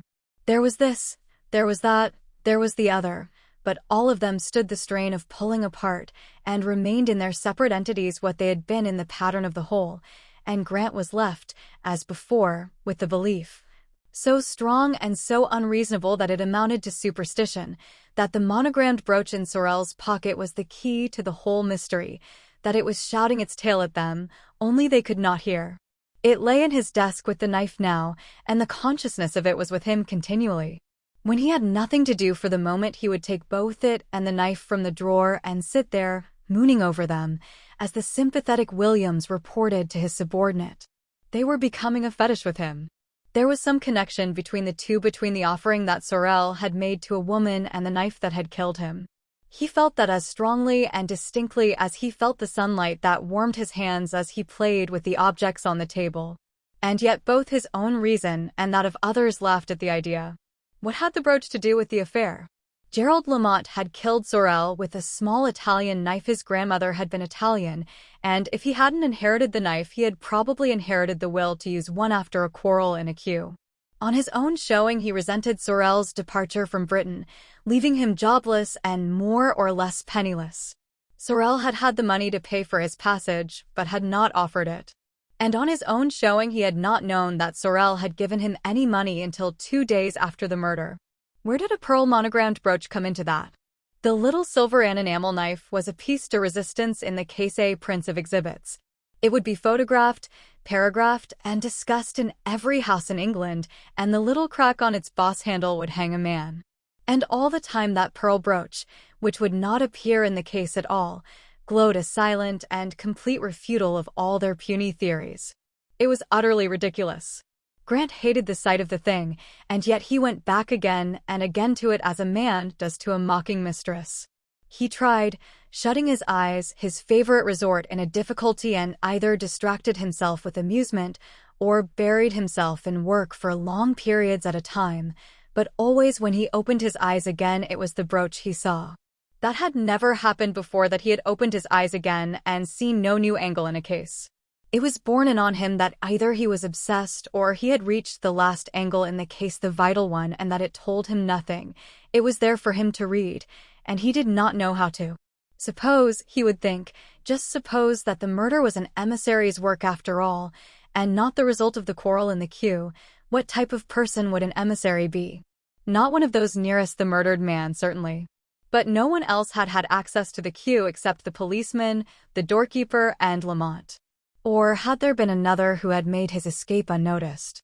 Raoul Lagarde had gone, and Lamont had gone, without attracting notice, the one because the queue was self-absorbed, the other because it was absorbed in the murder.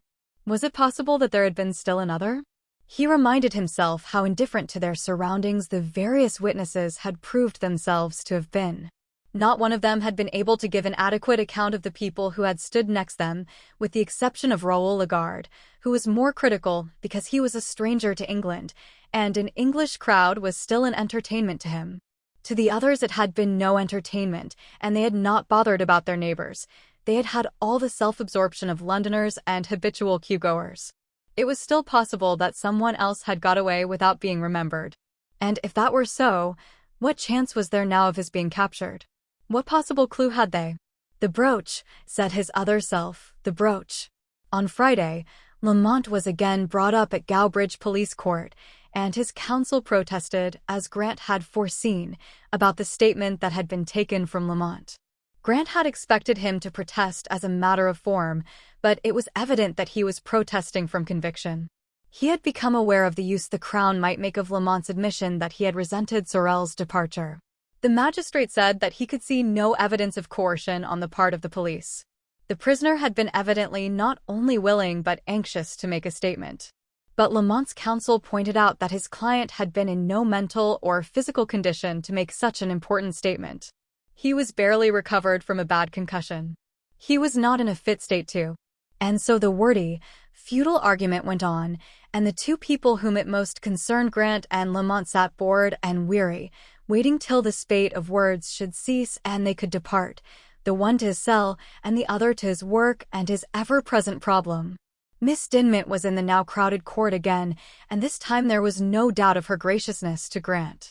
Her interview with her aunt seemed to have had the strange effect of softening her in every way, and Grant, remembering Mrs. Everett, marveled. It was only on the way back to the yard that it occurred to him that her aunt's belief in Lamont had bred in her a hope that had nothing to do with reason or logic, and that it was the hope that had given her that queer, unusual charm that was almost radiance. And Grant swore. She might hope that after all Lamont was not guilty, but what would that avail her if he were convicted? That pearl brooch. What was it saying? Who had had access to the queue? He flung himself into his room and glared out of the window. He would give up the service. He wasn't fit for it. He kept seeing difficulties where others saw none. It was pure proof of incompetence. How Barker must be laughing at him. Well, let him. Barker had about as much imagination as a paving stone. But then he, Grant, had too much of it for the police force. He would resign. There would be at least 2 people who would be grateful to him, the 2 men who hankered most after his job. As for this case, he would think no more of it. And even as he made the resolution, he turned from the window to take the brooch from its drawer yet once again, but was interrupted by the entrance of Barker. "Well," said his chief, "I hear they're making a fuss about the statement." "Yes. What good do they think that's going to do them?" "Don't know. Principle, I suppose. And they see a few admissions that we could make use of, I think." "Oh, well, let them wriggle," Barker said. "They can't wriggle out of the evidence. Statement or no statement, we've got them on toast." "Still worrying over the business?" "No, I've given it up. After this, I'm going to believe what I see and know, and not what I feel." "Splendid," said Barker. "You keep a rein on your imagination, Grant, and you'll be a great man someday. Once in 5 years is often enough to have a flair.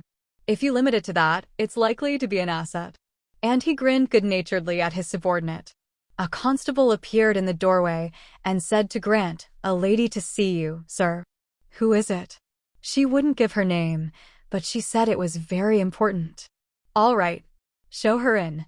Barker made a movement as if to go, but subsided again, and there was silence while the 2 men waited for the new arrival. Barker was lounging slightly in front of Grant's desk, and Grant was behind it, his left hand caressing the handle of the drawer that sheltered the brooch. Then the door opened, and the constable ushered in the visitor with an official repetition of his announcement, "A lady to see you, sir." It was the fat woman from the queue. "Good afternoon, Mrs. Wallace." Grant recalled her name with an effort. He had not seen her since the inquest. "What can I do for you?" "Good afternoon, Inspector," she said, in her rampant Cockney. "I came because I think this business has gone far enough. I killed Bert Sorrell, and I'm not going to let anyone suffer for it if I can help it." "You," said Grant, and stopped, staring at her fat shining face, beady eyes, tight black satin coat, and black satin toque. Barker glanced at his subordinate and, seeing him utterly at a loss really, Grant must have a holiday. He took command of the situation. "Sit down, Mrs. Wallace," he said kindly. "You've been thinking too much about this affair, haven't you?" He brought forward a chair and settled her into it rather as though she had come to consult him about heartburn. "It isn't good to brood over nasty things like murders. What makes you think you killed Sorrell?" "I don't think," she said rather tartly. "I didn't make any doubt about it, did I? A very good job it was." "Well, well," said Barker indulgently. "Let us say, how do we know you did it?" "How do you know?" she repeated. "What do you mean?" "You didn't know till now, but now I've told you and you know." "But, you know, just because you say you've done it is no reason that we should believe you have," Barker said. "Not believe me," she said, her voice rising. "Do people usually come and confess to murdering people when they didn't?" "Oh, quite often," said Barker. She sat in surprised silence, her bright, expressionless dark eyes darting swiftly from one face to the other. Barker raised a comical eyebrow at the still silent Grant, but Grant hardly noticed him. He came from behind the desk as if loosed suddenly from a spell that had held him motionless, and came up to the woman. "Mrs. Wallace," he said, "will you take off your gloves a moment?" "Come now, that's a bit more sensible," she said, as she drew off her black cotton gloves. "I know what you're looking for, but it's nearly gone now." She held out her left hand, gloveless, to him. On the side of her first finger, healed but still visible in the rough skin of her hard-worked hand, was the mark of a jagged scar. Grant expelled a long breath, and Barker came over and bent to examine the woman's hand. "But, Mrs. Wallace," he said, "why should you want to kill Sorrell?" "Never you mind," she said. "I killed him, and that's enough." "I'm afraid it isn't," Barker said. "The fact that you have a small scar on your finger is no proof at all that you had anything to do with Sorrell's death." "But I tell you I killed him," she said. "Why won't you believe me?" "I killed him with the little knife my husband brought home from Spain." "So you say, but we have no proof that what you say is true." She stared hostilely at them both. "You'd think you weren't police at all to listen to you," she remarked. "If it weren't for that young man you've got, I'd walk home right now." I never knew such fools. What more do you want when I've confessed? Oh, quite a lot more, Barker said, as Grant was still silent. For instance, how could you have killed Sorrel when you were in front of him in the queue? I wasn't in front of him. I was standing behind him all the time till the queue began to move up tight. Then I stuck the knife in him, and after a little I shoved in front, keepin' close to him all the time so he shouldn't fall. This time Barker dropped his complacent manner and looked at her keenly. And what was Sorrel to you that you should stick a knife in him? He asked. Bert Sorrel wasn't anything to me, but he had to be killed and I killed him, see? That's all. Did you know Sorrel? Yes. How long have you known him? Something in that question made her hesitate. Some time, she said. Had he wronged you somehow? But her tight mouth shut still more tightly. Barker looked at her rather helplessly, and then Grant could see him turning on the other tack. Well, I'm very sorry, Mrs. Wallace, he said, as if the interview were ended, but we can't put any belief in your story. It has all the appearance of a cock and bull yarn. You've been thinking too much about the affair. People do that, you know, quite often, and then they begin to imagine that they did the thing themselves. The best thing you can do is to go home and think no more about it. As Barker had expected, that got her. A faint alarm appeared on her red face. Then her shrewd black eyes went to Grant and examined him. I don't know who you may be, she said to Barker, but Inspector Grant believes me all right. This is Superintendent Barker, Grant said, and my chief. You'll have to tell the superintendent a lot more than that, Mrs. Wallace, before he can believe you. She recognized the rebuff, and before she had recovered, Barker said again, Why did you kill Sorrel? Unless you give us an adequate reason, I'm afraid we can't believe you. There's nothing at all to connect you with the murder except that little scar. I expect it's that little scar that has set you thinking about all this, isn't it? No. Not it, she said. Do you think I'm crazy? Well, I'm not. I did it all right, and I've told you how I did it exactly. Isn't that enough? Oh, no. You could quite easily have made up the tale of how you did it. We've got to have proof. Well, I've got the sheath of the knife at home, she said in sudden triumph. There's your proof for you. I'm afraid that's no good either, Barker said, with a very good imitation of regret. Anyone could have the sheath of the knife. You'll have to give us a reason for killing Sorrel before we'll even begin to believe you. Well, she said sullenly after a long silence, if you must, it, I killed him because he was going to shoot my Rosie. Who is Rosie? My daughter. Why should he shoot your daughter? Because she wouldn't have anything to do with the likes of I'm. Does your daughter live with you? No. Then perhaps you'll let me have her address.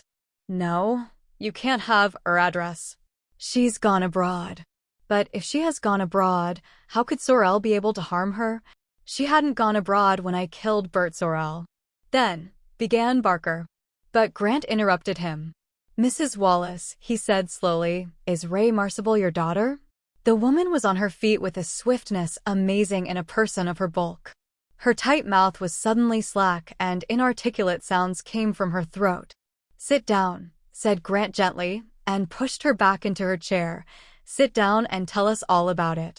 Take your time. How did you know? She asked, when she had recovered herself. How could you know? Grant ignored the question. What made you think that Sorrel intended harm to your daughter? Because I met him one day in the street. I hadn't seen him for years, and I said something about Rosie going to America. And he said, so am I, and I didn't like that because I knew he was a nuisance to Rosie. And then he smiled kind of queer at me and said, at least, it isn't certain. Either we're both going or neither of us is going. And I said, what do you mean? Rosie's going for sure. She's got a contract and she can't break it. And he said, she has a previous contract with me. Do you think she'll keep to that too? And I said not to be foolish. Boy and girl affairs were best forgotten, I said.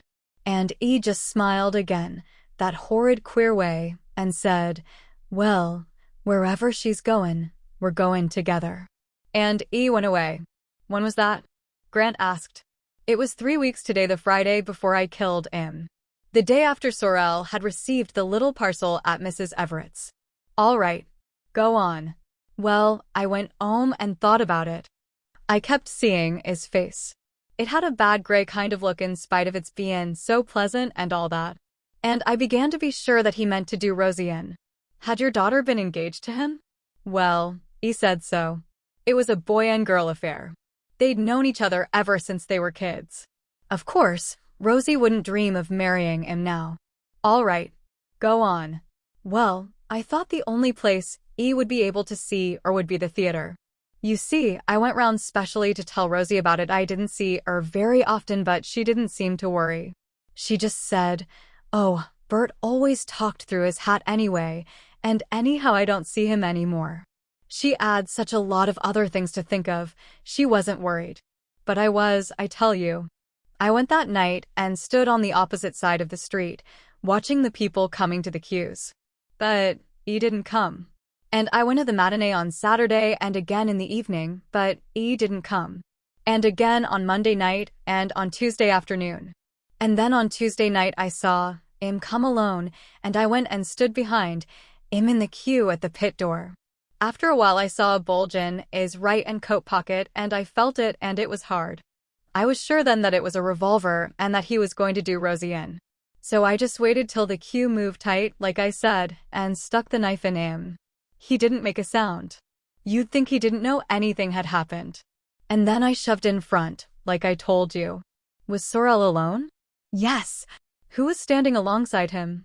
For a while there was a dark young gentleman, very good-looking.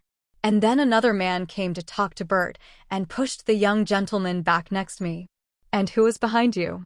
The lady and gentleman who gave evidence at the inquest. How is Rosie Markham your daughter?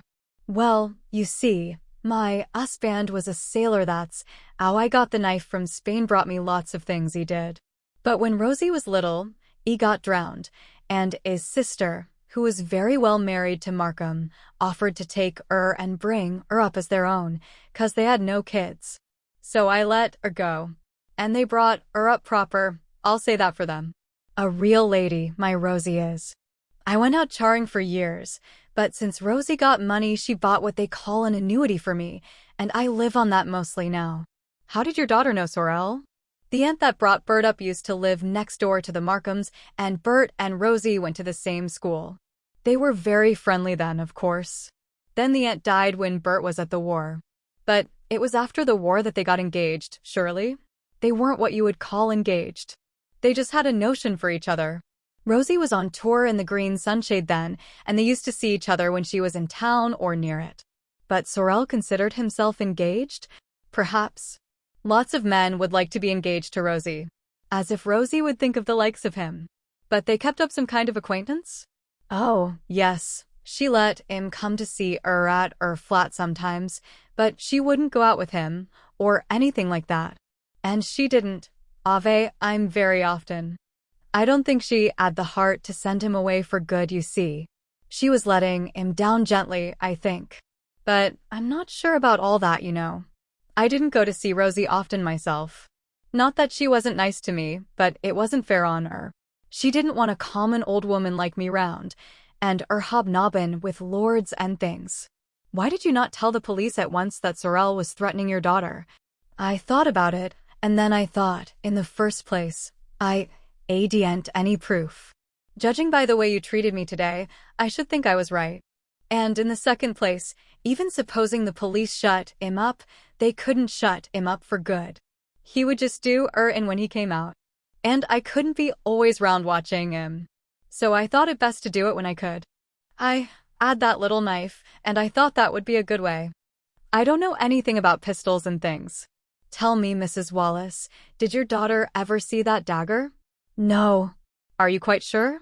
Think a little. Yes, she did. I'm telling you a lie. When she was quite big, before she left school, they had a play of Shakespeare that had a dagger in it. I don't remember the name of it. Macbeth, suggested Grant. Yes, that was it.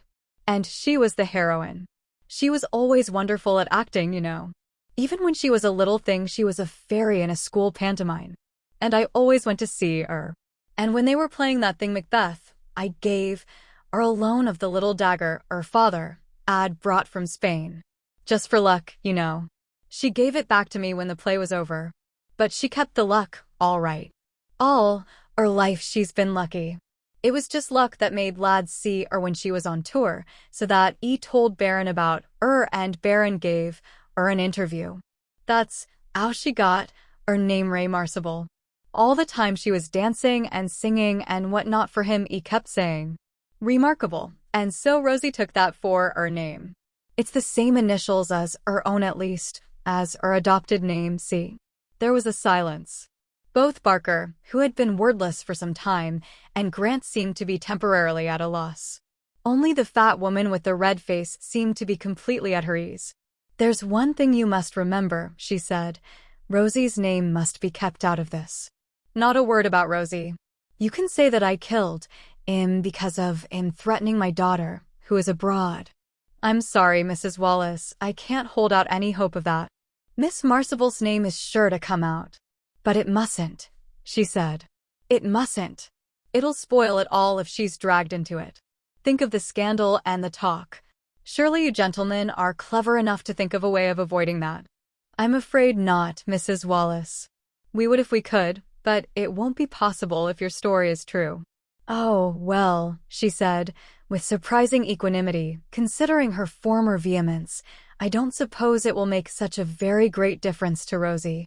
Rosie is the greatest actress in Britain at the present time, and her position is too good for anything like that to spoil it. Only you must hang me before she comes back from America." "It is a little too soon to talk of hanging," Barker said, with a faint smile. "Have you got the key of your house with you?" "Yes, why?" "If you hand it over to me, I'll send a man down to verify your story of the sheath of the knife." "Where can he find it?" "It's at the very bottom of the top left-hand drawer of the chest of drawers, in a box that had a scent bottle in." Barker called in a man and gave him the key and the instructions. "And see you leave everything as you get it," Mrs. Wallace said tartly to the emissary. When the man had gone, Grant pushed a piece of paper across his desk to her and extended a pen. "Will you write your name and address there?" he said. She took the pen in her left hand and rather laboriously wrote what he had asked. "You remember when I went to see you before the inquest?" "Yes. You weren't left-handed then." "I can use either hand for most things. There's a name for it, but I forget what it is. But when I'm doing anything very special, I use my left." "Rosie, she's left-handed too. And so is my father." "Why didn't you come before and tell us the story?" Barker asked. "I didn't think you would get anyone unless you got me. But when I saw in the paper that the police had a good case and all that, I thought something would have to be done. And then today I went to the court to have a look at him." So she had been in that crowded court today without Grant having seen her. It didn't look bad, even if he was foreign-looking. And he looked very ill. "So I just went home and cleared up and come along." "I see," said Grant, and raised his eyebrows at his chief. The superintendent summoned a man and said, "Mrs. Wallace will wait in the next room for the moment, and you will keep her company. If there is anything you want, just ask Simpson for it, Mrs. Wallace." And the door closed behind her tight black satin figure. Chapter 18. Conclusion. "Well," said Barker after a moment's silence, "I'll never talk to you about your flair again, Grant." "Do you think she's mad?" "If logic carried to excess is madness, then she is," Grant said. "But she seems to have no feelings on the subject at all, either for herself or for Sorel." "No. Perhaps she is crazy." "There's no chance of its not being true?" "It's a far less believable story in my eyes than the Lamont one." "Oh, yes, it's true," Grant said. "There's not a doubt of it. It seems strange to you only because you haven't lived with the case as I have. The whole thing falls into place now. Sorel's suicide, the gift of the money to Lamont, the booking of the passage, the brooch. I was a fool not to have seen that the initials might as well have been R.M. But I was obsessed by the Ratcliffe woman at the time. Not that reading the initials the other way would have helped me too much if Mrs. Wallace hadn't turned up with her confession. Still, I ought to have connected it with Ray Marcible. On the very first day of the investigations, I went down to the Woffington to have a talk with the doorkeeper, and I saw Ray Marcible then, and she gave me tea. Over tea I described the dagger to her. The description was going to the press that evening. She looked so startled that I was almost certain that she had seen something like that before. But there wasn't any way of making her tell if she didn't want to, so I left it, and from beginning to end of the case there has been nothing to connect her with it until now. Sorel must have intended to go to America as soon as he knew that she was going. Poor devil. She might be Ray Marcival to the rest of the world, and a very big star, but he never got over thinking of her as Rosie Markham. That was his tragedy. She, of course, isn't a bit like that. It's a long time since Ray Marcival thought of herself as Rosie Markham. I expect she made it definite that there was nothing doing when she returned the brooch he had made for her. A brooch like that wouldn't have meant anything to Ray Marcival. He had really meant to go to America till the Thursday evening, when he got the parcel Mrs. Everett talked about. That was the brooch, and that evidently tore it. She may have announced her intention of marrying Lacing, for all I know. You saw that he had gone out on the same boat with her? Sorel must have made up his mind then that he would shoot her and commit suicide. The Woffington pit isn't the best place for shots at the stage with a revolver, but I expect he counted on the fuss there would be at the end. It isn't so very long since I saw half the pit in the orchestra at the end of a last night at the arena. Or perhaps he meant to do it as she was leaving the theater after the show. I don't know.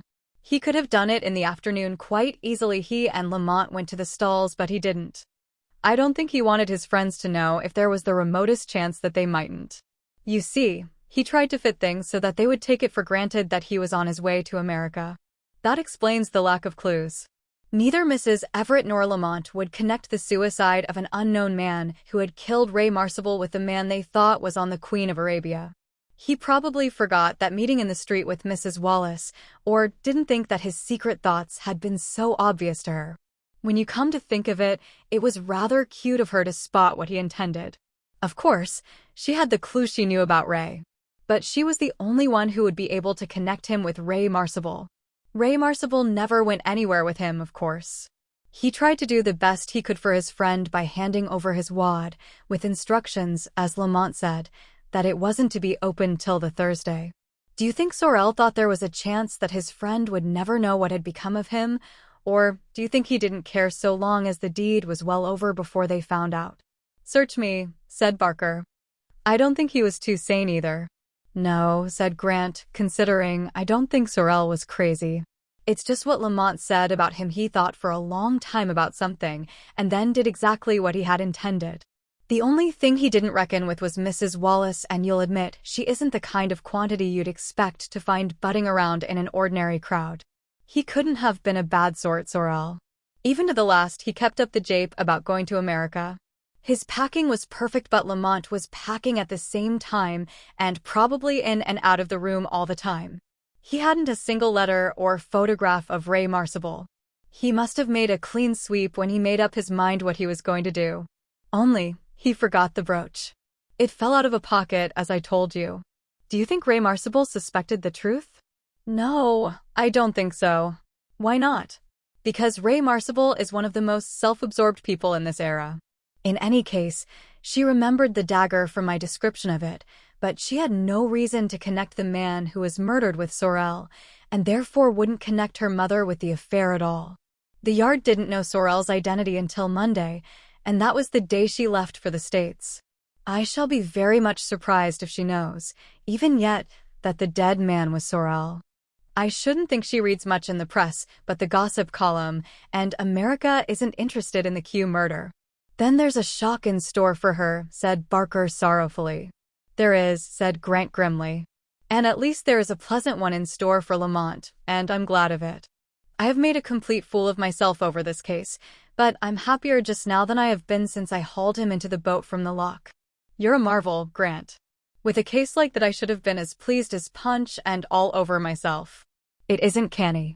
If you're ever fired from the force, you can set up as something in the second sight line at 5 bob a time. So that you can descend on me for blackmail, I suppose? Give us a quid or you'll have the cops in. No, there isn't anything uncanny about it. After all, in any human relationship you've got to decide for yourself, apart from evidence, what a man is like. And though I wouldn't confess it even to myself, I think I knew Lamont was telling the truth that night when he gave me his statement in the train. Well, it's a queer business, said Barker, the queerest business I've known for ages. He hoisted himself off the desk against which he had been propped. Let me know when Mullins comes back, will you? If he has the sheath, then we'll decide to accept the story. Lamont's being brought up again tomorrow, isn't he? We can bring her into court then. And he left Grant alone. And Grant mechanically did what he had been going to do when Barker's entrance interrupted him. He unlocked the drawer of his desk and took out the dagger and the brooch.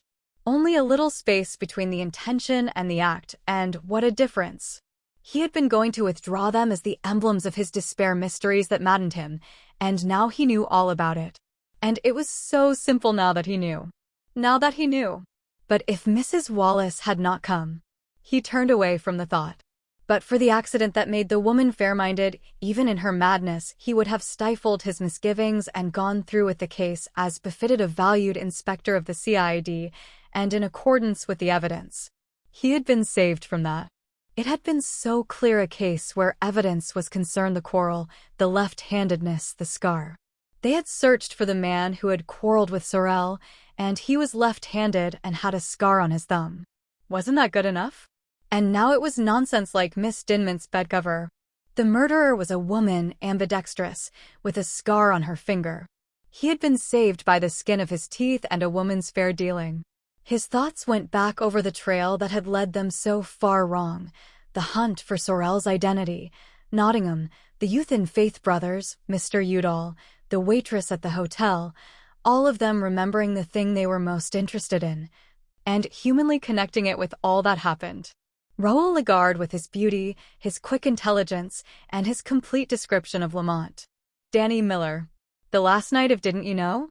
Strewelpeter and the raid on Sorel's offices. Lacey, the jockey, and that damp day at Lingfield. Mrs. Everett.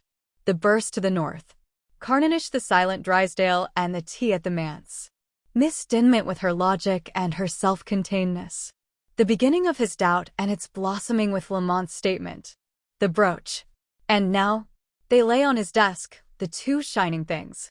The dagger winked knowingly in the evening light, and the pearls gleamed with a still small smile very like the smile that Ray Marcival had made famous. He did not think that Gallio and Stein had made a very good job of the monogram. Even yet, looked at casually, he would read it M.R. Both Mrs. Ratcliffe and Mrs. Everett had read it that way, he remembered. His thought went back to Mrs. Wallace. Was she technically sane? He would have said not, but sanity, from a medical point of view, depended on such queer qualifications. It was impossible to anticipate what a specialist would think of her. And anyhow, it wasn't his business. His business was done.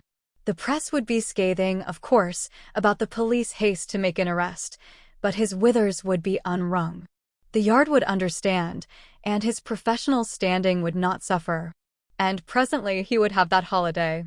He would go down to Stockbridge and fish. Or should he go back to Carninish? Drysdale had given him a very warm invitation, and the Finley would be teeming with salmon just now.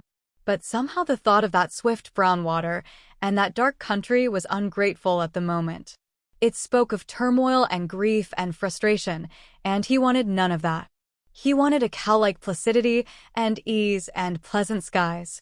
He would go down to Hampshire. It would be green there now, and when he grew tired of the placid test waters there would be a horse and the turf on Danbury. Mullins knocked and came in and laid the sheath of the knife on Grant's desk. Got it where she said, sir. That's the key of the house. Thanks, Mullins, said Grant. He dropped the knife into its sheath and rose to take it to Barker. Yes, he would go to Hampshire. But sometime, of course, he would go back to Carninish. The doctors pronounced Mrs. Wallace quite sane and fit to plead, and her trial is due at the Old Bailey this month. Grant is convinced that she will get off, and I am inclined to trust Grant's flair so far. Unwritten laws, he says, are not supposed to be valid in this country, but a British jury is in reality just as sentimental as a French one.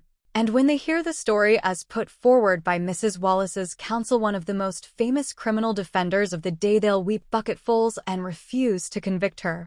Well, I said to him, it has been a queer case, but the queerest thing about it is that there isn't a villain in it. Isn't there? Grant said, with that twist to his mouth. Well, is there? Thank you for listening to The Man in the Queue by Josephine Tey. If this timeless story has captured your interest, Be sure to subscribe to my channel for more classic literature and audiobooks. I'd love to hear your thoughts. Feel free to share your impressions in the comments below.